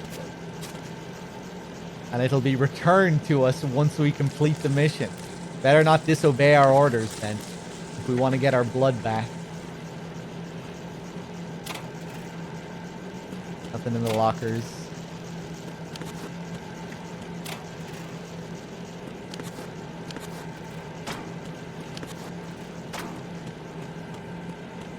There's a strange little thing that they added here, as many of you know, on the HD collection. It didn't say this in the original game. Metal Gear 2. To me, it looks like Guns of Patriots. Maybe it's supposed to be Sons of Patriots. I guess both would be references to MGS4. But yeah, I think this is something that Blue Point added, or I think Bad Humans was saying that in some cases it actually did look like that it said these things in the original, or something close to it, or so. From what I remember in the original game, you like, this is just a blob that's completely unreadable. But maybe there was a way to extract the file for it to be readable or something like that if you looked into the game files or something. But yeah, it's pretty weird. Anyway, whatever the hell it is. And you can see that they're written up here as well. Look at this. And this time you can see the whole thing. It says Metal Gear Solid 2. Not just Metal Gear 2. And again, that looks more like an S. There. It does look like Sons of Patriots.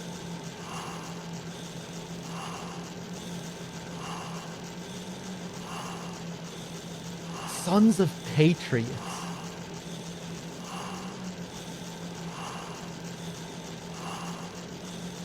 One of the textures on the above vent looked similar to the PS2 texture. On the above vent.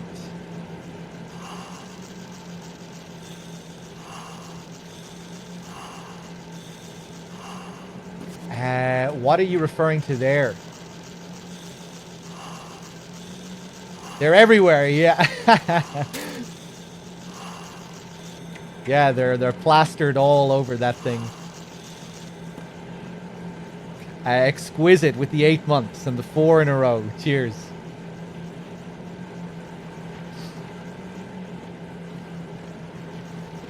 But yeah, I think what inspired the codename change was probably just to have Raiden's experience align with the player's experience.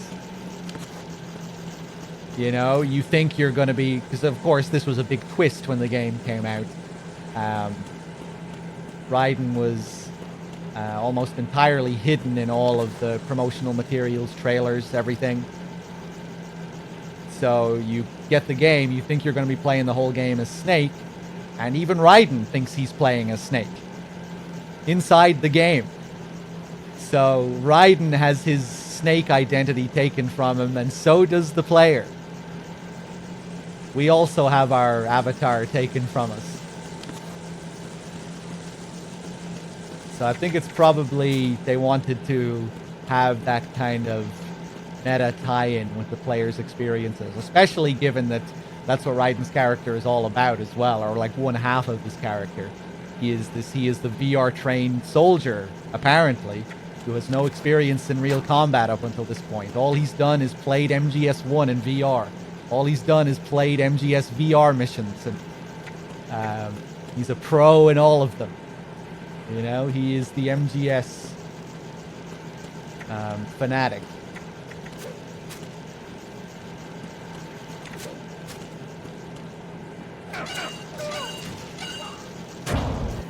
Playing as much VR missions as possible before MGS2 came out. Getting first place and everything.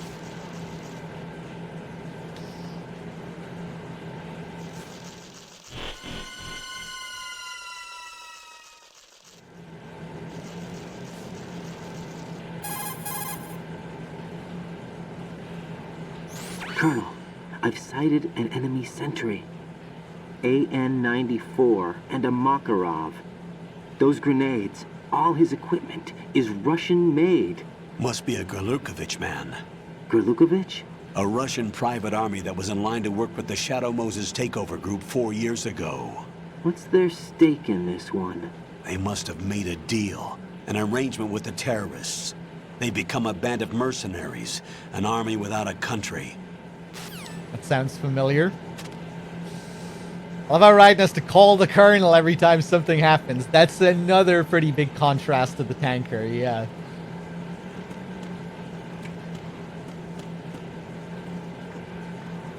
I've sighted an enemy sentry.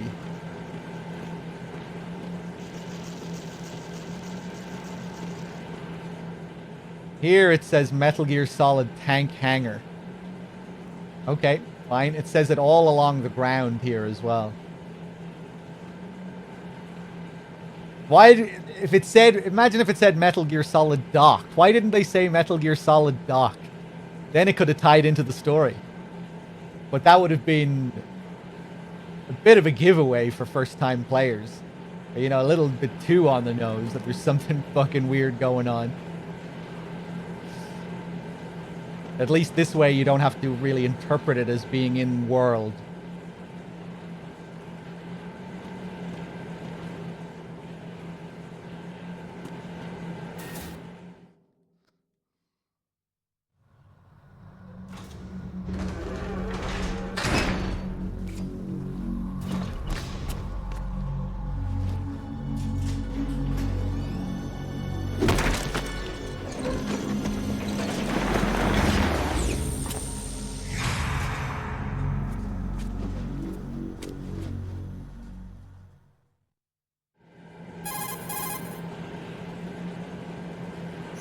Colonel, there's definitely another intruder in here besides me. That's not a possibility. Not a team. Looks like a solo job. One man. We may not know who he is, but he managed to take care of every sentry in the area. They're all out cold. Whoever he is, he's got some skills. We need to get an ID. But for now, you can take advantage of the situation and get to work. There's a terminal in front of the elevator. A node. Did you say nerd? Not nerd. Node. Oh. Use the node to gain access to the Big Shell's facilities network. Then what? Pull up the map of the structure. That'll let you activate the Soliton radar. The Soliton radar? True. That radar came in useful during VR training. A radar system uses biological magnetic fields as input. These estimated enemy positions are projected onto a map according to reference points collected via GPS signals and field personnel reports. We need to get to the map through the Big Shell's node to put this data processing to practical use. The node unit is about 3 feet high, should be colored blue. Each area has at least one. How do I gain access? Just push the action button in front of the node. The nanomachines in your body will take care of the security clearance and allow you access to the node. Complete the procedure before those sentries gain consciousness. If they spot you, you won't be able to gain access for a while. Stay on guard. Got it. Okay. If we call the Colonel again straight away here, we get another interesting call. Colonel, I remember this place. Of course you do. This is level 1 from the VR missions. You're right. I see it now. You may not have field experience, but you've been trained in the hyper-reality of simulated combat. Don't give in to fear. Just do as you were trained and everything will be all right. It's a pretty crazy one. This, of course you do. This is level 1 from the VR missions. And Raiden doesn't find that to be completely strange. What do you mean this is level 1 from the VR missions? I thought this was my first real mission. And now it's replicating my VR mission? Isn't that a little bit odd? But you might think, wait, that probably means the start of MGS1, right? Because we're at the bottom of, we're in like a dock area with an elevator at the back and a forklift.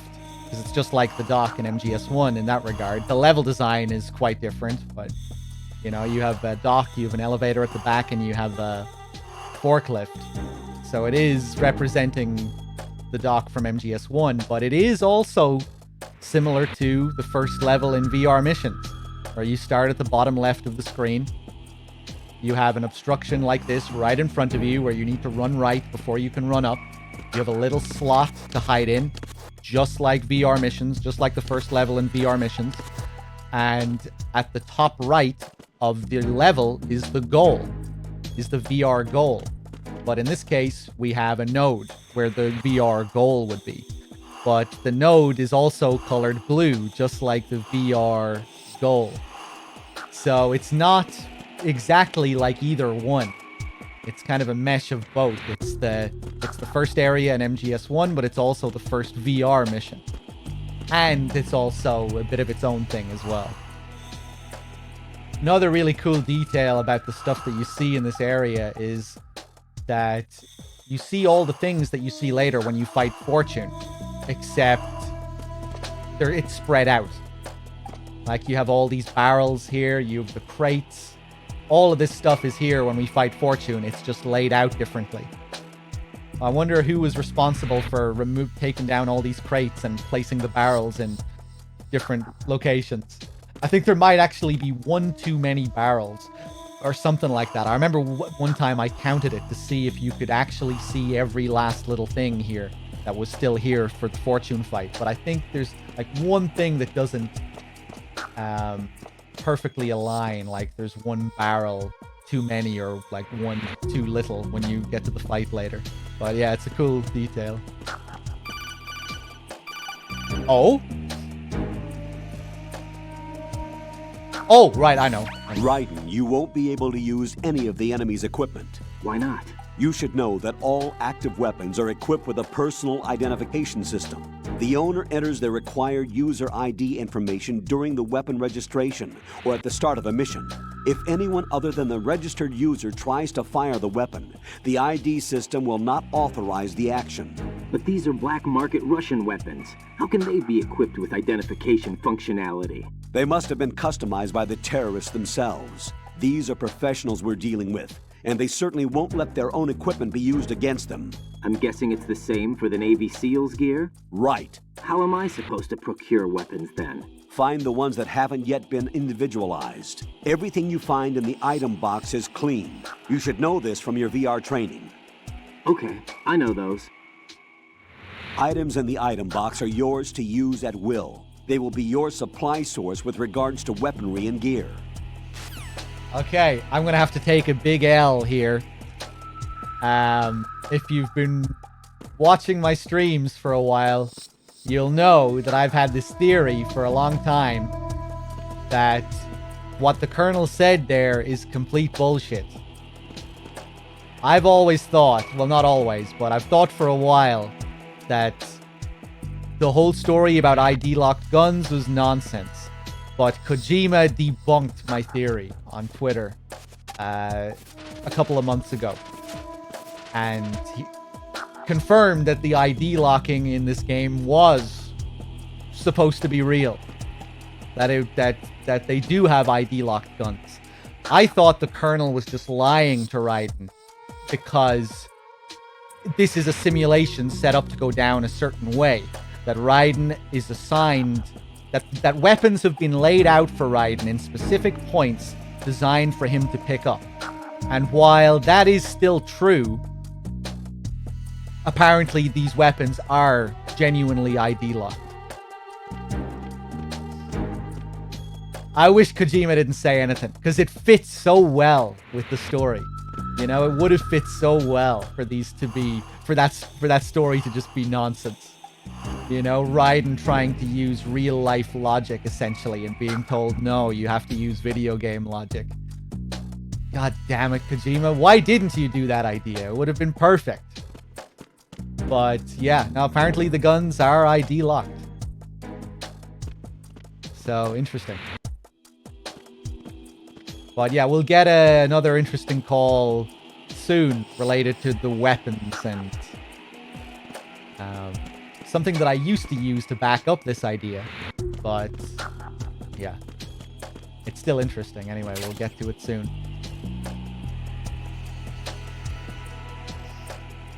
Ramaru with the 54 months. Thank you. This is how Ito feels when Silent Hill fans... Or this is how Silent Hill fans feel when Masahiro Ito tweets.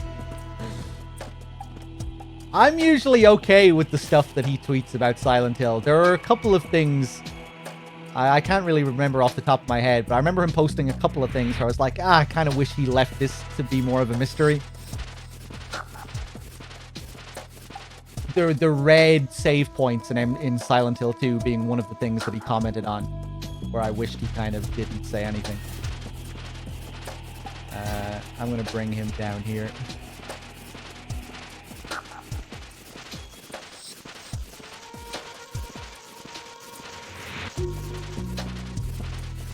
Oh.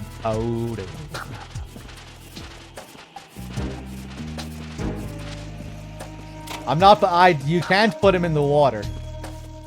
I'm just putting him in the locker. There's 3 lockers for 3 guards as well. You can bring them all down here.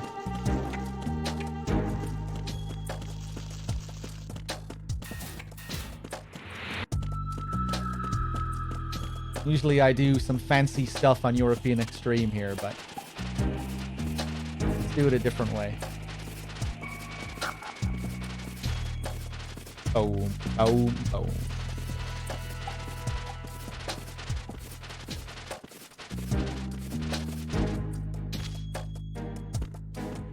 Now I'll put this guy in the other guy's spot.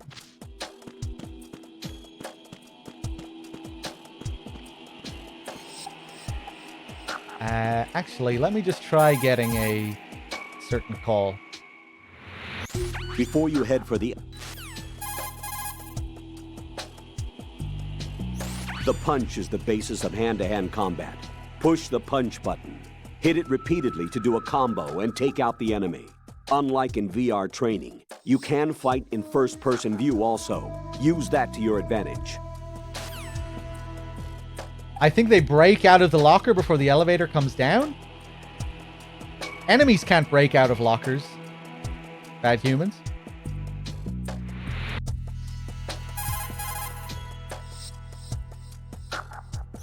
Move in close to the enemy when you have no weapon selected. You can throw him with the weapon button. The throw inflicts greater damage than the punch. Keep that in mind. I know. And they break out anyway? Or is this some kind of terrible joke you're making? Explain yourself. Move in behind the enemy and push the weapon button without touching the left stick. You can put him in a chokehold. If you keep applying the choke, you can take him out altogether. The level of lethality is strictly your choice. So you might think, hey, what's up with his voice there? Is that tying in with the fact that the Colonel is an AI? No. It's just a happy accident. That is re-recorded dialogue that they did for the HD collection. They had to re-record certain bits of dialogue where they mention your controls specifically. And I think it has to do with the licenses for the old DualShock controllers. In the original dialogue, like, he mentioned the controllers' names. And just for some kind of weird copyright reason or something, they had to change it. I think that is in and around the explanation for that anyway.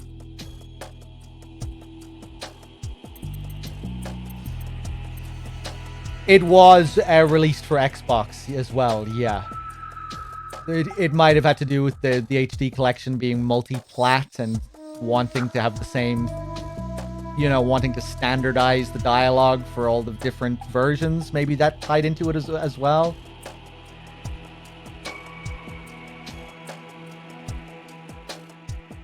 But if that was the case, you know, like, this game came out for Xbox back in the day as well. Couldn't they have taken the dialogue that was in the original Xbox version for the Xbox HD edition? I don't know.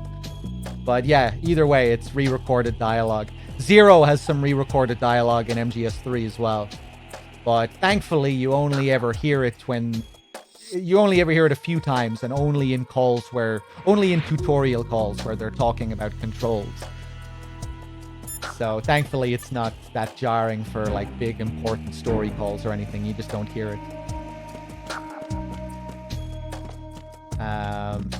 But yeah, Bad Humans, you said you were surprised to see them out of the locker when you went down there. Well, I guess this is something to test out then. Will we stick them all in the locker and see if we get caught?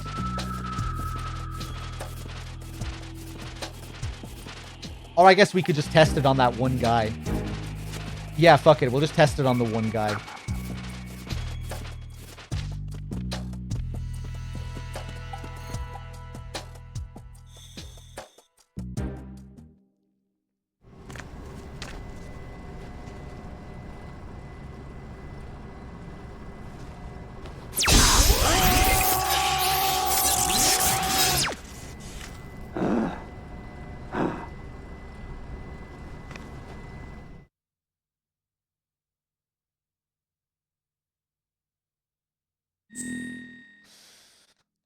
Okay, there are some little Easter eggs you can do here as well. We type in Dr. Kajimbles' name. That isn't how you spell his name. We get his details like that. Date of birth, nationality. For some reason, you're not allowed to enter the year on the HD collection. You could in the original game. I have no idea why that's the case. You can enter in Yoji Shinkawa's name as well, and his details come up. I think they're the only two developers that get that royal treatment. Let's see.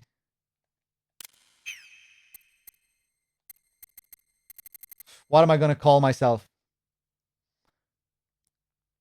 Give me some kind of random celebrity's name, some kind of celebrity name that you haven't heard in a while.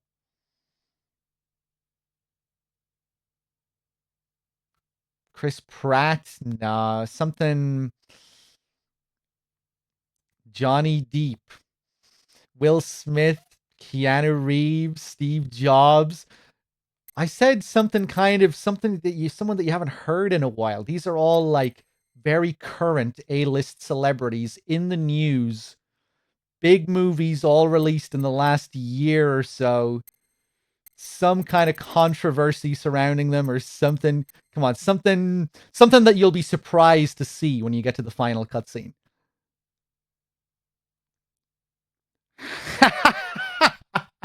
Hanson. Yeah, or maybe like what about like a band name or something? Neil Breen, Danny DeVito, Sean Bean, Steven Seagal.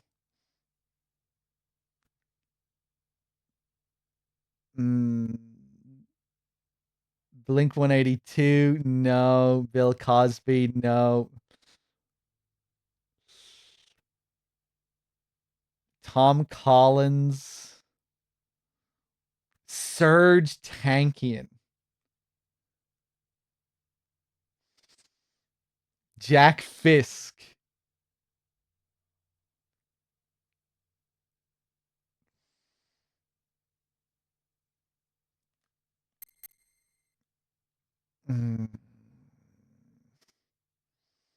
George W. Bush. Tom Olson. Sorry, guys, I'm being very picky here. John Sagan. That would be a bit insulting, though, wouldn't it? I want to throw his name away. I don't want to be rejecting the identity of John Sagan after he passed away. Frankie Muniz. There is a clear winner.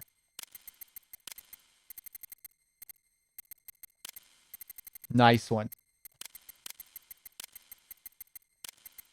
That is how you spell his version of Frankie, isn't it?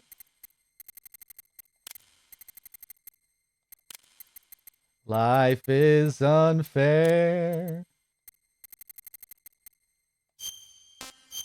Okay, Frankie Muniz from Kazakhstan.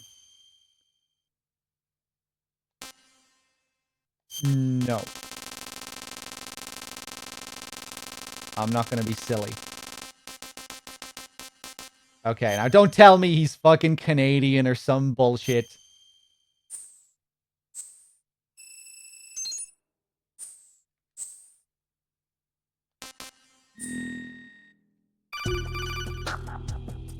I forgot to show the birthday Easter egg. Good work, Raiden. The radar should be functioning now? Remember your VR training sessions. The tool is exactly the same one. It maps the terrain as well as the position of enemy personnel. The bright dot in the middle is you, Raiden. The red dots are your enemies, and the blue cone shape represents their field of vision. Your radar isn't affected by the weather, but if you're discovered by an enemy, you won't be able to use it. It gets jammed easily, I'm afraid. It's all made from currently existing technology. You won't be able to use it in an area with strong harmonic resonance, so be careful.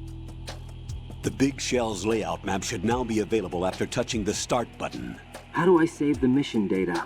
I've set aside a proprietary frequency for saves, and an analyst to work on the data too.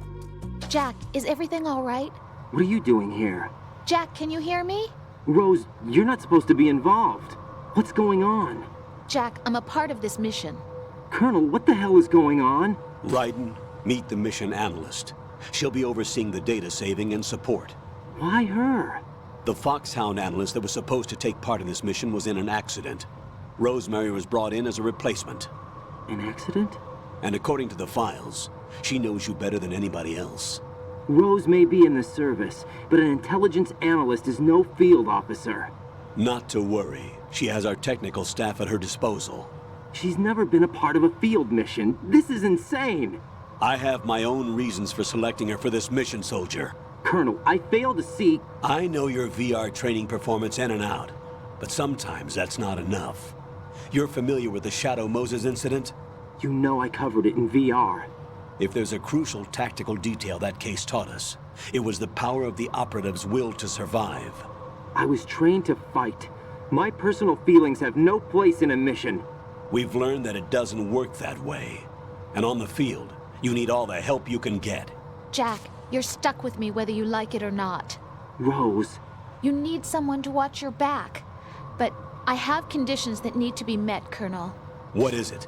I'll perform my duties and save that mission data, but I'm aware that technically I'm not part of the mission control team. After all, I'm just a normal girl who's worried about Jack. But that means, Colonel, that I am not required to follow your orders outside of my immediate duties.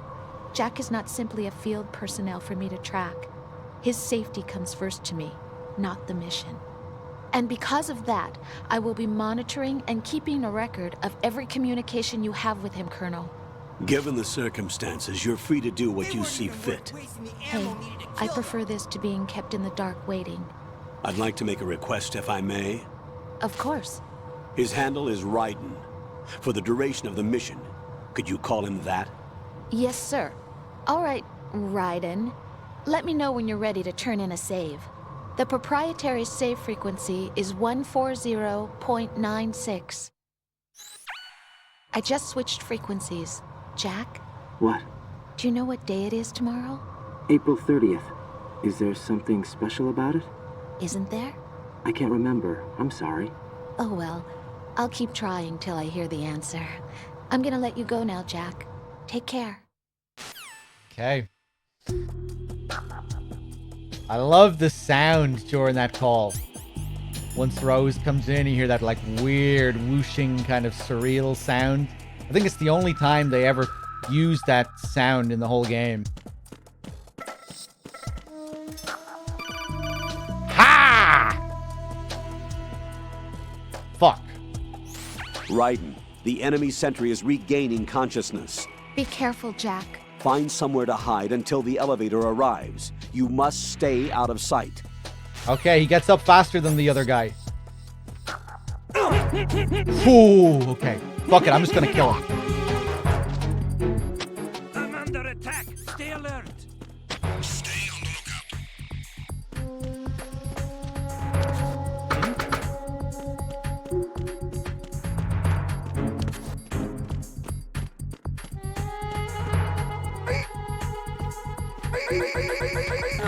Okay, now I'm gonna go down to the guy I put in the locker to see if he bursts out of it.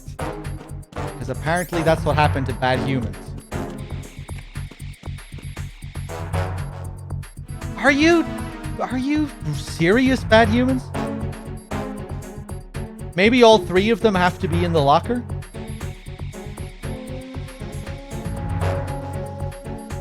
Bad Humans was saying when he put all three of them in the locker, when he came back down here, they all burst out of it. They all burst out of the lockers. Return to your positions. Stay sharp. No, I don't think he was making a joke.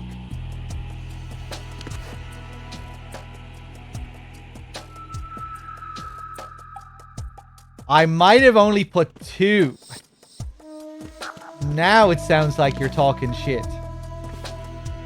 I don't know, his initial comment didn't really read like a joke at all. Like, I didn't see any humor in it. Unless he was just trying to string me along. Unless this was his whole plan and he wanted to pull some kind of weird trick on me. I don't think that's what he's doing, though.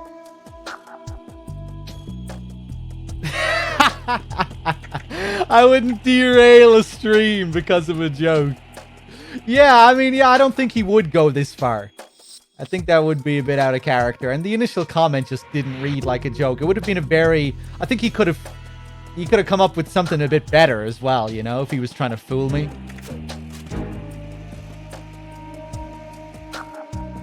So what happened? You put either 3 or 2 of them in the locker, and then when did you come back down?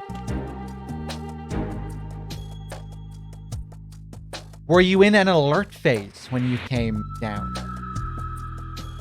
Maybe they can burst out if there's an alert phase and they're knocked out instead of asleep or something like that.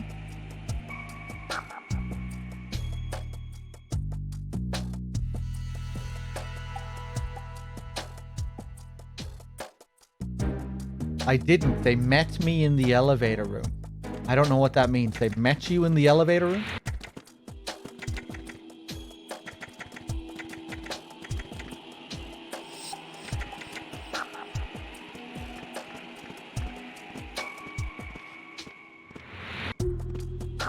I would say the original PS2 substance would be the way to go, Seth.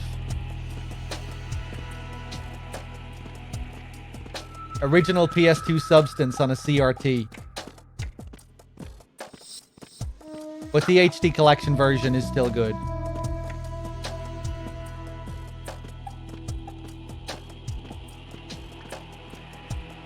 For MGS3, the MGS3 on the HD collection has a good few issues. You're definitely better off going for PS2 if you really want the pure experience for MGS3. Of course, you'll have to put up with the poor frame rate.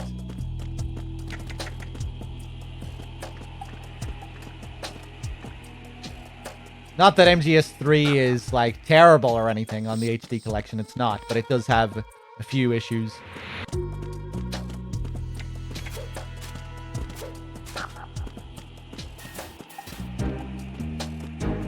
So I put 2 or 3 guys in the locker, fooled around before the node. Then I hit the node, and they apparently walked out of the locker. Hold on. I thought you said you saw them burst out of the locker. You only saw them...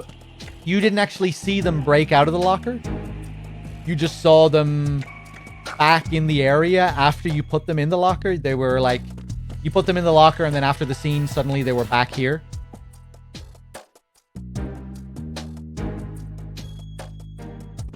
That's right? I don't know what's right. Seeing them burst out of the locker or just seeing them back in the room? You didn't see the act of escape. Oh, I think I know what might be the issue. I used to have an issue where right after the node scene, they would be awake immediately. If I spent too long on the node scene,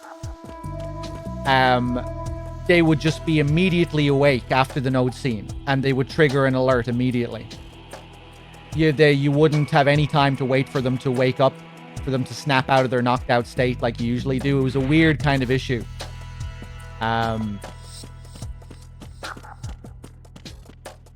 Hey, he finally disappeared. But I'm not sure what caused the issue. I remember the HD collection had some weird problems.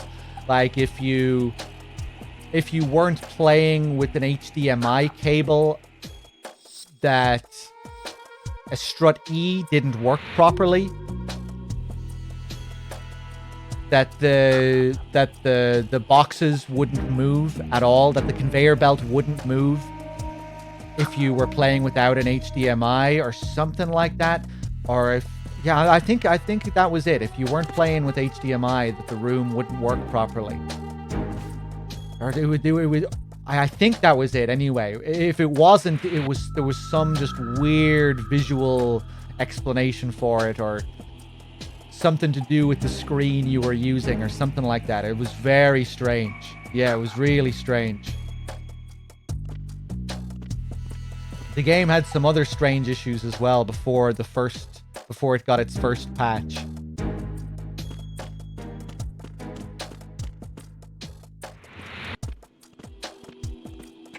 I should look into that again. I wonder if it's been if you can look it up. There are records of what all that was about. Get on it, bad humans.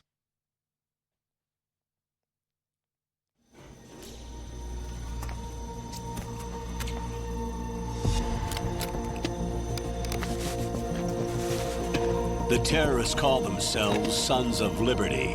Sons of Liberty? The name of their leader is Solid Snake. The hero of Shadow Moses? So that's why you changed my code name. Right, but he can't be the Solid Snake. He died 2 years ago on that tanker after he blew it sky high. Could he have survived? Not a chance.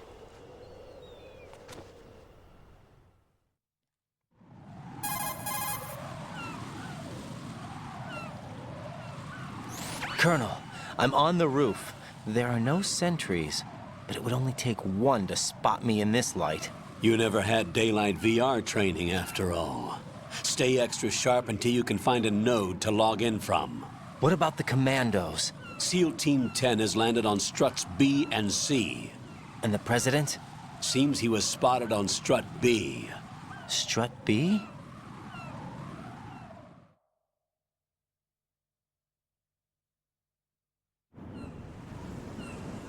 The big shell is comprised of shells 1 and 2. Each unit consists of a central core and 6 struts surrounding it. So the whole thing is shaped like 2 hexagons connected end on end. Exactly. And you're on the roof of strut A, shell 1 at the moment.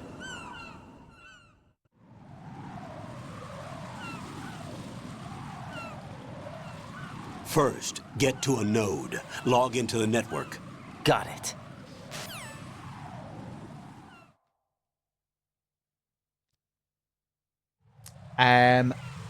Someone posted an interesting comment here. Play Salieri. Console renders different resolutions depending on the cable plugged in. Resolution might be linked to other graphical settings internally. Yeah, it must have been something like that. I think it was an issue that I ran into actually when I played the HD collection for the first time. I don't think I was using HDMI at that time. But yeah, whatever the deal was, it caused it fucked up the conveyor belt in strut E. The conveyor belt just wouldn't work.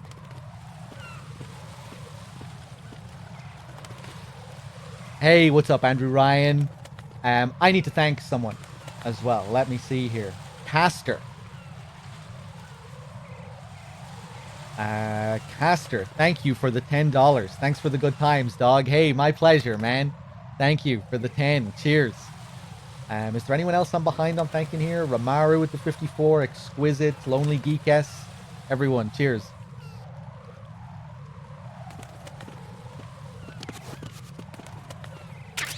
But yeah, Bad Humans, maybe it had something to do.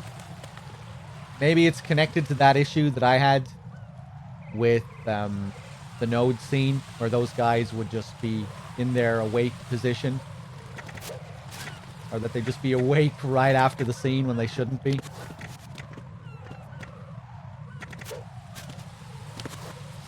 So here we are at the top of Shell A, Strut A. We can see Fat Man's bomb over here. There it is, the light blinking. You've never had daylight VR training after all. Harkening back to the beginning of MGS1. Remember, Raiden has done what we've done. He's done Shadow Moses in VR, just like we've played MGS1. And when you come up at the start of MGS1 on the elevator, You're not greeted with daylight. You're greeted with darkness. And the whole game takes place at night. Until the very end. And you see daylight during the final cutscene. So that's what it's sort of tying into there.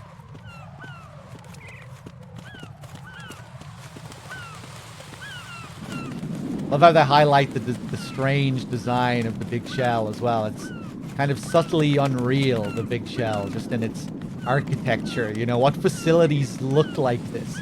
How is, you know, this is a pretty crazy, fancy, super high-tech water oil filtration facility. Isn't this a bit of a strange kind of design for such a place? It's kind of alien, unnatural looking.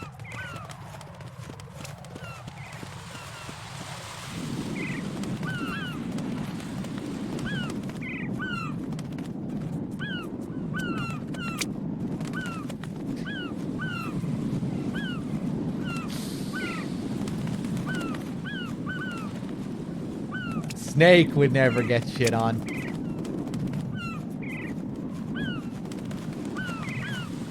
Look at how detailed that shit is as well. Like, it really looks like bird shit. It's impressive.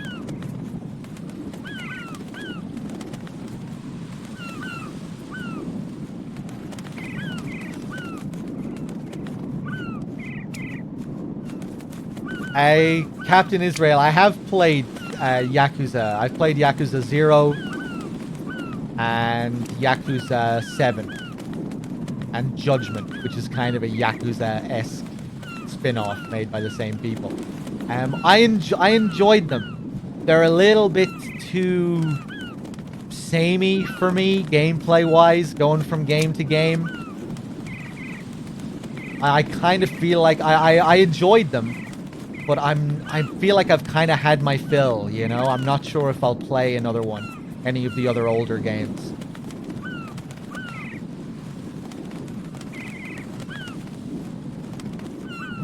Or at least maybe it has something to do with streaming them as well. Maybe I'd be more open to playing them in my own time.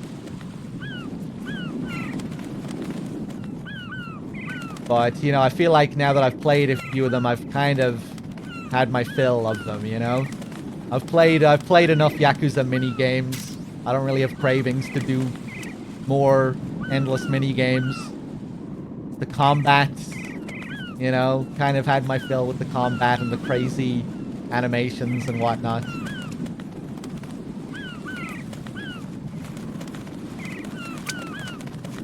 But yeah, I still enjoyed them. Some good stories as well in those games. Seb with the 18 months. Thank you.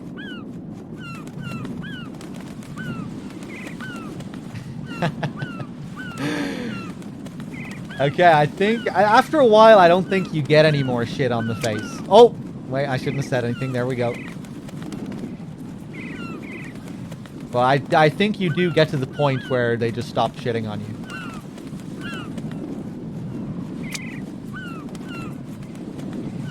Come on, we need some in the top right corner. Or bottom right corner. It's looking very barren over there. I have an anecdote about this bird shit to make up for my locker blunder. Go ahead, bad humans. I'd love to hear it.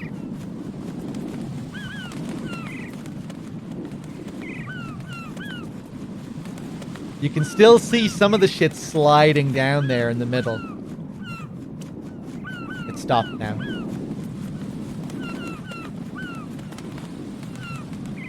Wait, am I still seeing some of it move slightly in the... Oh, maybe I just didn't wait long enough before. Maybe if we wait long enough, we can cover the whole screen and shit. And it's taken up some of the... covering some of the right-hand side now as well. Maybe it can... Maybe they will eventually cover the corners if we wait long enough. Maybe I just never waited long enough. Maybe there's diminishing returns. And after a while, you know, it just takes longer and longer. Maybe now we have to wait 3 minutes for the next shit. And then after that, we might have to wait 5 minutes.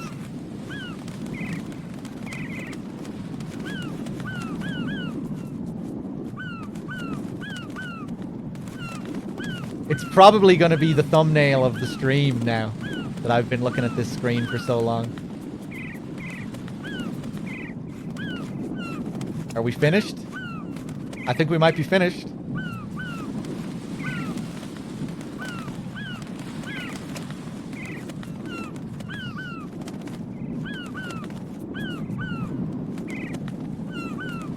Okay, I'm gonna wait 25 seconds. 1, 2, 3, 4, 5, 6, 7, 8, 9, 10, 11, 12. It's not looking good.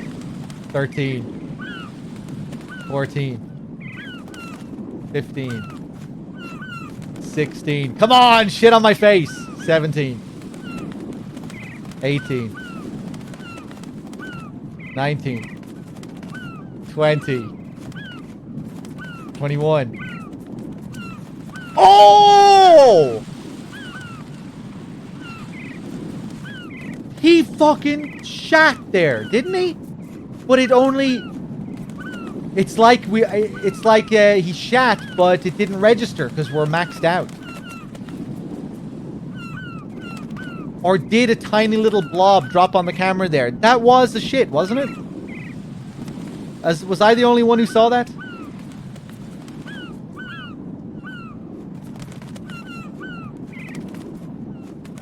Or maybe he just missed? If I let go of R1 now, the shit disappears. I can't move to a different location and try and, you know, build up some more. I can't go and, like, find some different seagulls or anything like that. Once we let go of R1, we lose the shit.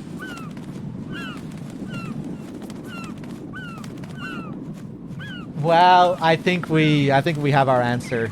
It looks like I was right. You do max out eventually.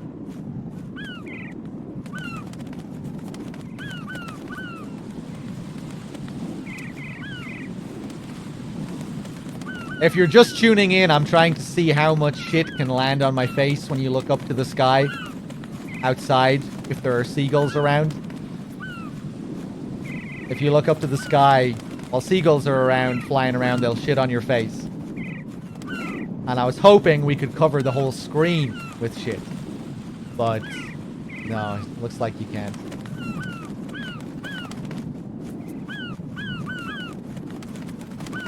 Maybe if I look down and then look up.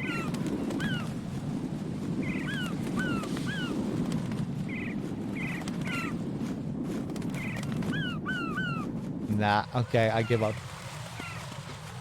Did you see that? I didn't imagine that, did I? As soon as I walked away, another drop fell down. Almost as if I kept looking, I would have been hit by it, but I don't think I would have. Okay. You can also slip on the bird shit. Snake wouldn't slip on bird shit. It's basically the game telling you, you are not living your Solid Snake power fantasy anymore. You're a VR trained rookie. You're not a badass. None of this is real. Stop trying to live out your pathetic fantasies.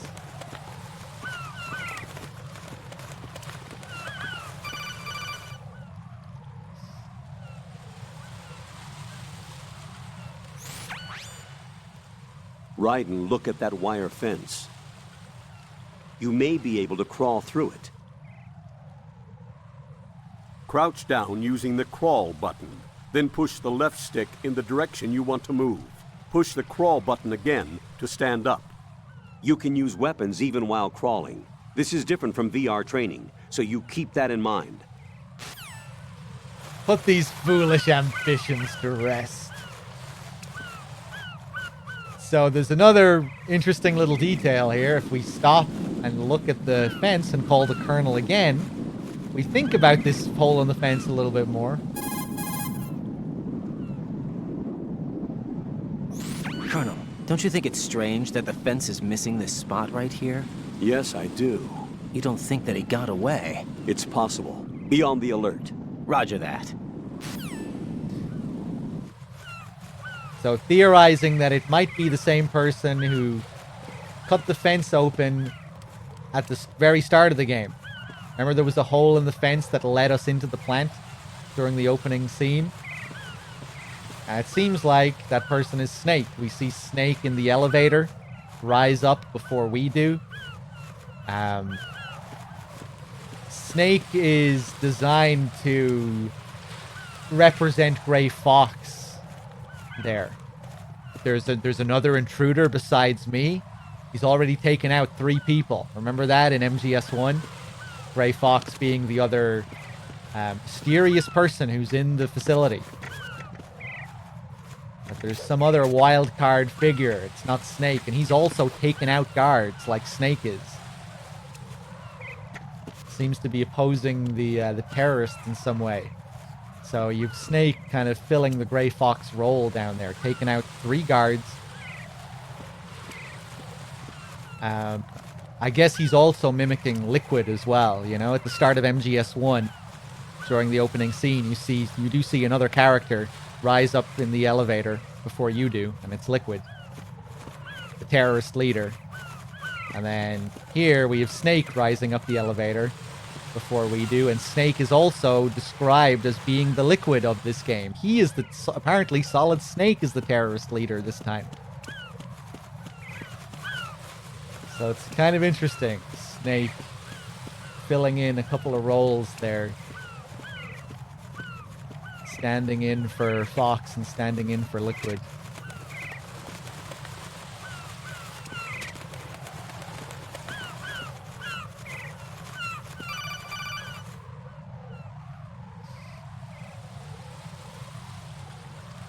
Raiden, SEAL Team 10 is in. Do we really have no line of communication with the SEALs? They don't know a thing about us. You know we work in the dark, and this mission is no exception. Only a few people know about your presence here. There's no need for concern. This operation is under Pentagon's direct command, and the NSDD came from the Vice President and the Secretary of Defense. Your mission may be top secret, but it's gone through the usual channels. Andrew, why is there no 0810 overlay? I decided to stop using it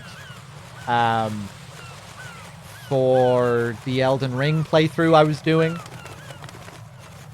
I just didn't want anything on the screen for whatever reason.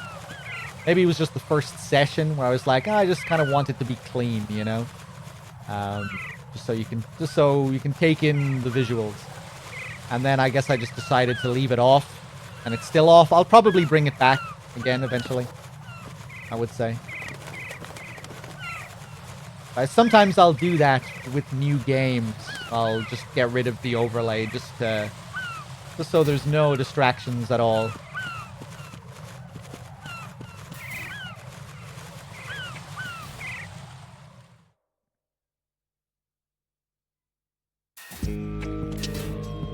Oof.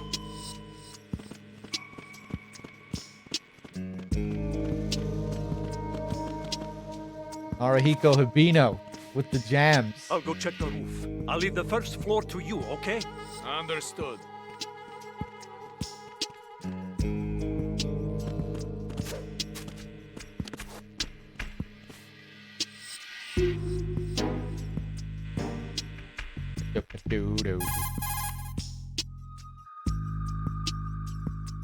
Colonel, I've located the node, but it's under heavy surveillance. I can't get in any closer. Distract them. Try making some noise to draw their attention away. How? Flatten yourself against a wall and hit the punch button. Got it.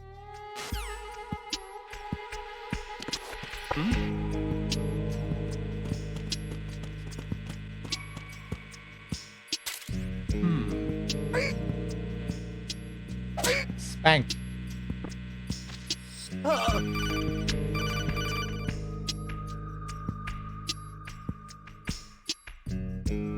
Got one, I see. Don't leave him lying around. Hide the body as soon as possible. When his comrades come back from the roof, you don't want him being found. If they do find him, they'll be on the alert and things can get difficult. When you take a hostile down, hide the body where a patrol is unlikely to come around. You can drag an enemy personnel's body. This is how to do it. First, walk up to the body, and with all weapons deselected, press the weapon button to pick it up. As long as you have the weapon button held down, you can move around with the body in your grasp. Release the weapon button to let go of the body. La Costa, thank you very much for gifting a sub to Vixens. Okay, let's stick him in the locker.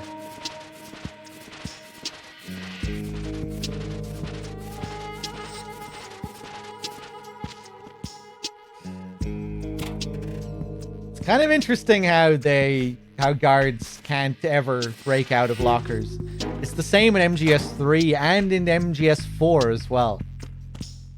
If you put a guard to sleep, knock them out, stick them in a locker, they never wake up. Throughout all the games. If it was just in one game, you might think, maybe it was just some kind of technical reason or something that they didn't have time for. But I guess considering that it's in 3 and 4, it was like a purposeful decision, just for whatever reason, just, you know, gameplay balancing. I guess they just wanted you to, just a reward for putting them in a locker.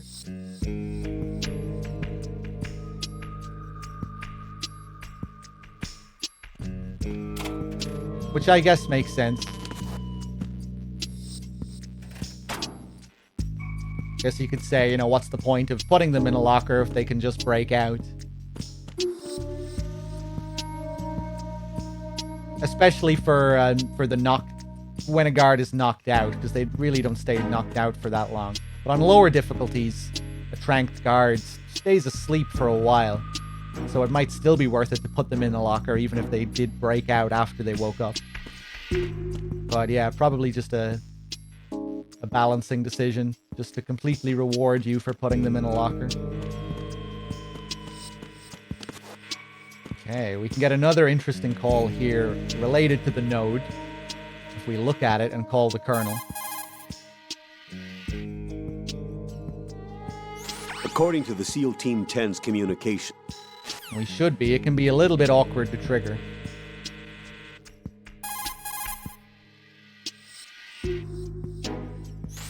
logging into a node will permit you to use the radar and the overview map of the area. You will also be able to access other functions such as option changes. Customize the settings according to your needs.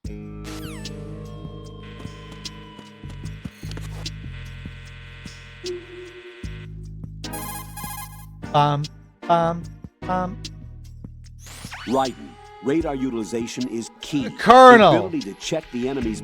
Colonel, please, tell me about the fucking node, man.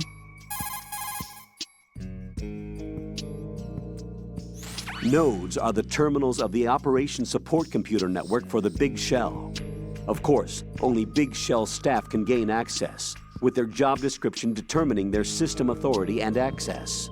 I installed a program in your nanomachines that automatically enters the passcode for unrestricted access.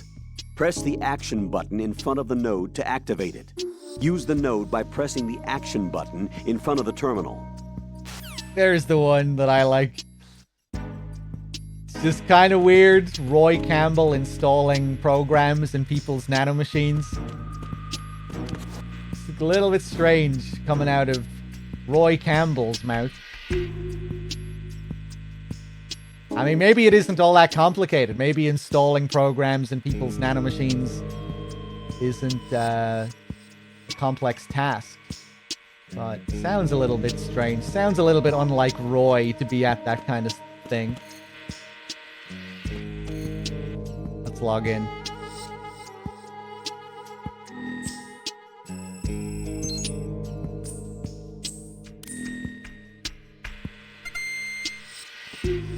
I left like 3 hours ago and you were taking pictures of Metal Gear?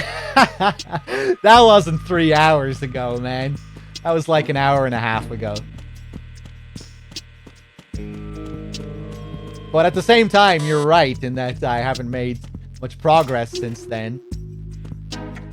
Well, I have. It's just that there are a lot of little things to show at the start of the plant. And actually, I've been faster than I normally am. I really didn't spend that long at the bottom of strut A. Usually I'm slower. Get M9 first. I feel like there's something kind of cheeky about this as well. Like as soon as you enter the building here, a guy goes up to open the door.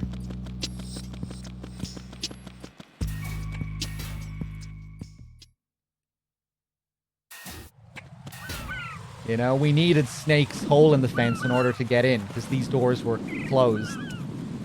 There was no other way in. You wait forever up here, and these doors will never open. You have to follow Snake's entrance. But then as soon as you go in, a guy goes up and opens the doors, of course. And this guy is out of the locker now.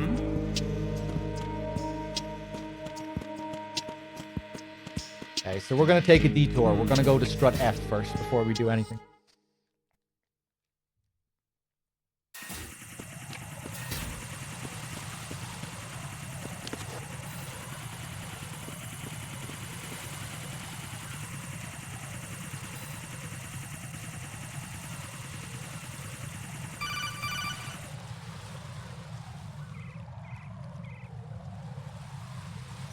Raiden, watch your back. That's a cipher, a type of UAV. If it spots you, it will alert enemy personnel. Exercise extreme caution. But you can use chaff to set up an interference field. That'll knock its sensors offline for a while. Try to locate some chaff. You can also destroy the engine or the camera. Some of the UAVs may be armed. Be careful. Copy that. Wait a second. I just intercepted new intelligence on the operation being executed by SEAL Team 10. Intercepted? As I said before, they need to be kept in the dark about our presence. So we just listen in. I'm patching it through. This is Alpha Zero. We have the president. Is he safe? He is safe. What about the package? Tell the guys upstairs that we've secured the package. Easy money. Good work. Your retrieval is on the way. Come on home. Roger that. Holy! Alpha Zero, report. Damn it, cover the president! Come in, Alpha Zero. This is Alpha Zero. We're under attack. This is crazy. Is that... Alpha Zero, respond. All Alpha, respond. Raiden, the president's life is in danger. Head to Strut B now. No, I'm gonna go to strut F. I don't think I'm going to make it if I flip across. Let's wait. I love how the lighting looks here at this point in the day. Just that kind of hazy look.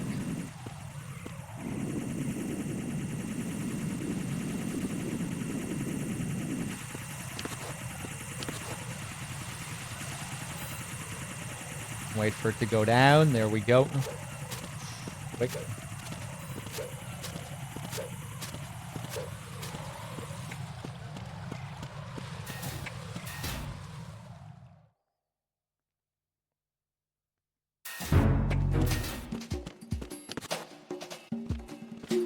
Oof. Nothing here. Narahiko Habino. Ladies and gentlemen, with the jams, with the percussion.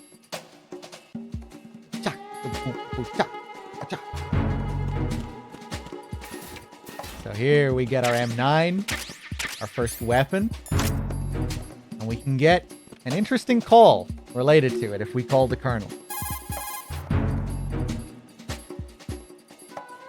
Raiden, didn't you hear what the SEAL said?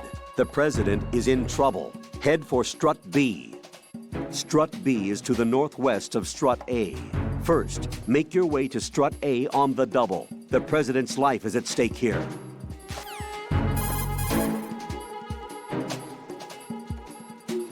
Colonel, do you think the terrorist ringleader is really Solid Snake? Yes, I do. But during the Shadow Moses incident, Snake was a hero? Yeah, Certainly. You went through VR training, but it is not as if the simulation is faithful to every fact. It changes people. You too, Colonel? Raiden, focus on the task at hand. Solid Snake is the terrorist kingpin. He is an opponent you can't underestimate. Understood?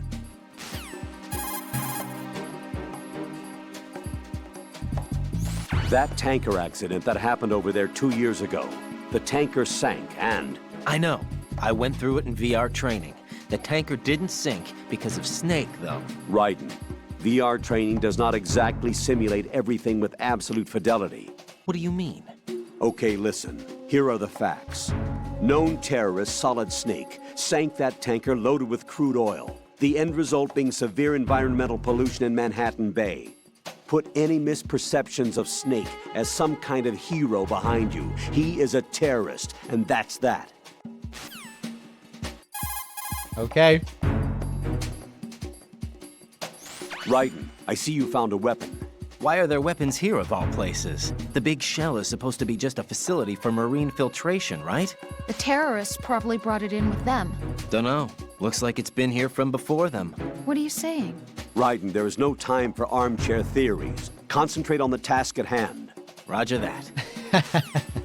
Roger that. Okay, so obviously there is time for armchair theories. The implication there is that there really should be time for armchair theories. And yeah, I think it's because the weapons are laid out for Raiden to pick up as a part of the simulation. OSP. To mimic MGS-1.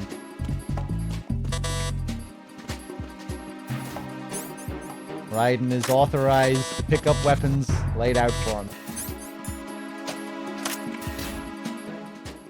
Ba-dum-bum-bum.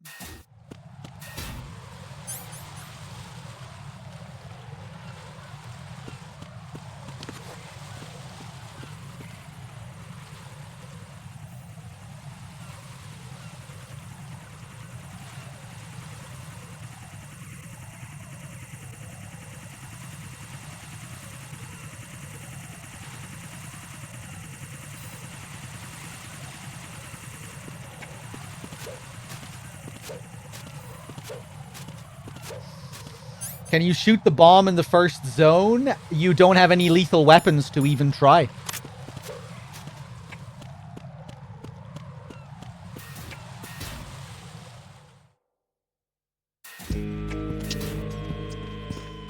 So it's impossible to test. Oof.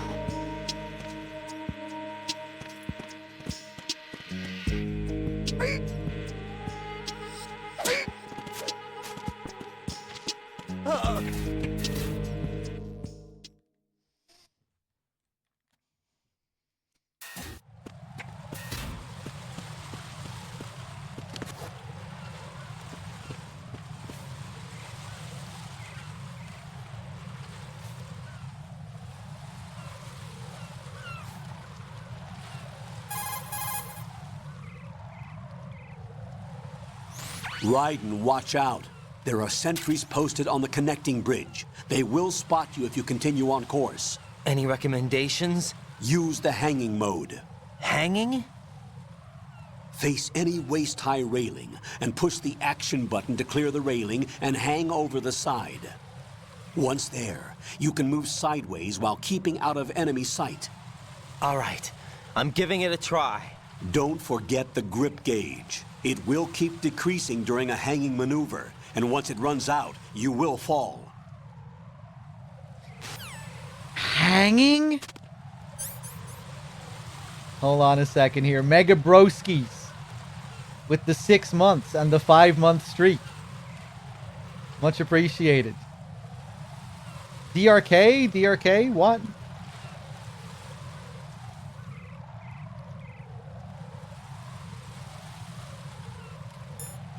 Is DRK doing something silly?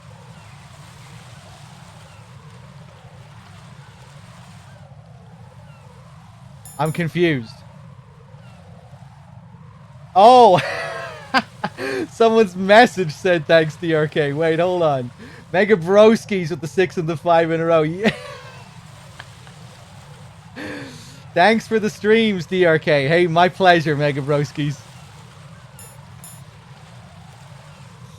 I was like, is DRK in the chat? What's going on? I've lost my train of thought now. I was going to respond to someone's comment. But if this is all according to simulation, why an M9? Why not the SOCOM? Well, most things that go according to the simulation in this still have like variations and twists on them. You don't usually see things like exactly down to a T. You know? But it's interesting that you get the SOCOM from Snake. You know, we do get a SOCOM, but we get it from Snake himself. And it's kind of interesting. Snake gives us several weapons. He gives us the SOCOM, he gives us the Stinger, and he gives us the Blade at the end. So it's kind of just interesting to consider, maybe, especially with him not being a part of the simulation, apparently.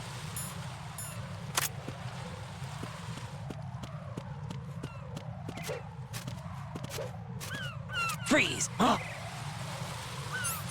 The Colonel approves of the weapon that he gives you as well, even though he's always complaining about Snake not being a part of the simulation.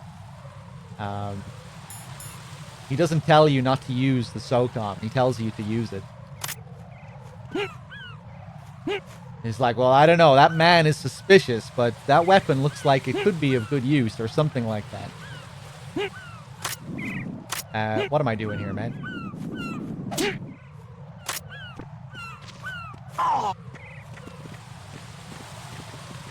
I should have hung. There we go. Hanging.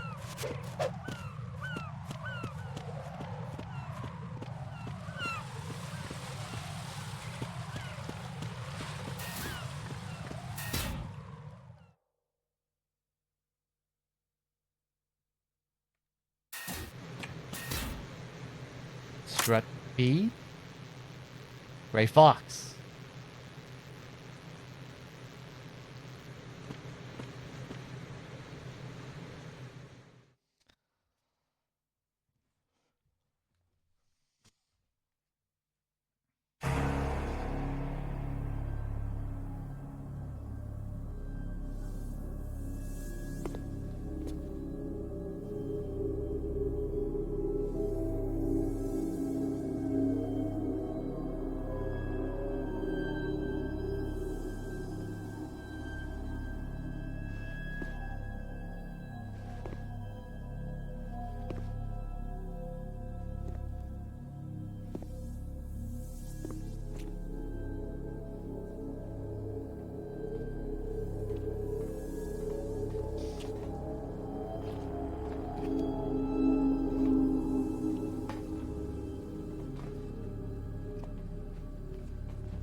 Fire the RPGs! We're being followed!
5 today.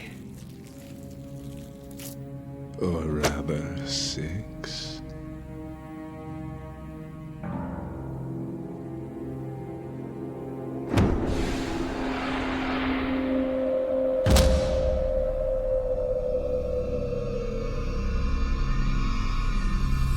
Get down!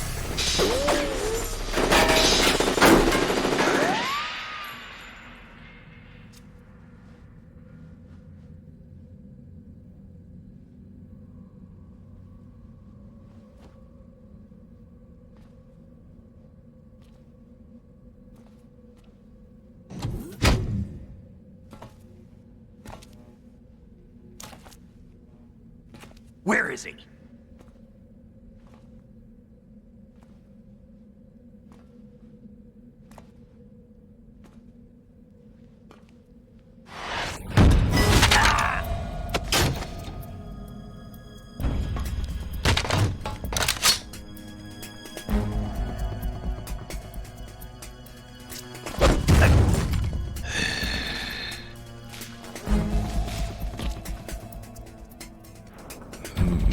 Strange smell.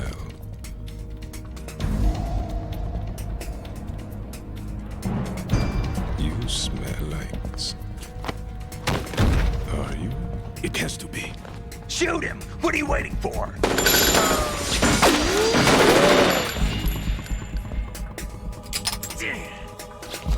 Vamp, Yeah, Queen? are you all done cleaning up? Yes, but wait till I tell you what I found. Something interesting? I'll tell you in person. Where are you? In the central unit with the president. Be right there.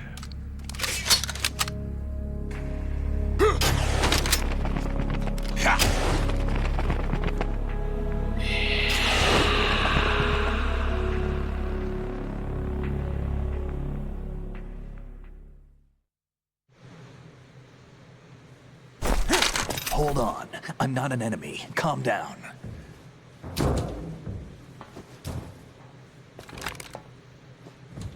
My name is Pliskin.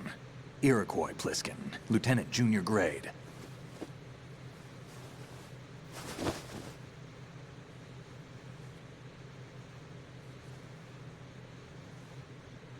Are you a Navy SEAL? How did you get in? Fast rope descent from a Navy chopper.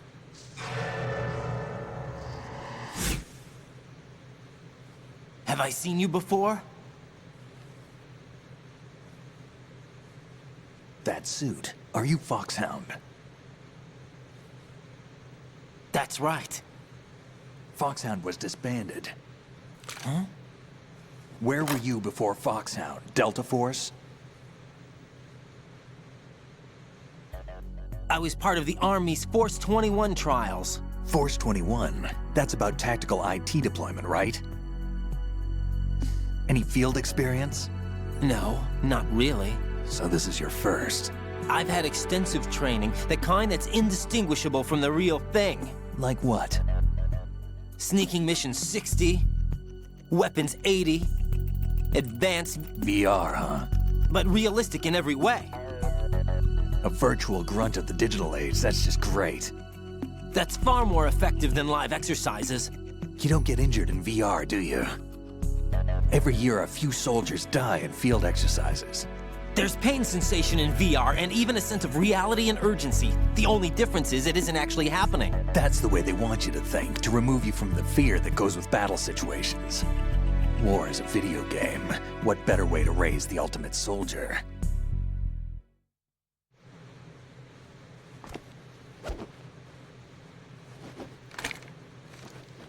So you're saying that VR training is some kind of mind control?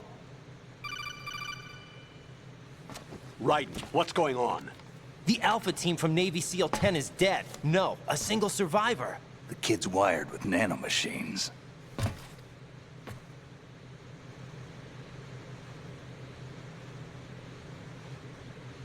What about the president? Looks like they took him somewhere else. I see. You said there was a survivor from SEAL Team 10. Yeah. Lieutenant J.G. Pliskin. Has he seen your face? What? This is a top-secret mission. No one can know that we're involved. It's a little too late for that. What's up? Take a look.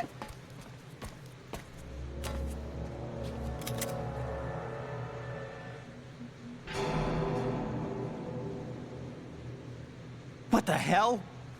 A Navy captain.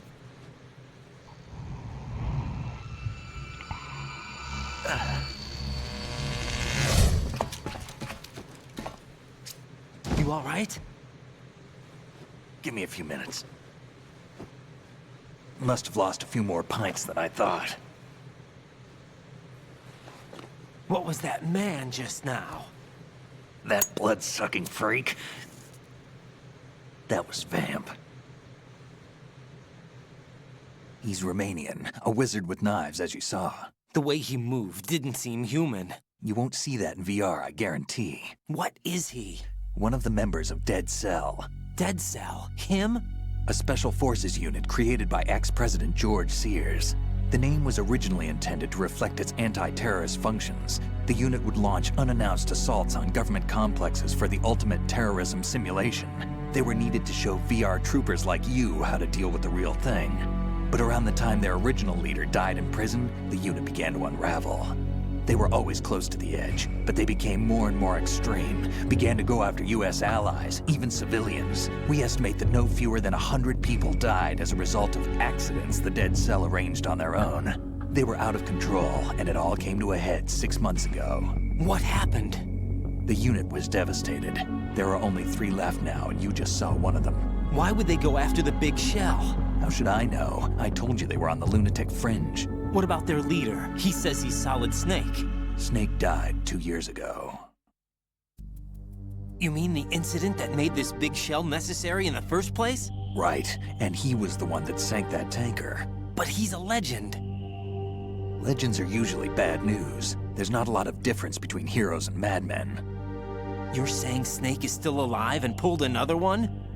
No, he's not involved in this one. His body was positively ID'd 2 years ago. Snake is dead. And buried.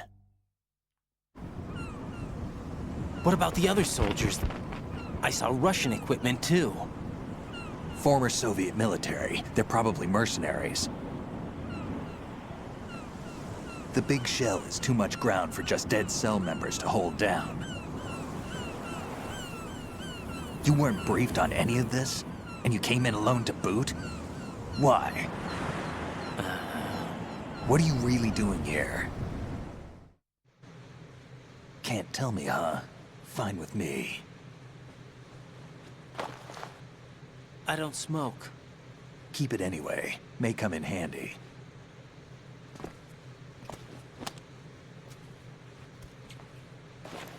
Take this too.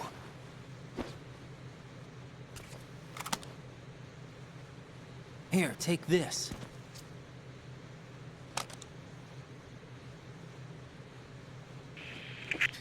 Come in, Alpha Zero. This is Bravo Zero. Currently This fucking kid. B and C. The president is... Damn, I can't hit this thing. It's like some bad dream. Alpha, anyone, come in, all Alpha. This is Bravo Zero. Aren't you going to answer him?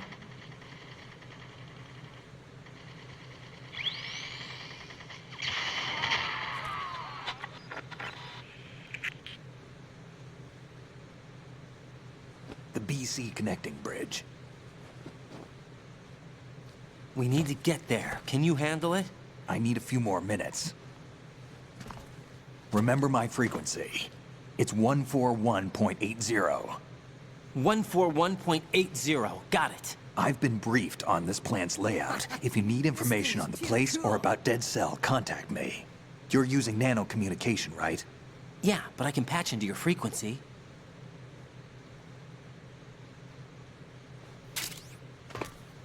Hey, what's your name?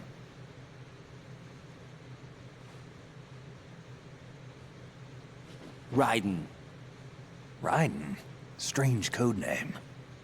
Makes up for the boring one my parents gave me. Maybe I'll find out someday.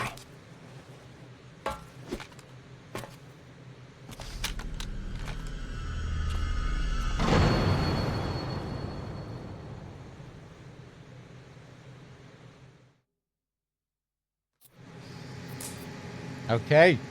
Let me just see here before we continue if I have anyone to thank. Kurt Rules with the 22 months. Thank you very much. Mega Broskis with the $5 as well. Another... oh, wait, no. You didn't call me DRK in a donation earlier. You called me DRK in a sub message. Sorry for calling you DRK. It's been a long day. Love you, dog. Keep it up. There's really no need for an apology. I figured you just misspoke. Thank you very much, Mega Broskis. Cheers, and no worries. I didn't take any offense. So 141.80. If you need information about this place or about Dead Cell, contact me. Kind of reminds me of a certain character in MGS1. If you need information about the flora or fauna, just contact me. Miller, who isn't really Miller, with the frequency of 141.80. And Pliskin, who isn't really Pliskin, with the same frequency. Both mentor figures as well.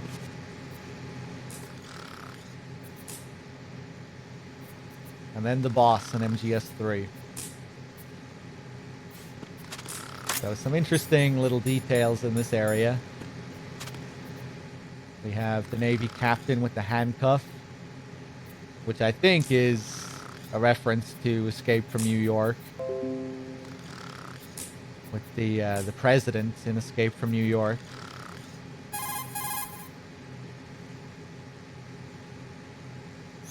The Navy captain and the president. Unbelievable. Raiden, get to the president. Head for the BC connecting bridge.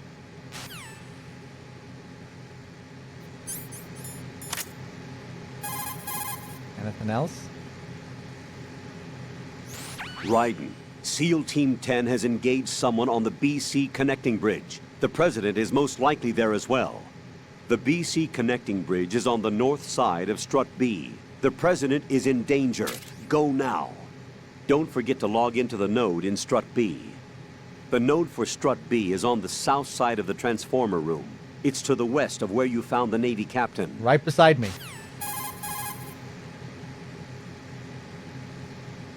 Colonel, who are Dead Cell? They are pretty much what that guy Pliskin described them as. A special forces unit? The brainchild of the former president? Chances are someday we'll find ourselves in a gunfight with them. The thought leaves me uneasy. You have experience combating Foxhound during VR training, right? You'll be fine. Don't be apprehensive. Jack, don't run unnecessary risks, okay? Yeah, I don't want to, but... I know. Is there anything I can do? Yeah. Could you check for any data on them for me? Okay, I'll do it. Good luck. You have experience with MGS1, right? So Dead Cell, the Foxhound stand-ins. The artwork that we get of Dead Cell as well is almost identical to the artwork of Foxhound in the mission briefings of MGS1. Of the, you know, the particular piece of art of them all lined up together, all in the one frame. All wearing the long coats, the long jackets, and Dead Cell are the same with the long coats. Very similar image from Shinkawa. The inspiration behind Dead Cell is pretty interesting as well, which I often bring up after this scene. They were inspired by a real-life military group known as Red Cell. And just a lot like Dead Cell, they were set up to test the effectiveness of military facilities. They would stage hostage abductions and all sorts of crazy shit. And there's loads of controversy surrounding what happened with them if you look them up. They were led by a pretty well-known guy called Richard Marcinko, who even had a video game made about him. What's it called again? Rogue Warrior or something like that. Jeremy Blaustein got inspiration for the terms in MGS1 from reading his book, which I think goes by the same name that the video game was based on, Rogue Warrior or something like that. I think it's supposed to be a pretty terrible game. Like, notoriously bad. That is what it's called, isn't it? I'm sure someone in chat knows. Is it Rogue Warrior or Rogue something else? But yeah, it's pretty interesting if you look up the group. And just like Fortune's husband in this game, Richard Marcinko, the leader of Red Cell in real life, he went on trial for misappropriating government funds. So they really took quite a bit from that influence. Of course, in MGS2, we find out that that whole thing was a sham. You know, the Patriots had set up Fortune's husband. It was planned all along that he would go to jail and that Dead Cell would snap with the loss of their leader and all of that. It was all designed to lead to this. But I don't know if that's. I don't know if there was. I don't know if it was the same in real life. If Richard Marcinko was set up or anything, I don't think so. But yeah, pretty interesting to look into some of the influences. That is the name? Okay, okay. But yeah, I think Marcinko was accused of all sorts of mad shit.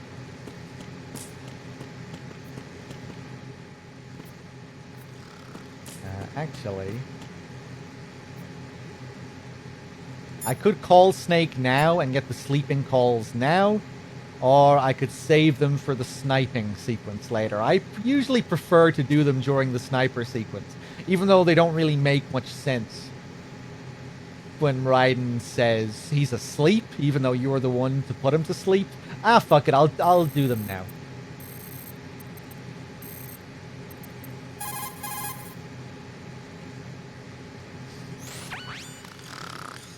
He's asleep?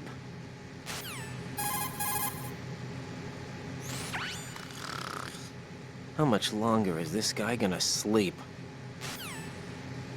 It has a swear ratio of 50 swears per minute.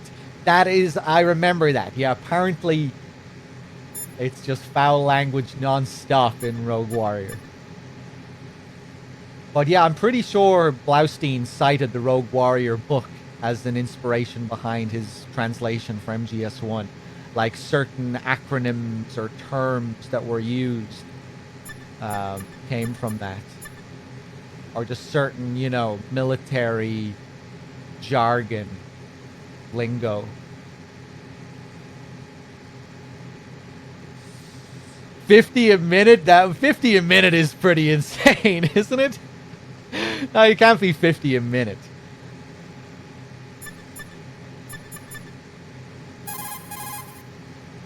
I need to play that game for my MGS2 Wish I were research. that relaxed.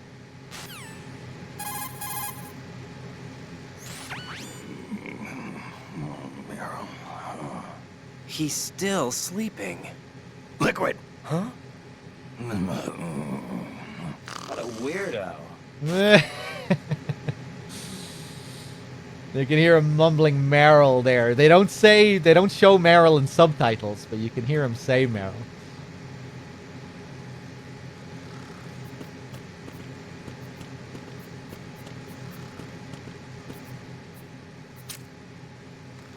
Think you can shoot that thing? If I move away from him, will he fall asleep even if I'm still in first person? Yeah.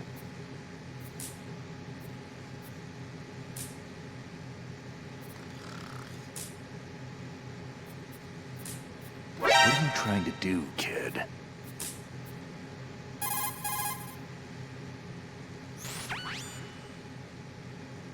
Yep.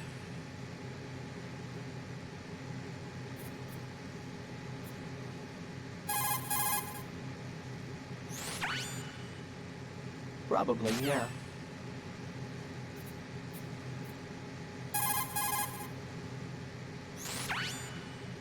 What? Oh, I don't remember getting that one. I think you must only be able to get that during very particular calls. What? Amazing. What are you looking at?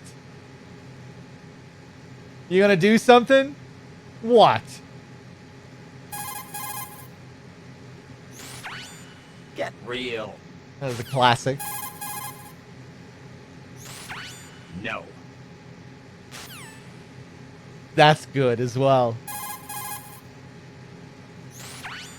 That's wrong. What?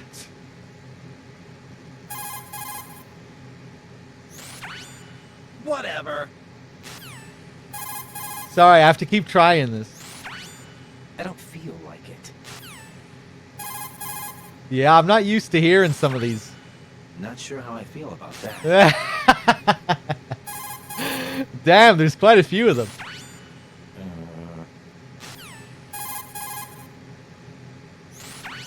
What's that supposed to mean? Yeah, I'm used to hearing that one. What's that supposed to mean? No. Okay, I think we got them all. There's a difference between a light press and a heavy press, by the way, if you're not familiar with how this system works. He'll be very aggressive if you really hold down R2. He'll say stuff like, whatever! But if you only tap R2 lightly, he won't be as aggressive with his comments. And it goes the same for the positive. I wouldn't do that if I were you. It goes the same for the positive comments. R1, you'll hear positive thoughts. R2, you'll hear negative thoughts. A light press, it won't be that intense. A hard press, it'll be pretty intense. Okay, let's aggro Snake here. What are you thinking? Nice. Moron.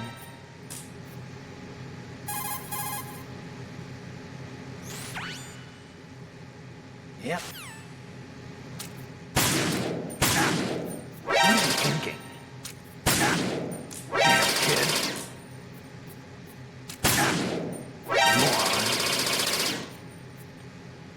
Yeah, and now he's just going to shoot forever. And he'll have a different conversation here. Raiden, I'm on your side. I see.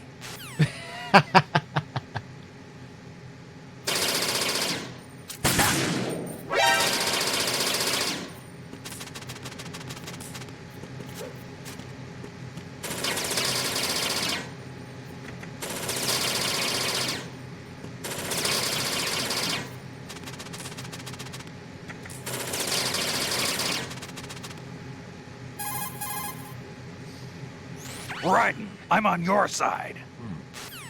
Yeah, and now he'll never fall asleep again. Until we exit the area, probably. Well, how he just tracks you at all times here. Hello.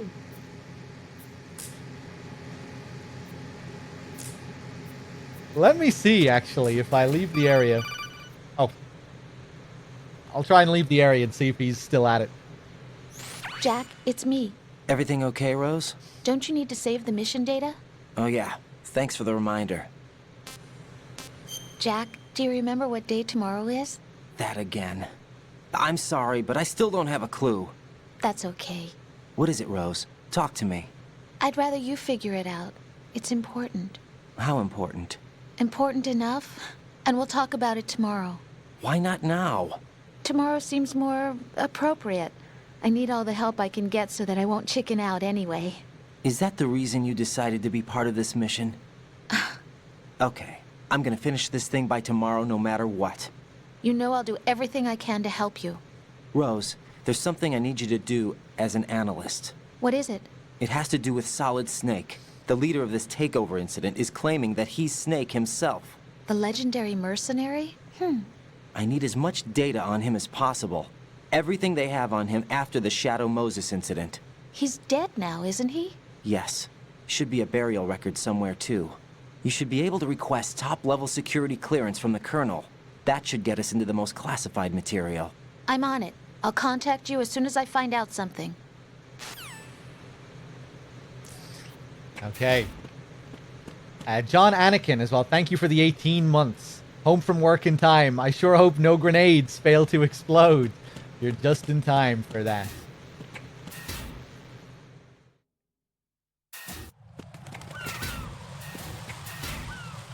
King Kong 24-hour marathon after the stream tomorrow? Maybe. Again, just to remind you guys, I'm splitting this playthrough into 2 streams. We're doing the first today, and we'll finish the game tomorrow. April 29th today, April 30th tomorrow. Yeah, he's back asleep. Okay, nice.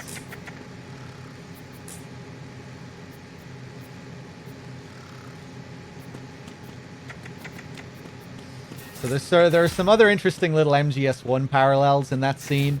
Of course, you have when Snake says, "What are you waiting for? Shoot." That mimics the scene with Meryl outside of the cell. Raiden is pretty similar to Meryl as well in they've shared sort of backstories. We were told in MGS1 that Meryl's only experience prior to the incident was VR. You know, she was only trained in VR. She had no real experience. And Raiden kind of fills that Meryl role in this, where you're playing as the supposed rookie.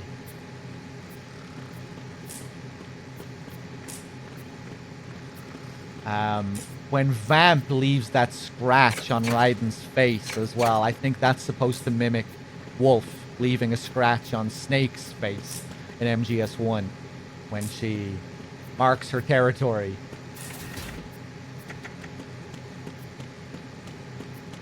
I really like how that's shot as well. You see Vamp like slowly reach his hand up to Raiden's face, and then Snake comes in blasting, and then the next shot you see is from the other side. You see Raiden's face. Vamp is gone, but he has this scratch on his face.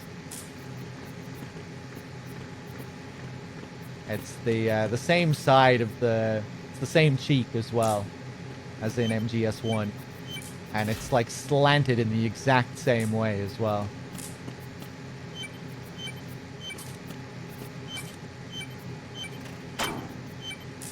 Another bomb.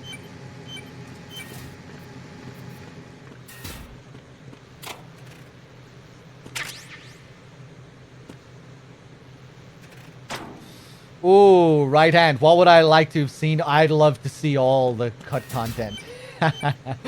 Well, no, you know, it'd be great to see the Arsenal crash scene. Of course, that's the big one. I'm sure that cutscene took a lot of work and time and money as well. Like, it would have been a big scene. You know, Arsenal gear tearing through Manhattan, knocking buildings over, knocking the Statue of Liberty over and all sorts of shit. And that would have been so crazy to see. That really would be cool if they could release some kind of director's cut with all of that intact. The missing bosses would have been great as well. Old boy, Chinaman. I didn't mean to trigger this scene.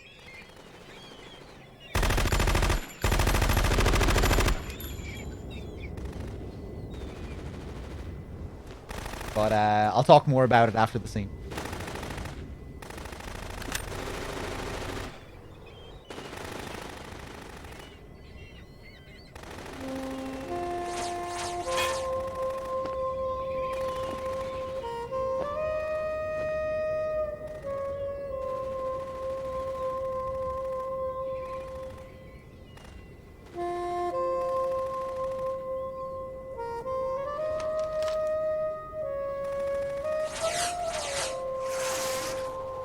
What the hell is that?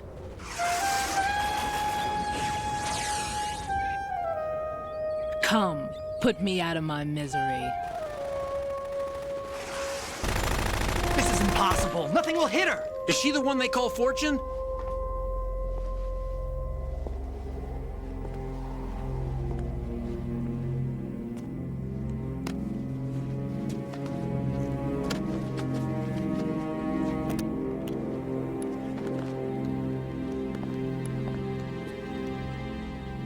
Queen.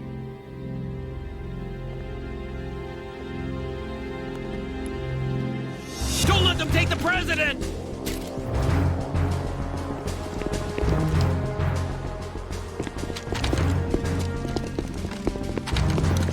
Ready grenades!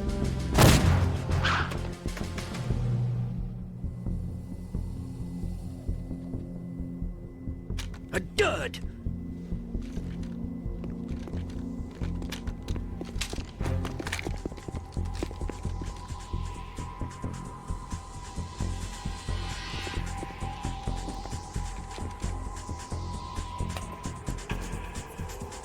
Today is another bad day.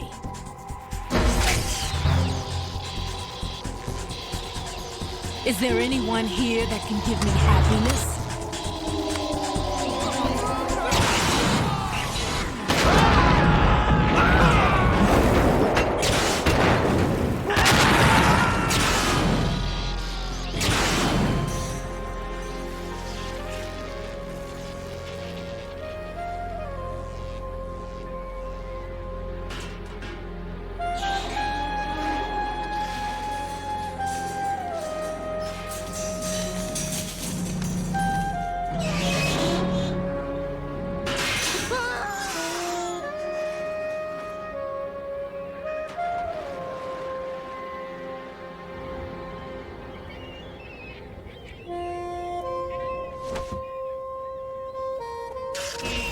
I'm so sorry, my beauties. I'll see you again someday.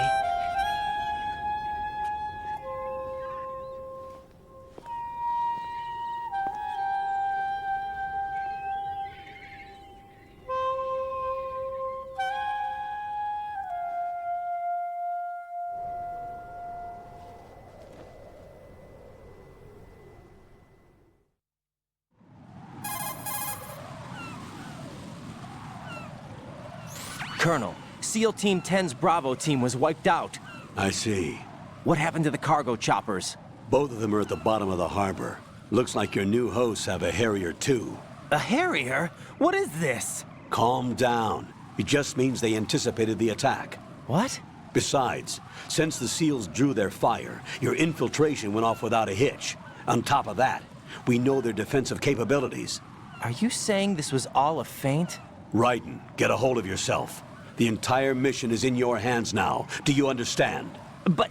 There's no time for questions. They could decide to retaliate for that failed assault. You mean the hostages? They could be in danger, yes. But we need to consider the possibility that they'll blow the whole shell.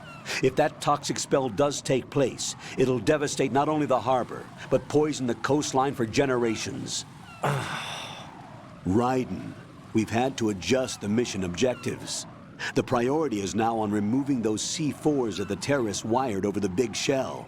The President can wait, but this can't. Colonel, you know I'm no bomb disposal expert. That's not a problem. The Bravo team brought an explosives pro in with them. He was supposed to stand by on Strut C according to their mission plan. You should find him there. Is this according to simulation too? What are you talking about? Get to Strut C and find him. Understood. But I need to ask you something before I go. Make it quick. Who are they? Dead Cell, I mean. They couldn't hit her no matter how hard they tried. And that vampire too, it's like being in a nightmare you can't wake up from. Jack, snap out of it. And you, Rose, I can't believe you're on this mission. I keep thinking I'll wake up. Raiden, this is real. And that's why you won't wake up. But nothing seems real. I've made up my mind to stay with you. Whether this is real or a bad dream, I'll keep watching you till it's over. Thank you, Rose. And I won't let you be just a dream. Are you two done? Raiden, you're needed on Strut C. And I won't let you be just a dream. Are you two done? So, there's a really interesting line there when Raiden says, "Is this according to Simulation 2?"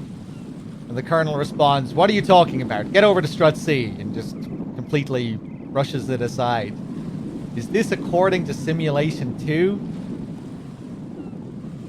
And the meaning behind that is that everything up until now has gone according to Raiden's previous training. And things that are replicating stuff from MGS1. But now, with this bomb disposal business, he's starting to get a sense that he might not have been trained for this kind of thing. That there was no bomb disposal in MGS1. You know, at the beginning when he's swimming in and he's seeing the place that is like level 1 from the VR missions. You know, he's seeing a lot of stuff that he recognizes. But now he's getting the impression that what he's going to see next is not anything like what he's done before with the bomb disposal. And that's what it's supposed to be. It's supposed to be, within the overall context of the story, the bomb disposal is like a test for Raiden to see if he can really tackle the heart of the exercise. And then once you're done with the bomb disposal sequence, you're back on to the MGS1 track. You have to go and meet Ames, and then you have to go and meet the president. Ames, who is the stand-in for the DARPA chief, and the president, who's the stand-in for President Baker.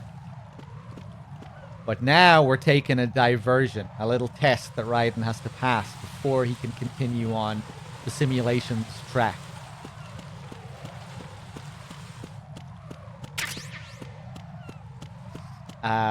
And to get back to that question that I was asked, if I would like to, like what content that I would like to see in the game, or just certain things that, like, wait, hold on, what was the question again? Actually, no, I won't be able to see the full question because of all the dud spam. But that was more or less the question. What would I like to be different in this game? What would I like to have changed, or what content would I like to see? Well, the ideas that were cut for Fortune were pretty wild. Originally, Fortune was going to play the saxophone in this game. You know how her theme is that big melodramatic sax melody? Well, originally, she was going to play it. She was going to play her own theme on the sax. So that just made my imagination go crazy. Like, how was she going to play it? Was she going to play it during this cutscene? Was she going to walk out and play the sax while those guys were firing bullets at her? What a Chad move that would have been. Imagine if her just standing there, jamming out on the sax with her head back, not even registering that there are people firing at her. Imagine how insane that would be. Also, Dead Cell members were originally going to wear sunglasses.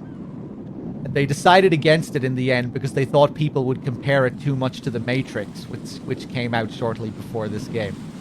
I'm not sure if that was a coincidence, or like originally that they were all going to wear shades, or if it was or if that design was originally inspired by The Matrix, a reference to The Matrix. But either way, they decided against it because they thought people would think it was just too similar to The Matrix. But yeah, imagine if she came out rocking shades, playing the sax, with gunfire whizzing past her. I think it might have been cool. Some people might say it would have been maybe too over the top. I don't know. Would it really for this game? Maybe it could have had like a really cool kind of surreal effect. Like, what the fuck is this? What is this insanity? You know, maybe it would have just enhanced the scene. Nah, it probably would have been a little bit too much, wouldn't it?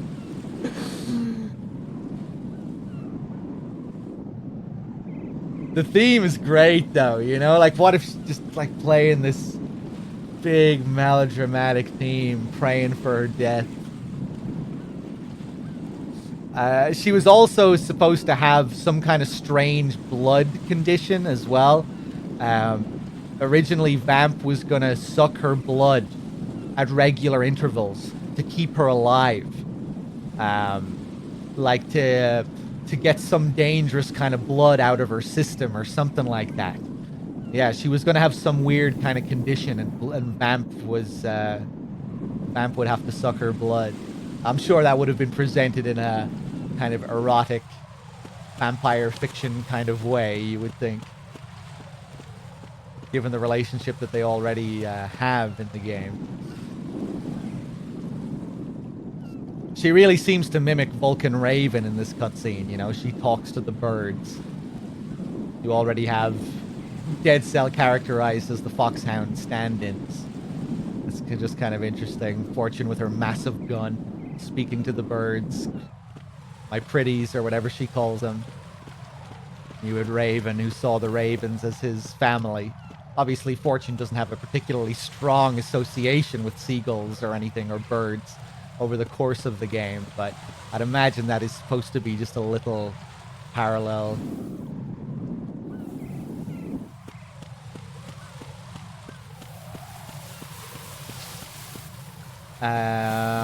Where am I going? Oh yeah, I was also talking about the Dead Cell members that were cut from the game.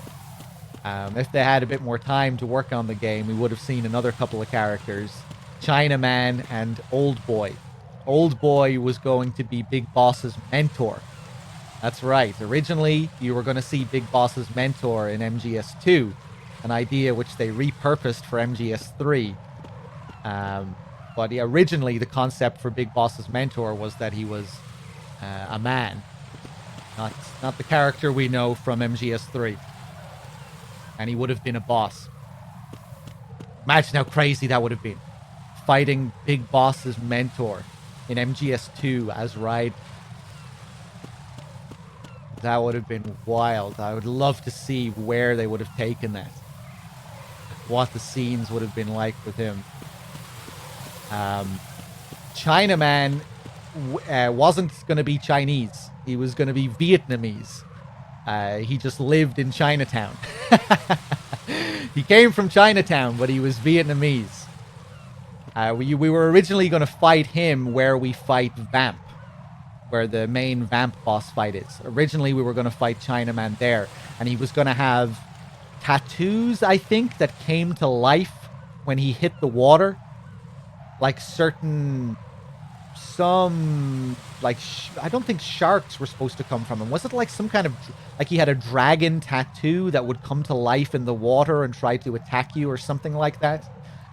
Originally we were going to have to evade sharks as well, I think, during that sequence in Shell 2 with the water.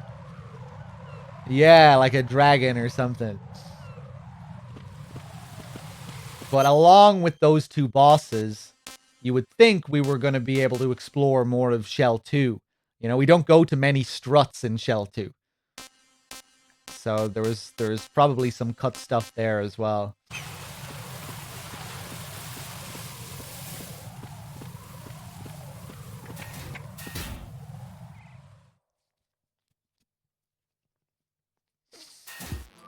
Fortune playing her own theme on the sax, though, with the shades. Bad Humans drew me some artwork, actually, of Fortune playing the sax with shades. I wondered, I think I only have that on my other laptop. I really must dig that up so I can show that image when we do these playthroughs. I'll see if I can dig it up for tomorrow's stream.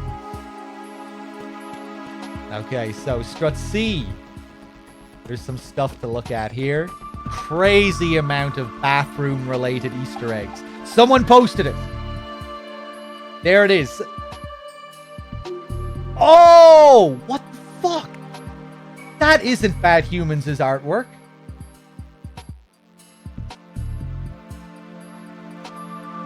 Someone else drew it. Or maybe Bad Humans. Did you... No, that can't be your work, can it?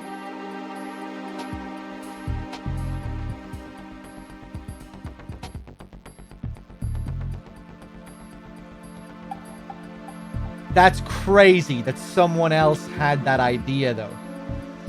Someone else was also so affected by Fortune's cut content. 1 year ago.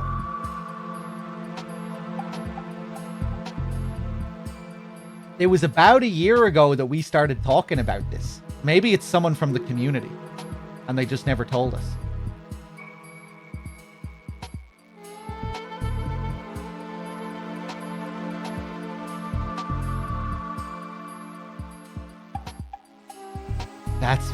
That's weird. I wonder if it was someone from the community a year ago as well, just when we first started talking about that cut content as well. I would say. That's great though. That artwork is great.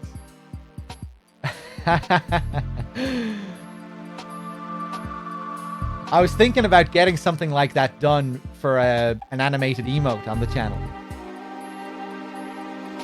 I also had the idea for Miller playing the fiddle as an animated emote. His head, just a head and a fiddle, and his head just kind of bopping around the place, going mad with the fiddle. Kind of like picture Terrence and Phillip from South Park, and their heads just kind of bobbing around like crazy. That's the kind of vibe. I think that'd be cool for an animated emote. Just Miller's head going, just bopping around the place while he's going crazy with the fiddle. I think that'd be good. But Fortune might also be good for an animated emote. I wish I had more slots for animated emotes. Only 5 of them. I'm not sure what I'd get rid of. I don't think I could get rid of the Fatska zoom in. That's too good. I like Snake peeking out of the garbage, but it's probably the one that gets used the least. Maybe that would be the one to replace.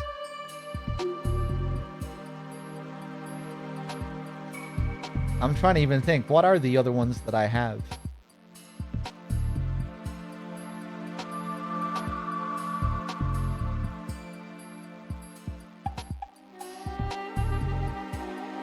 Oh yeah, Miller taking off the shades. That's a good one. I couldn't get rid of that, could I? Spray and the Fatska. I was thinking about replacing the spray with a revolver. A spinning revolver and then a couple of shots. I think that might be better than the spray. The spray is cool though, and it's pretty unique, I think.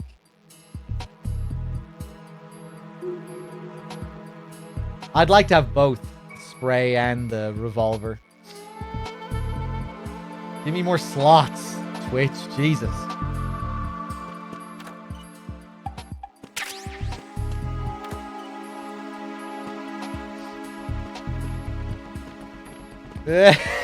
Dave.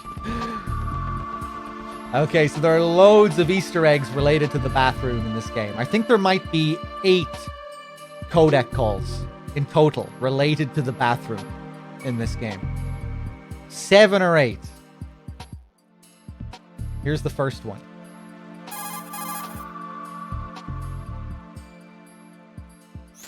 Right, and what are you looking at?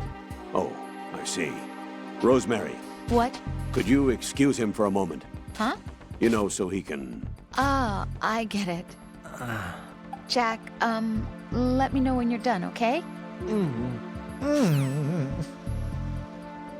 Yeah, I guess I could, Salami. Okay, so what happens if you kneel down and stare into the urinal?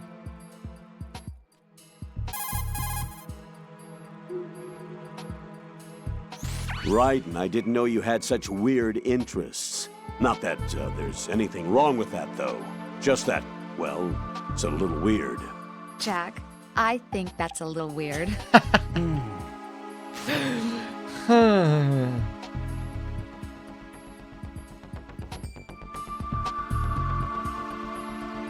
This is a great shot here.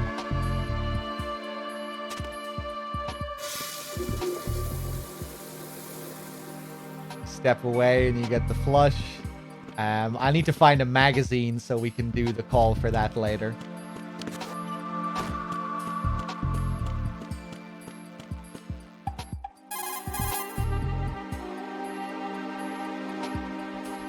It's possible the terrorists will attempt to destroy the big shell in retaliation for the SEAL strike. Defuse the bombs before they make that move. The bomb disposal expert is somewhere in Strut C where you currently are. Locate him and request his assistance. No, I want to get a call about the Harrier. Right. Push the... Yeah. Colonel, do the terrorists have a Harrier? Yes, an AV-8B Harrier II designed for the Marines. It is a VSTOL attack aircraft outfitted with a 25mm gun, air-to-air missiles, and anti-ground rockets. It's not something you want to try to take on in a SEAL helicopter. Yeah, even more so if unprotected. Colonel, where do they get such a weapon? I don't know. Are they really just run-of-the-mill terrorists? Relax, Raiden. Right now, just think about your mission at hand. Do you understand? Okay. So now into the woman's bathroom. Some of the calls can be kind of awkward to trigger here. We have the bomb, of course.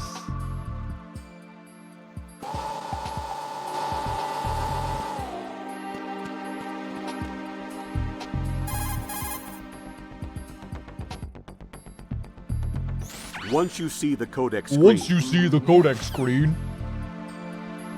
Yeah, for some reason, you have to just stay a while in the bathroom, in the woman's bathroom, before you get the call.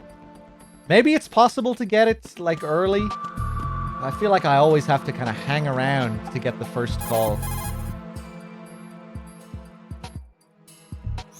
I can't believe you, Jack. Do you know what that place is? I just thought maybe the bomb disposal instructor might be in there. Why would he be in there? Well, you never know. He's AWOL and... Even AWOL, a normal guy wouldn't go into a woman's bathroom. You're the only one I know who would. You're, like, really strange. Rosemary, settle down. But... It's all right. Raiden, Rosemary is right. You should probably look someplace else. I can really sympathize with you there, though. What, sir? Nothing. Raiden, that's that. Return to your duties. Mm-hmm. You guys are unbelievable. Not a chance.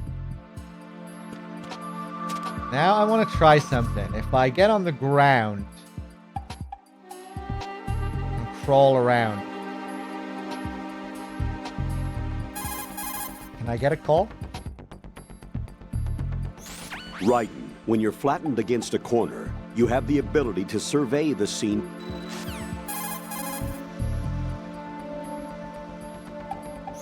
Colonel, who exactly is that woman? Her name is Fortune. She leads Dead Cell. Hang on a moment. I'll look her up for you.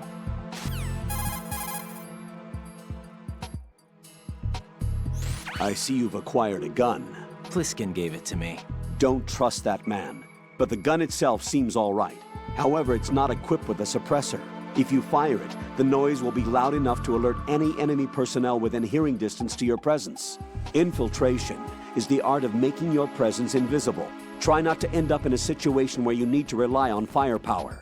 Combat must be avoided unless absolutely necessary. Okay. Raiden, don't dwell on what Pliskin said. The VR training you underwent is the best training program there is. There is no reason to be apprehensive. Be confident. Do you understand?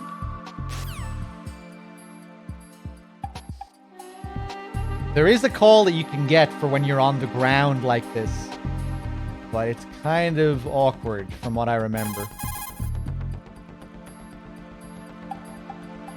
Raiden, I doubt that the bomb disposal instructor would be in there. Look someplace else. And that's just a simple version of it. Okay. Hold on, let me just try this another couple of times.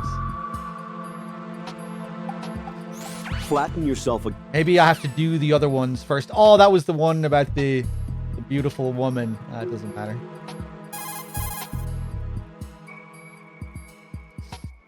Raiden. Okay. Let's do the other ones first, and then maybe we'll be able to get it. So if we go in here and just chill for a bit. See if we get anything. Raiden, that's long enough. Hurry up and get back to your duties if you've seen enough. Jack, in retrospect, I'm really glad that I took this assignment. Huh? It's given me a chance to see you for who you really are. Goodbye. Well. So what if we... Hold on. No. It's a bluff. She isn't going anywhere. What if we go in here and kneel down and stare at the toilet?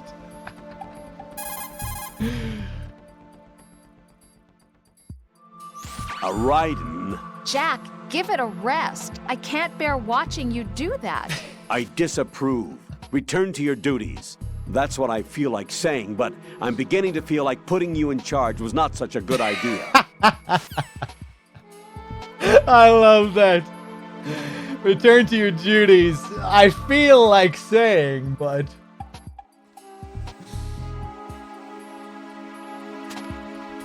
Okay, let me see if I can get the one on the ground now. Raiden, I doubt that the bomb disposal instructor would be in there. Look someplace else. I think maybe it's just that you can get that last call also if you crawl on the ground. Maybe that's another way of doing it. I think that might be what I'm thinking of.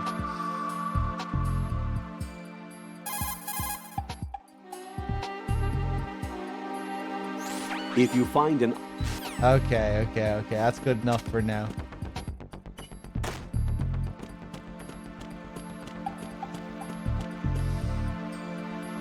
Is there anything else I want to do here? I think we're good to go and see Stillman. Let me call the Colonel a couple more times. It's possible that... Yeah.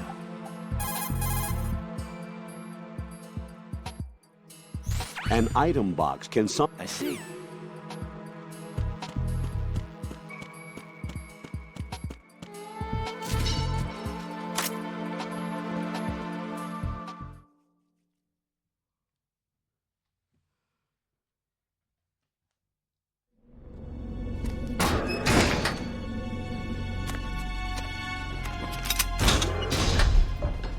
Freeze!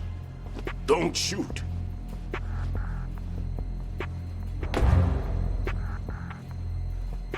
You a cop?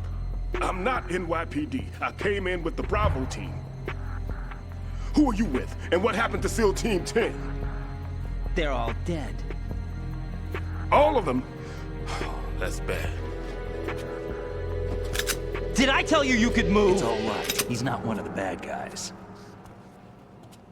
Don't go pointing that thing everywhere, kid. What's your name? My name is Peter. Peter Stillman. Lecturer at Nav Scolio at Indian Head. Also a consultant for the NYPD bomb squad. A poor old man who got dragged along for this picnic. I thought you'd retired. I did. Can't keep up with everybody, as you can see. A famous church got wiped off the map thanks to me, with too many lives inside. All I lost was this leg. So you're the bomb disposal guy.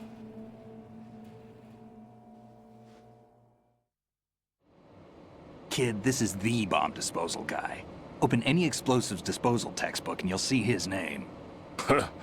Just ancient history now. Why did they bring you out of retirement then? Because the terrorist group here includes one of my students, the Emperor of Explosives, Fat Man. He built an atomic bomb when he was only 10. I created him in a sense. And that's why you're here. I'm pretty rusty. I was supposed to supervise the bomb disposal. Looks like it was taken care of before I had my turn. I wouldn't say that. There are at least 2 people here who can claim to be experts at bomb disposal. Are you two with SEAL Team 10? I didn't see you at the mission briefing. Oh, we're with another squad. My name is Pliskin, Lieutenant Junior Grade. Honored to meet you, sir. Mr. Pliskin, do you have any experience with explosives disposal? Don't worry about me. And he looks young, but he can do it. But we need more manpower.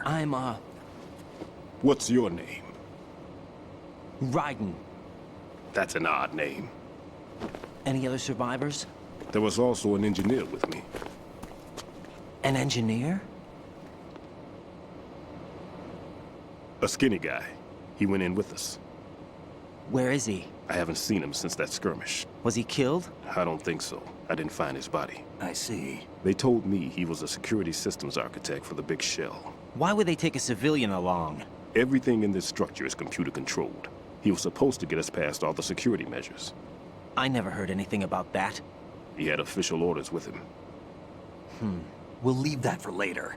Right now, we need to figure out how to deal with all the bombs. But there's no one left from the SEAL's EOD squad. Yup, so we have to do it ourselves. But I've never defused a bomb before. Hold on a sec. Off to confer with the CO again?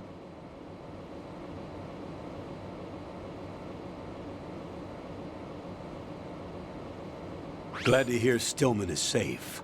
Assist him in any way possible to clear the C4 from the structure.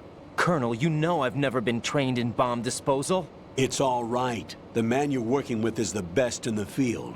All you have to do is follow his directions. You will, of course, keep your identity and mission objectives to yourself. Is it true that an engineer came in with Stillman? I wasn't informed of that. It's probably something the SEALs decided on their own. There are more important issues at hand, Raiden. The enemy may retaliate for the failed assault. Get those C4s neutralized now. Colonel, I'm not qualified for bomb disposal. Jack, it's me. Rose? You can do this. Trust me. You haven't had bomb disposal training per se in VR, but you're more than capable of handling C4. This is a little different from using C4. You're up for this. You know that. How about it, kid? Are the results in yet? There's no need to think about this so much. You won't actually be dismantling the bomb. That's not for amateurs. What we'll try here instead is a temporary freezing measure. Here, look at this.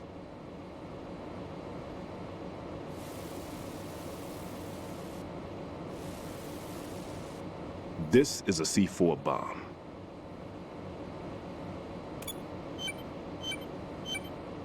It's live. You can see it pulsing. Now you spray this on the sucker and there we go. Simple, huh? The spray freezes the detonator instantly. How long does the effect last? There's no way the thing can detonate in this condition. Even if you leave it alone, it'll stay out of commission for at least 24 hours. That's enough time. If we had the manpower, I'd recommend complete disposal. But this will have to do. The spray can be used from several yards away. Now check the floor, ceiling, walls, under a table, everywhere. Try to imagine the locations the bomber would choose. That won't be easy. We don't know a thing about Fat Man. Is there anything that'll help us locate the bombs? Here, take this with you. It's what they call an ion mobility spectrometer. It can recognize ionized gas emitted by C4s. The what? In other words, that little gadget sniffs out C4's scent. That's right. I've established a link-up with your radar network, so any scent detected will be represented visually. Have the sensor activated and keep your eye on the radar. What if he's using some other odorless substance? I know Fat Man well. I know how into his own aesthetics he is. Signatures? Yes. On every bomb he builds, he always leaves a trace of the cologne he uses. The sensor also picks up that particular scent spectrum. Is that something he learned from you? No, it was his own quirk. He wouldn't work by any rules except his own, and he followed them like a religion. And common sense wasn't one of his strong points. I thought I taught him everything I knew. I have no children of my own, and I thought I found a son in him. He had the right stuff, you know. There's something very unusual about an ability like that. Even at Indian Head, he got special treatment. I remember some people called him one of the fat cats. Maybe that's what started all this. I didn't teach him the most important thing I had to tell him. There are some things you have to pass on. The trick is to know which one. Right. All I taught him was skills. And now I have to stop him from using it to destroy us all. Let's see how well that sensor works. All right. I'm activating them. Watch. You see the green stuff on the radar? That's a visual representation of the C4 scent detected by the sensor. It's a pretty big area, isn't it? Don't complain. It's better than nothing. Just activate the sensors and search the area, okay? All right. Don't forget that you need the radar to use this system. Log into the node at every strut and turn the radar on. We have to keep out of the enemy's sight, too. Because the radar gets knocked offline when we're spotted? Exactly.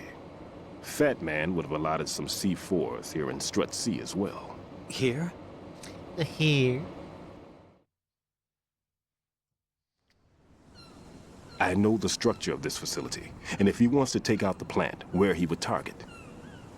You know this for sure? Of course. I taught him the techniques he uses. His ideas are based on my theories. Demolition is a kind of ideology. It makes no exceptions for time or place. Big shell consists of 2 hexagons joined end on end, north to south. There should be packets of C4s on each of the vertices, or the struts in this case. You need at least that to take a building of this integrity out. 6 on shell 1, another 6 on shell 2. A total of 12 bombs at least. Considering the shell's architecture and composition from an engineering standpoint, that's my conclusion, and it's exactly what he would have decided as well.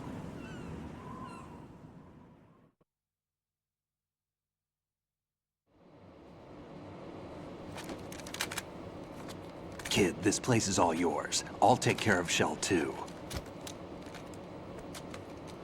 Take this.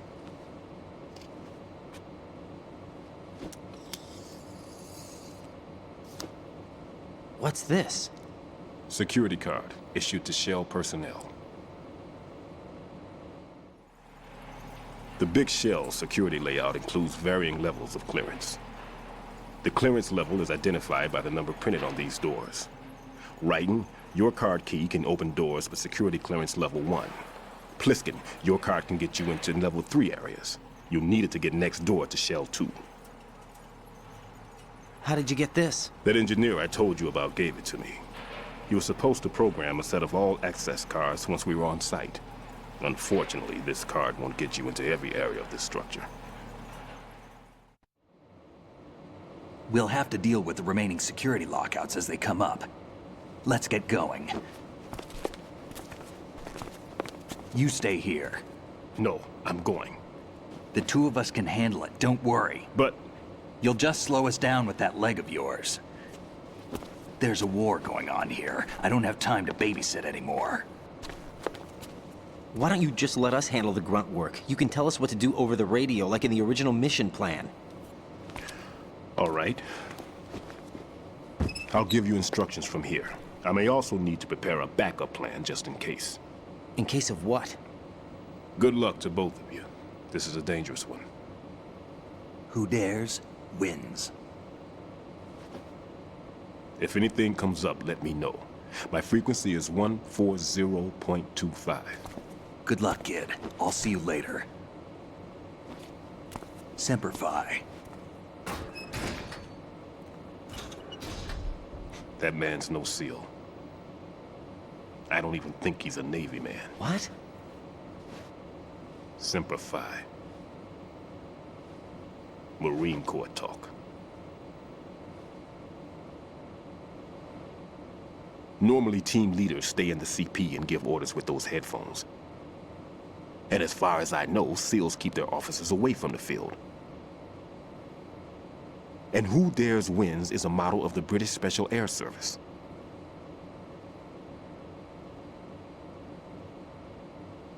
Is he one of the terrorists, then? No, somehow I don't think so. If there's someone to suspect, I'd put my money on you.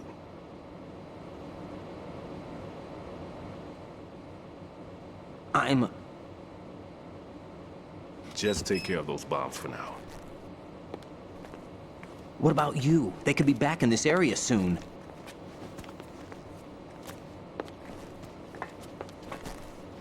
I'll hide out in this pantry for a while. If I lock the door, it should be all right. Plenty of food in here too, so you don't need to worry about me. I'll give you instructions by codec from here. Good luck, kid.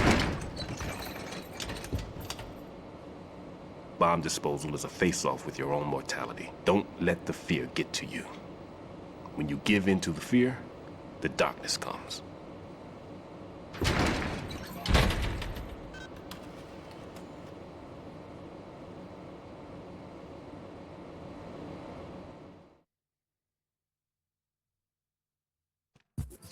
All right, we're back. Before we continue, I'm probably not going to be going for too much longer, by the way, guys. It's almost midnight here. And again, just so you know, we're splitting this playthrough into 2 streams. Obviously, we're doing the first few hours today, and then we'll be finishing it tomorrow. April 29th today, April 30th tomorrow. Of course, the game finishes on April 30th. Let me see here. Golden Lover, thank you for the 18 months. Cielos, thank you for the 18 months. How am I so behind? These were like half an hour ago, 40 minutes ago. I thought I checked sooner than that. But guys, thank you so much. I hope you're still there.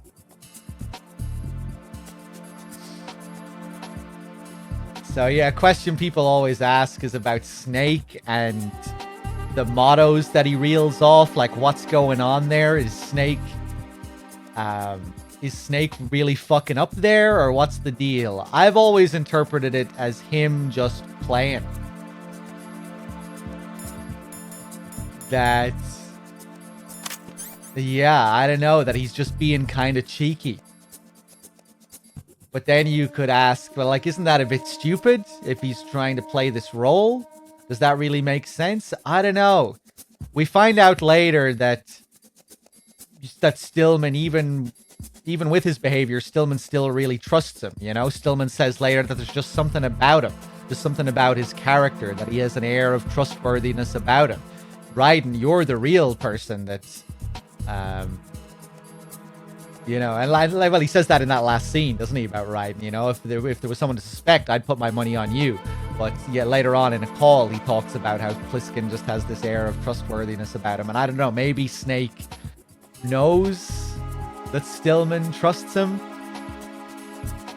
It kind of makes me think about what Stillman was saying about Fat Man and how, you know, because his ideas are based on his theories, that he can predict his behavior and what he's going to do next. And just how people are shaped by their backgrounds and how they've been taught. And maybe it's supposed to tie into that as well. Kind of highlighting Pliskin's individuality.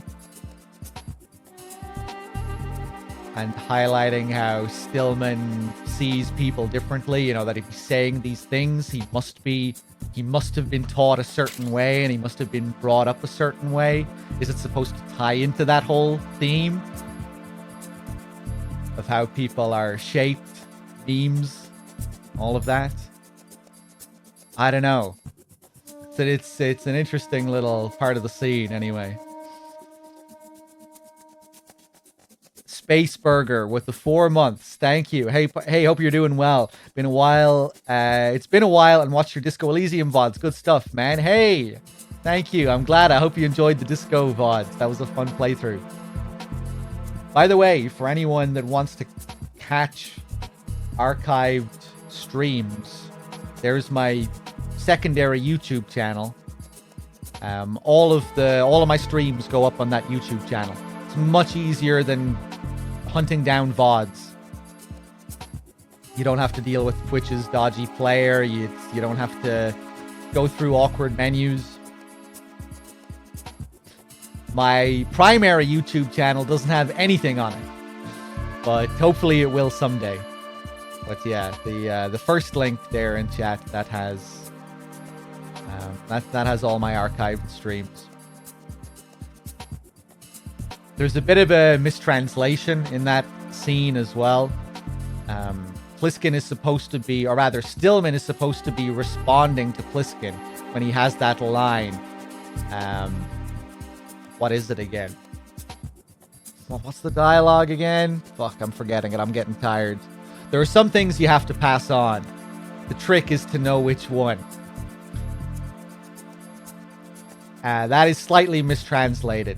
Stillman is supposed to say there are some things you have to pass on, and then Pliskin is supposed to say the trick is to know which one. And then Stillman responds to that by saying right. The only thing I taught him were skills, and now I have to use it to stop him from destroying us all, or something like that. With how the scene is now, Stillman responds to his own dialogue. It's kind of weird. When he says right, he's responding to something that he said. But yeah, he should be responding to Pliskin there. But instead, he speaks the whole dialogue. It's supposed to be a reaction to Snake, saying the trick is to know which one. Now, before we do anything, let's go out onto the bridge here.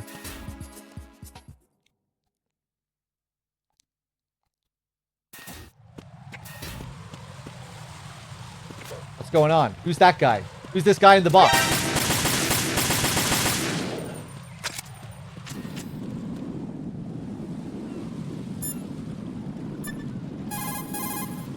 He already went into the next room. Right. Don't get yourself worked up. It's safer to take out the enemy first, then look for the bomb. Don't even think about searching for the bomb while looking over your shoulder for the enemy. Knock them unconscious or take them out altogether first. Yeah, now if you call him while he's still in this area, you get no response. I was too late. I called him right after he entered the next room. But yeah, if you see the box and you call Pliskin, you don't get a response. Heavily implying that it's him, of course. And he wears an endless amount of cardboard boxes. You can hack the game and put an assault rifle, and give Raiden an assault rifle, and you can shoot like 100 boxes off him.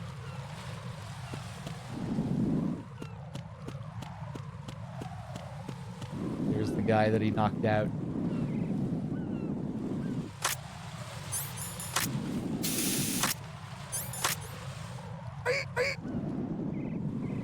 Go back to sleep.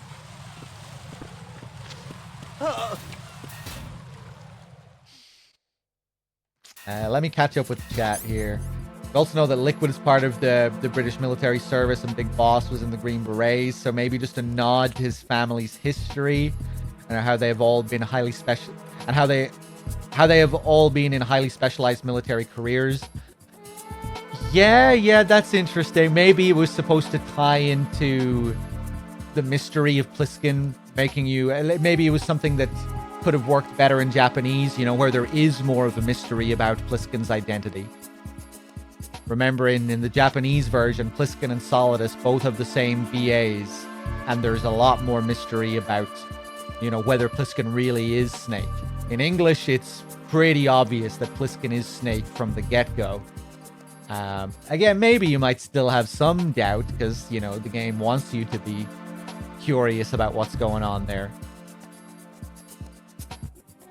But yeah, that might be a line that makes you... Maybe it is supposed to make you wonder about his true identity as well. Originally, Snake was going to show up as a much older character as well. You know, when Liquid on the tanker says Big Boss was in his late 50s when they created his copies, our raw materials are vintage and all of that. That's alluding to Snake's accelerated aging. And it was originally going to foreshadow Snake actually appearing as an older man in the plant. When Snake appears during the vamp scene, he was going to appear as a much older guy. And he was going to be blonde as well. He was going to appear with blonde hair and much older. That would have been crazy to see.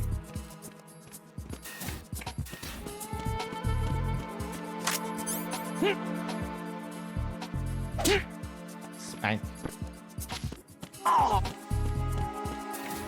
Let me just check if there's anyone else here. Gaboodaloop. Yep.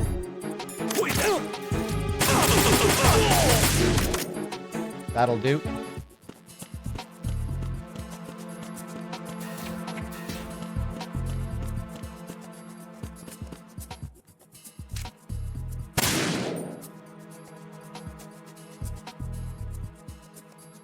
That'll do, pig.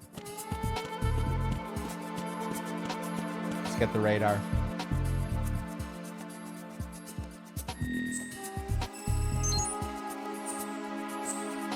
There's something really brutal about the deaths in this. It's very visceral. Just feels a bit too real almost sometimes. You know, when you're holding up a guard, you're right in front of them and you're shooting their legs and their arms. It's pretty damn brutal. Same in MGS3. It feels a bit more brutal in this, I think, just with the tone of the game.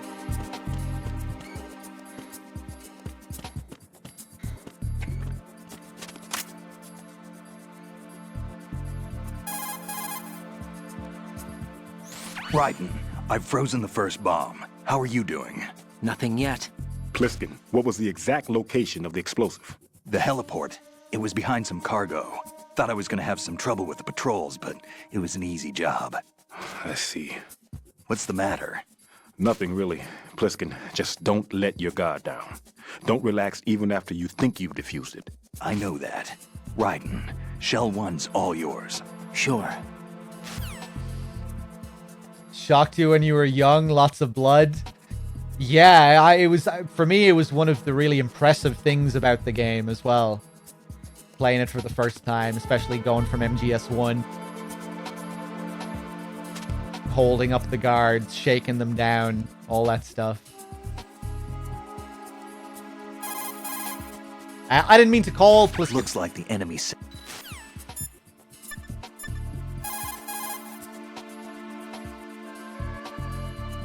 Looks like there's a lot of stuff laying about. Make sure not to scatter it around. The enemy will increase their security if they discover anything out of place. Don't worry. I'm used to cleaning things up. Rose's room is... Jack, don't say any more. Fine. Oh, anyway, the key element of covert operations is not to leave anything behind. Understand? Yeah, it really was Procedure for sure. The blood that splashes on the camera when you're close.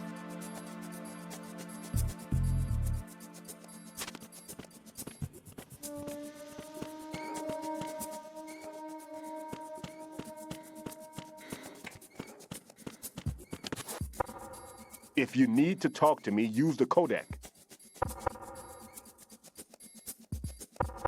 Everything's okay in here. Get to work on those bombs. No need to worry.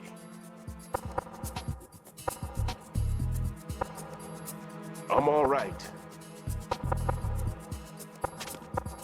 Everything's okay in here. Get to work on those bombs. I'm all right. Everything's okay in here. Get to work on those bombs. Everything's okay in here. Get to work on those bombs. You need to go and take care of the C4s now. Stop bothering me. Damn, you really have to knock for a good while to piss him off. Knocking already. Lay off the knocking already. Lay off the knocking already. That's as far as it goes, unfortunately. I don't think he has any codec calls either, which is a shame. It'd be cool if he had a call for this. What are you doing there? Hurry up and dispose of those bombs. Well, at least he's accusing me of loitering.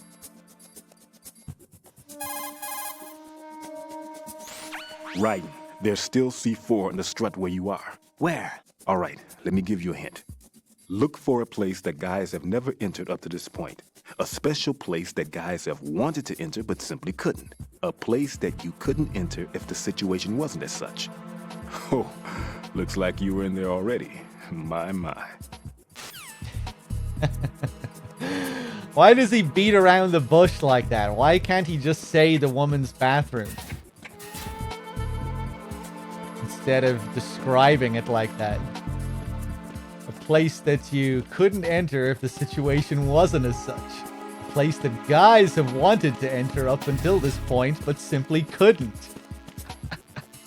A place that guys have wanted to enter up until this point, but simply couldn't.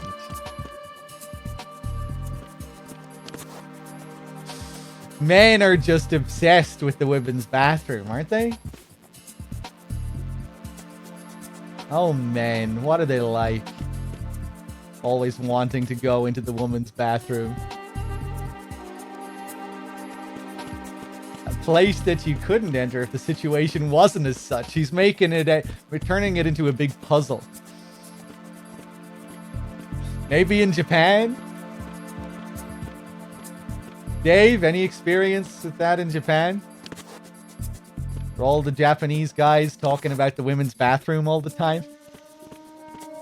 Is that what you do over there in Japan? Talk about the women's bathroom and how to get into it?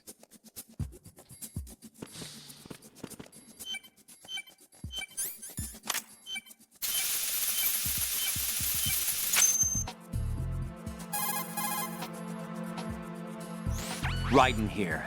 I took care of the C4 in Strut C. The ceiling of the women's bathroom was set to blow. That's not like him. Anything wrong? Maybe. Pliskin's reported other locations too, and none of them are effective demolition points. What do you mean? It means that they wouldn't be the best places to choose if you wanted to destroy this place. Are you saying they don't plan on blowing the shell up? It certainly seems that way. So far we haven't seen anything but a waste of good explosives. Unless, of course, we're missing something. A trap? He couldn't have overlooked the fact that I would be called into this. There's something going on. Okay.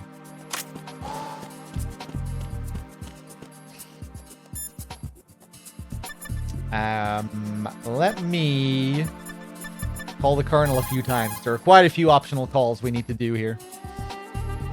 Raiden, Stillman is a top-notch explosives technician. Follow his orders and disarm the explosives. Okay, but exactly who is Peter Stillman? Gotcha. I'll look him up. Hold on a moment. This part always interested me, with Rose and Pliskin both being here to tell us about members of Dead Cell. They both have this role, except getting information out of Rose is way more complicated than it is getting it out of Pliskin. You have first to get the information from Rose, you have to call the Colonel to ask for the information, then she goes to look it up, and then you need to call again later to get the information. But with Pliskin, he speaks from, like, first-hand knowledge. You know, he speaks from experience. He just knows this stuff. And I think his information is generally delivered in that kind of a way as well. You know, Rose gives you the Wikipedia breakdown, the official account, whereas Pliskin, you know, he tells you stories more than Rose, I think. Or, you know, it just kind of sounds like he's speaking from experience more.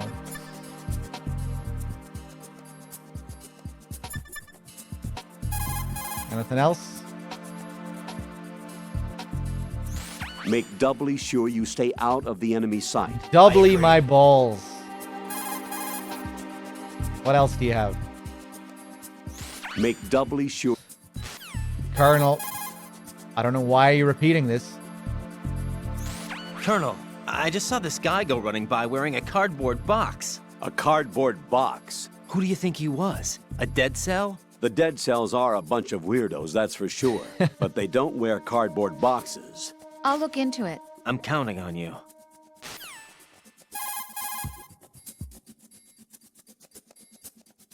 Colonel, do you really think they'll blow up the big shell? It's highly possible. We'll have to listen to their demands in full. They are pros. They won't hesitate to take the upper hand if they see an opening. Do you plan on meeting their demands? Absolutely not. You're the only person I can depend on. You must remove the explosives quickly.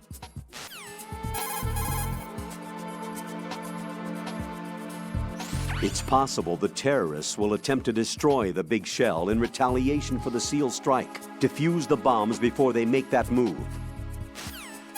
Okay, we should be able to get a couple more. It's possible the terrorists will...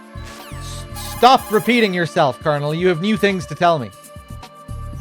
If the big shell explodes, massive quantities of chlorinated chemicals used in killing marine bacteria will go up in flames along with the crude oil. If that happens, expect a large amount of harmful chemical substances, including dioxins, to be released into the atmosphere. Dioxins are common nomenclature for polychlorinated dibenzodioxin and polychlorinated dibenzofuran. Oh, you know your stuff. They are organic chloride compounds that are highly acute and toxic. That sounds and bad. are powerful chemicals that can cause cancer, genetic disorders, and birth defects. Wow, we should stop them. On top of that, they do not decompose easily, nor dissolve in water, making it easy for them to accumulate within the bodies of living organisms. That's nasty the stuff. Environmental impact on the bay and coastal area ecosystem would be unfathomable. It sounds catastrophic. Environmental restoration would likely require several generations. That's really bad. That is why we cannot allow them to blow up the big shell. Yeah. Ryden, you must disarm the C4. Okay, yeah. Jesus, that's pretty fucking bad, man. You sure it's not because you want to control the human race, though?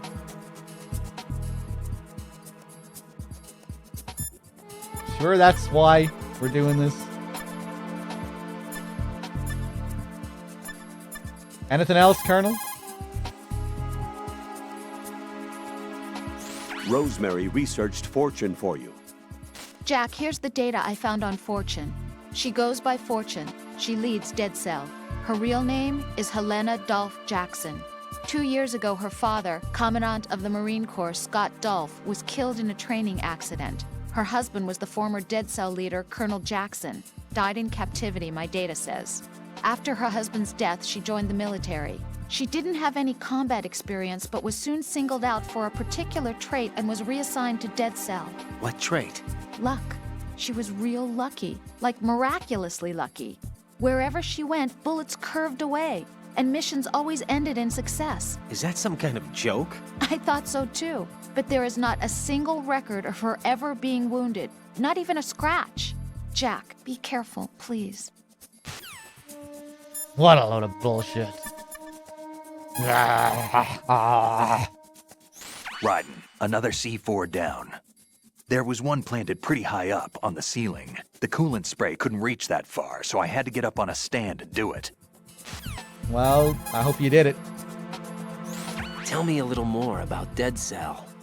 Dead Cell was a shadow unit within the SEALs organization. Right. They handled surprise raids on vital government facilities, didn't they? Yes. They were originally put together to check the nation's military security system. The unit was the brainchild of ex-President George Sears. Dead Cell was a secret unit positioned at the opposite end of anti-terrorist outfits such as Delta Force and SEALs. Were they always a group of madmen? Yeah. No. They got weird when Colonel Jackson, Fortune's husband, was sent to jail. Sent to jail? For what? Corruption. He misappropriated government funds. Sounds like he deserved it. That's what everybody else thought, except for the members of Dead Cell. They felt the colonel was falsely accused. Fact is, they took the case to the powers that be, but they never managed to reopen the case. Was there any truth to their claim? Who knows? Whatever the situation is, Dead Cell's name was tainted. And Colonel Jackson? He was being held at Leavenworth. And Dick Marcinko? Meaning he's been released? Well, in a manner of speaking, the colonel's dead. Oh. Apparently, he lost the will to live and died in prison. The members of Dead Cell snapped with the loss of their leader. They underwent a radical change and became uncontrollable. And that's why they undertook this terrorist operation. Seems as good a reason as any. Surprised we're not doing this tomorrow? I am doing it tomorrow. I'm doing the second part of it tomorrow. MGS2 takes place on April 29th and the 30th. Only the very end of the game takes place on the 30th. The majority of the game takes place on the 29th. And then, obviously, they talk about tomorrow a lot until you get to the end. And then it's Solidus who says, "You know what day it is today." On top of Federal Hall in the early morning, in the early hours.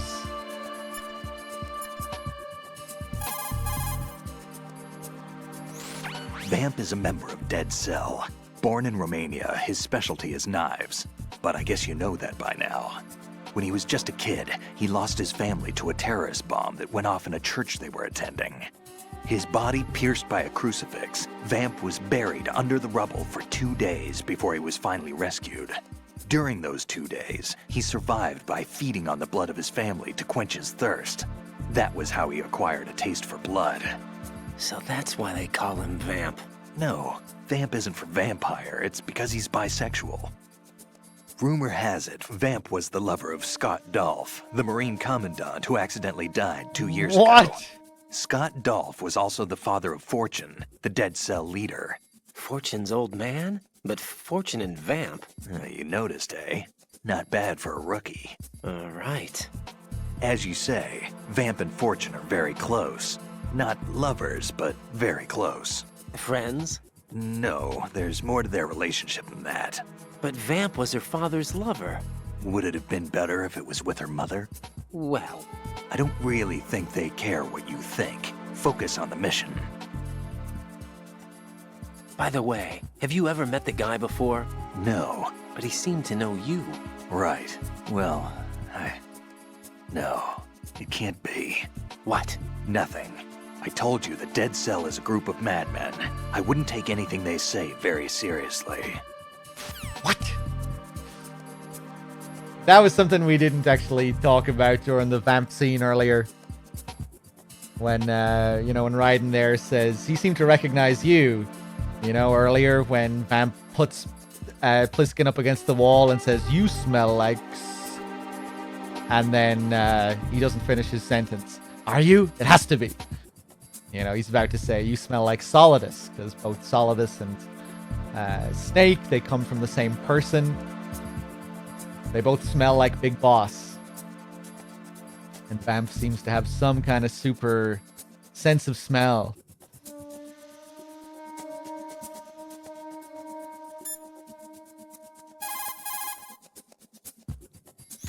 What do you know about that strange woman? You mean Fortune? She's the Dead Cell leader. Her real name is Helena Dolph Jackson, known to her friends as Lady Luck. Lady Luck? Yeah, she got the name because bullets seemed to veer away from her in battle. Oh.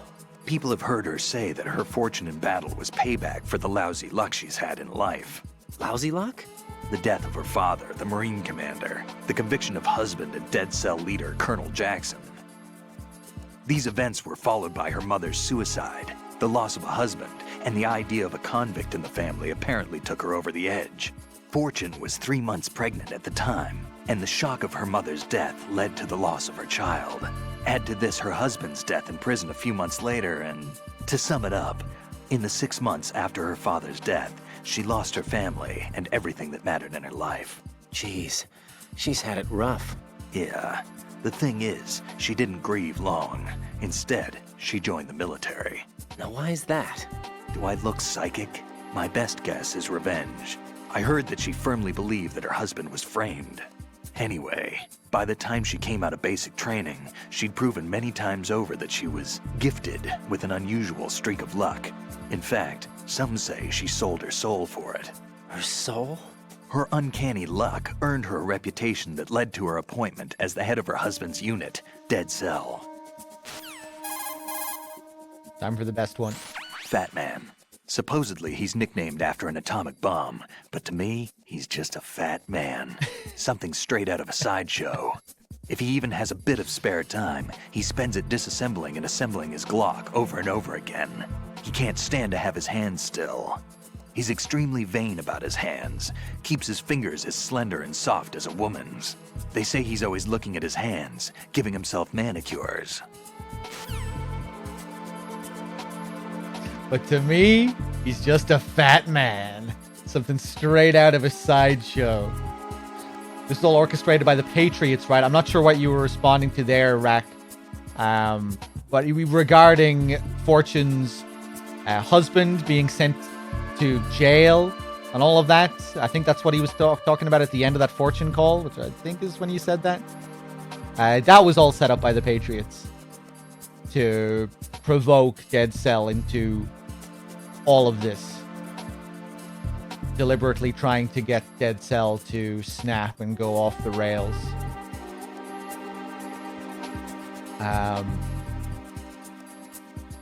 Yeah, they've been leading Dead Cell along this path for a long time. Guys, it's getting late. It's 12:15 here, 12:15 midnight. I've been going for 7.5 hours. I think we'll leave it there for now. And tomorrow we'll do another big session and we will finish the game. It'll probably be a slightly longer stream, I would say. But yeah, or maybe around the same length, probably a bit longer, by an hour or so. I'll probably start a bit earlier tomorrow as well. Maybe, yeah, I'll probably start maybe 2 or 3 hours earlier than I did today. Yeah, guys, thanks for watching. Thanks for being here. Let me just check my dashboard one more time. Make sure I'm up to date. Spaceburger is the last name I see here. I thank you. Cielos, Golden Lover. Oh, the body. I didn't know what that was. I had to look up. Kind of shocked me. The body despawned and the door closed. Yeah, guys, thanks for watching. Thanks for being here. Thanks for all the subs, resubs, the gift subs, the donations, everything. I'll see you tomorrow for the rest of MGS2. Thanks, everyone. Peace. Take it easy. Good night.